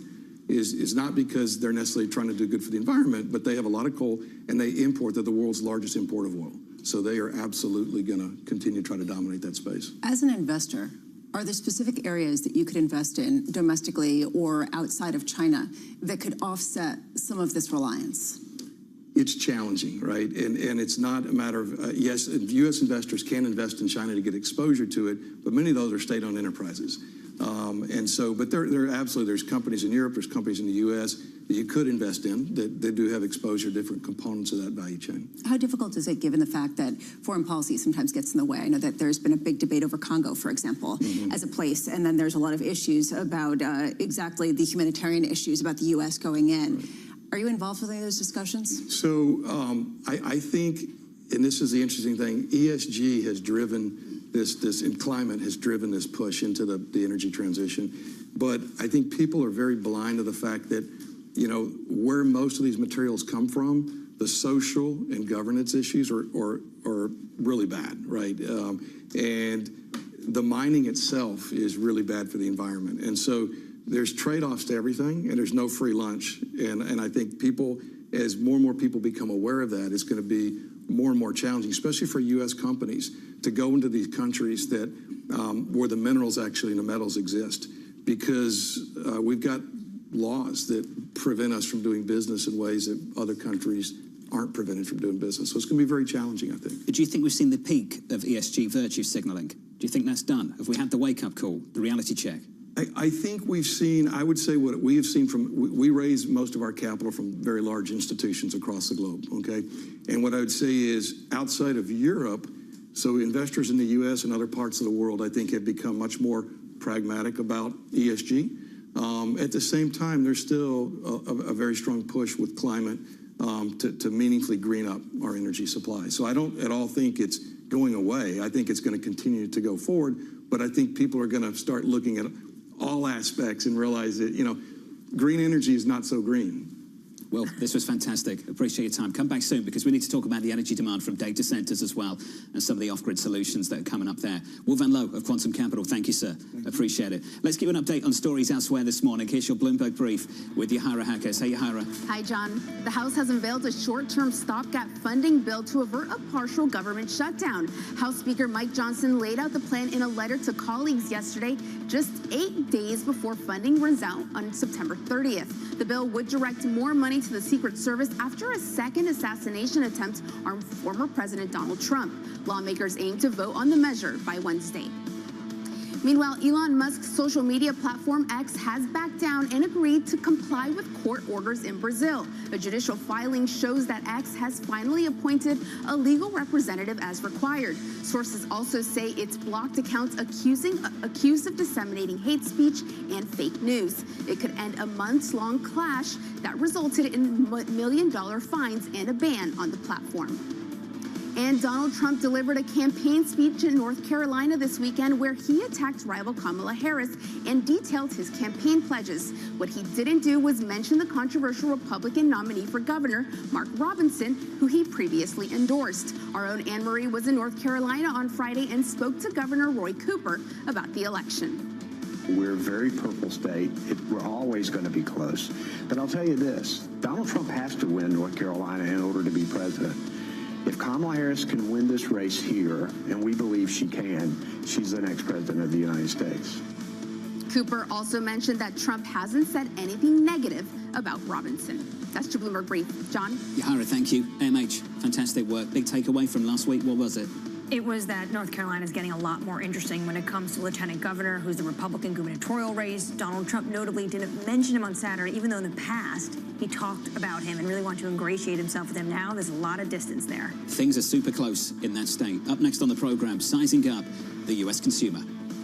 We think the consumer is actually really well set up here. They've got household balance sheets in really good shape. We think inflation's settling now in a 2.53% range. Fed seems okay with that here, but that's kind of a no landing outlook. Neela Richardson of ADP, up next.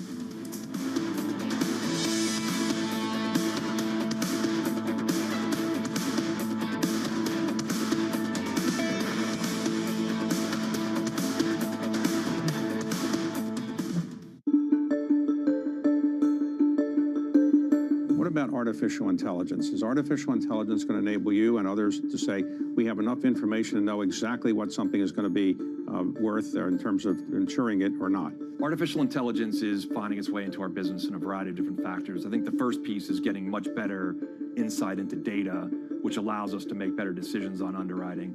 It's also a great opportunity to service business better in terms of like call centers and different ways of what's using robotics and other AI will be very helpful. But it is an emerging practice within the industry and one that is evolving very quickly. So it's also going to present risks that other companies, how they use it and how they use large language models and making sure the decision making is very sound. So it's complicated, but it definitely is benefiting the business today.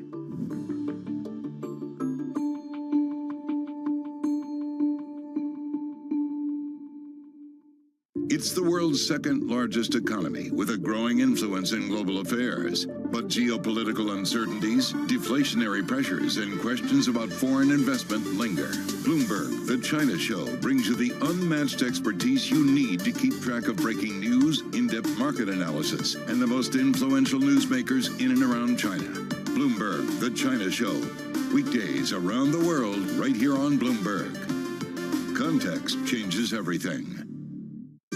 Good morning. This is Bloomberg Surveillance. Welcome back to the opening trade. This is Bloomberg Technology. This is the Asia trade. You're watching the close. Welcome to Balance of Power. This is Bloomberg. Bloomberg loves earnings. I know it's like your Super Bowl, right? I can't wait. It's like opening presents in the morning. All right, it will be exciting. Nobody covers earnings like Bloomberg.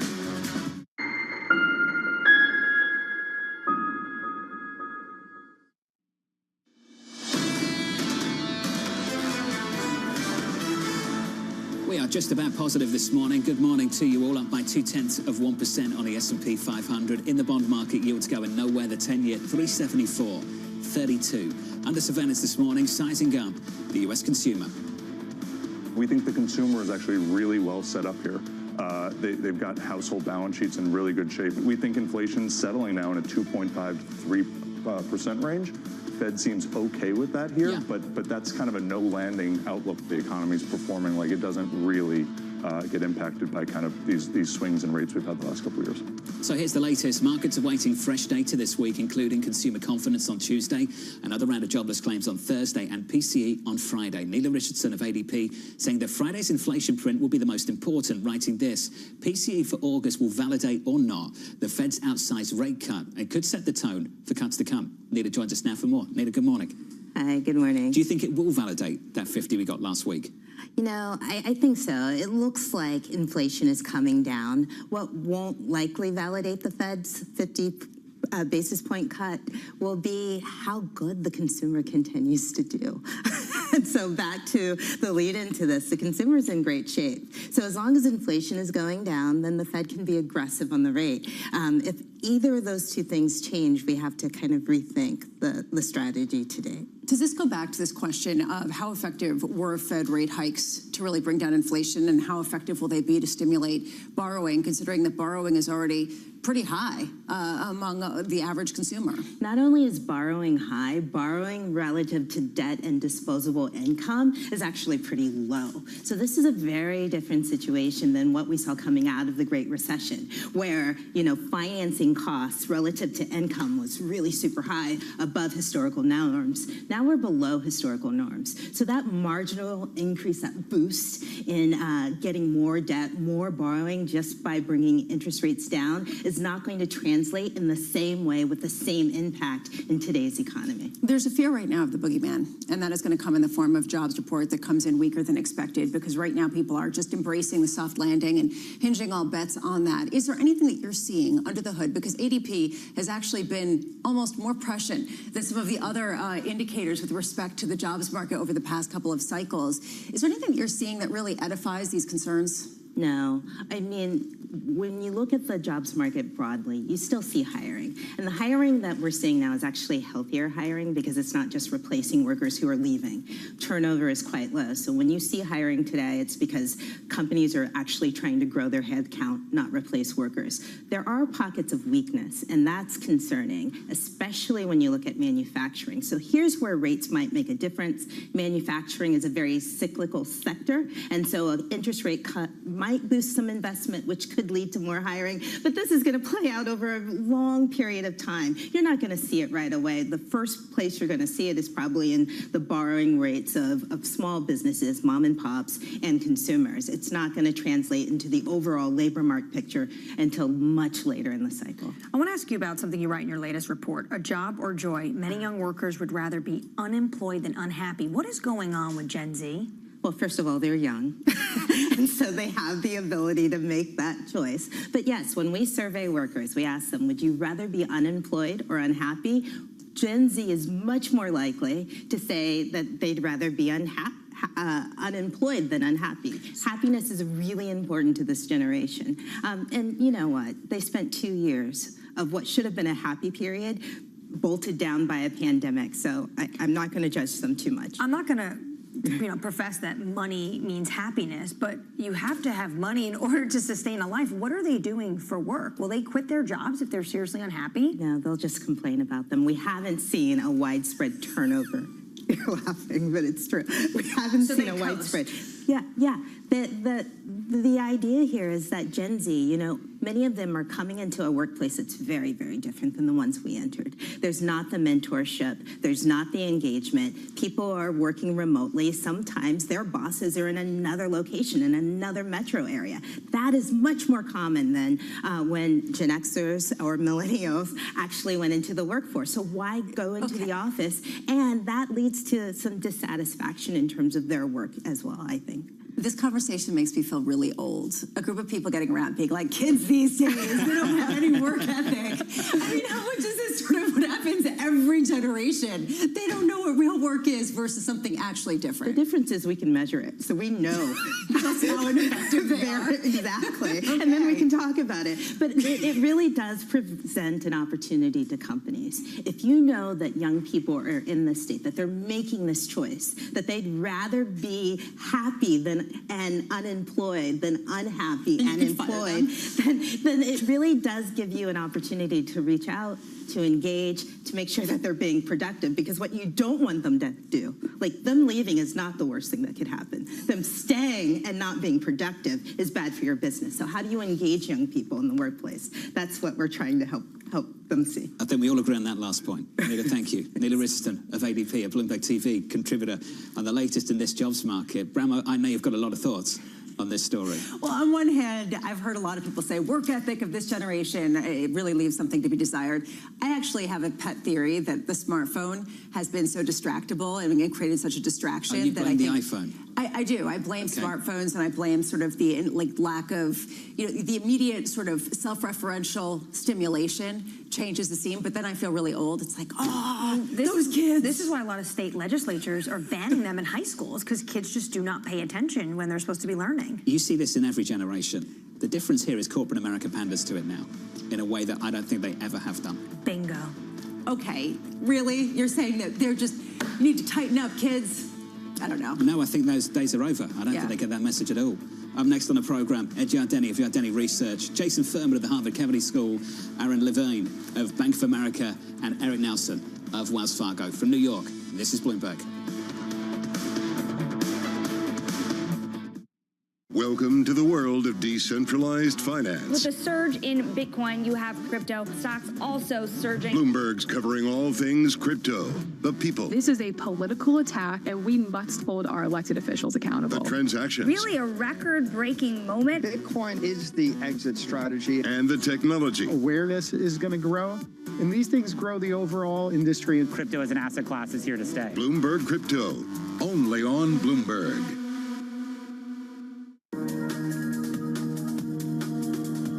Well, I think what's happening is we're starting to bring realism into the discussion. I mean, I think understanding the global energy system, the scale of that system, the important role that it plays in everybody's life around the world, and then thinking something that's been built over 150 years, trillions and trillions of dollars of investment that's playing such a critical role in the economies around the world, how you transition out of that system. And I would say transition from a higher carbon emission system to a lower carbon emission system. We started out with a very narrow solution set focused on wind and solar and EVs, and assumed or aspired that that would address the total set of the issues, and it doesn't. We need to be more realistic around, to Patrick's point, there are a lot of solutions that are going to be required. We should stay focused on the problem statement, which is emissions, and reducing those emissions, and less focused on exactly how to achieve that, and let every company, every sector, all technologies compete for the most cost-efficient way to reduce those emissions, and we will make progress much faster, which will mean making today's system more emissions efficient, while we introduce new systems that have lower emissions. And then with time, you will transition and we'll make progress. From our studios in New York and San Francisco, our expert hosts have the data and analysis about the companies you know and the startups to watch, plus the interviews you don't want to miss. Watch Caroline Hyde and Ed Ludlow on Bloomberg Technology, the only daily business show dedicated to tech, right in the middle of the trading action, every weekday, only on Bloomberg Television. Context changes everything. Bloomberg covers the world with unmatched reach and resources. From more than 120 countries, the moment news breaks, 24 hours a day. Bloomberg, context changes everything.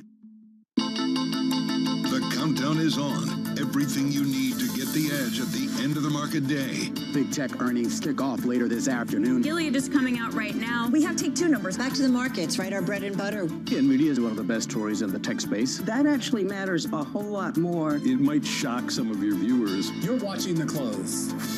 Get ahead of tomorrow's trading with The Close. Weekdays on Bloomberg. Context changes everything.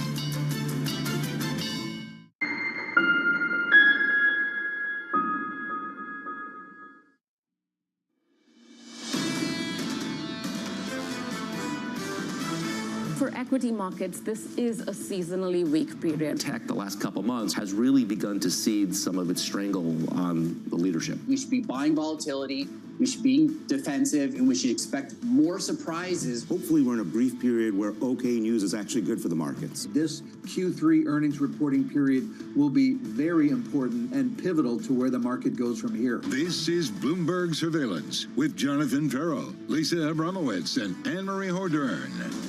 Live from New York City this morning. Good morning, good morning. The second hour of Bloomberg Surveillance begins right now with equity futures on the S&P 500 up 0.1%. On the Nasdaq 100, the gains resume up 0.2%. On a small caps, the Russell up 1/3%. The week ahead, a sprinkle of economic data and a ton of Fed speak. Kicks off with Bostic and Goolsby and Kashkari a little bit later. Yeah, and later on this week, on Thursday, let's get drumbeat. Powell, Collins, Kugler, Williams, Barr, and Kashkari all coming out, albeit the key marquee speaker, Jerome Powell, will be in pre-recorded comments, so don't get too excited. At the same time, there's this question about whether we get more insight in how contentious this decision was that led the Fed to cut rates by 50 basis points after a widely expected cut of 25 basis points by economists looking at the data. The focus has shifted from inflation to the labor market in a big way. Neil Kashkari of the Minneapolis Federal Reserve, some headlines on him at the moment, saying Federal Reserve policy is still tight after a half-point cut. There's still some space here to cut even more. He has been in the more dovish camp, saying the risks now tilted to a weakening labor market. Cue the labor market report that we get in a couple weeks' time, how much that's really going to inform how much further the Fed can cut. Question is he in the mainstream or is he on the fringes at a time where Mickey Bowman is also going to speak? And maybe she'll give some insight in just how vulnerable she sees the economy to being tilted the other way, where inflation becomes more of a concern again. Stuart Kaiser over the weekend saying the September event giant obstacle course did not offer true clarity on growth, which is why it's going to be so interesting what these Fed speakers have to say. He said the election or Fed policy, still a lot of question marks. As a result, event risk gets rolled forward another month with payrolls the belle of the ball. How important is that payrolls data going to be? The only important thing this week is the traffic in New York City, so we should probably get a traffic report from Bramo on that front. Midtown traffic is just a mess at this time of year. Okay. According to the Department of Transportation. Well, you've got stats. Let's go. Traffic data shows that average motor speeds in Midtown are the slowest of the year during UNGA, the United and... Do they have a four handle? Are we talking 4 miles an hour, something like that? No, actually, it's below that. It's the average traffic speeds dropped to 3 miles per hour on average. There were days it was also closer to 0 miles per hour. Basically, that's walking speed. That is not speed. That is standstill. That is literally gridlock. Take the metro. So yeah, you don't. That was according to. Take the metro. Move the UN. Move it to Queens. Queens. People are right in. Take it down. Hold on. When was the last time you went to Queens? Queens all the time to get to the airport. No, you went to Queens to go. You went to Queens to go to the U.S. Open, and how was the traffic then? It wouldn't be me in the traffic, would it? It would be heads of state getting stuck in the traffic in Queens. Okay. Can I just say we welcome all of the leaders. We're very excited to hear how this transpires. Just avoid. We welcome all the leaders. We're willing to give us interviews. I don't know anyone who lives in New York who's like, we welcome all the leaders to New York City. We leave. I mean, it's just basically. We welcome those that give us interviews. All I know is I welcome an interview with Sam Schwartz, also known as Gridlock Sam. Please come on. Gridlock Sam. Is that where those stats are from? Yeah. That's awesome. 3 miles an hour, average speed. Or 0. That is brutal. That's not moving. Let's get to the price action. Equity futures on the S&P 500 shaping up as follows. We look a little something like this. Slightly positive throughout this morning on both the S&P and the Nasdaq. We're up by 0.1%. Yields are a little bit higher by almost a single basis point, 374.89 on a 10-year. Coming up this hour, we'll catch up with Ed Yardeni of Yardeni Research on why the Fed is risking its credibility. We'll speak to Jason Furman of the Harvard Kennedy School on why he thinks Harris is the safer economic choice, and Eric Nelson of Wells Fargo on his bullish dollar call, which becomes a little bit more interesting given the data, Lisa, we saw out of Europe earlier this morning. Yeah, ultimately, how much you get a prospect of dollar strength just because everything else is so weak. And we've been talking about this a lot. The idea that the Fed could still cut quite considerably and you still get a stronger dollar because, hey, what's going on over in Europe? Whoa, just kidding. All of a sudden, manufacturing goes the lowest going back to December 2023.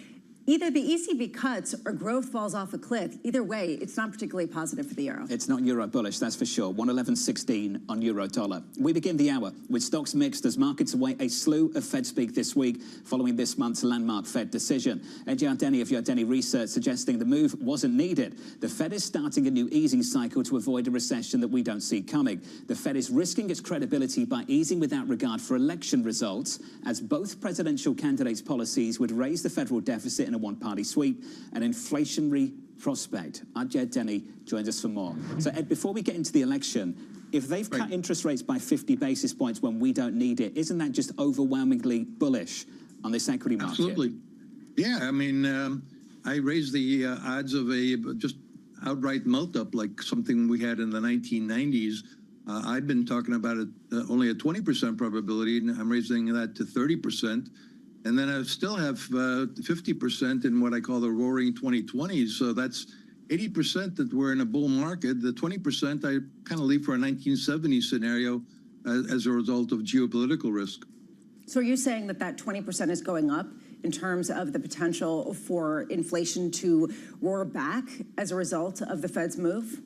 Well, again, these are my own subjective probabilities, and I went from 20% to 30% on a melt-up, and lowered the roaring 2020s, which is also very bullish, from 60% to 50%. So that, again, it still adds up to 80% that we're in a bull market.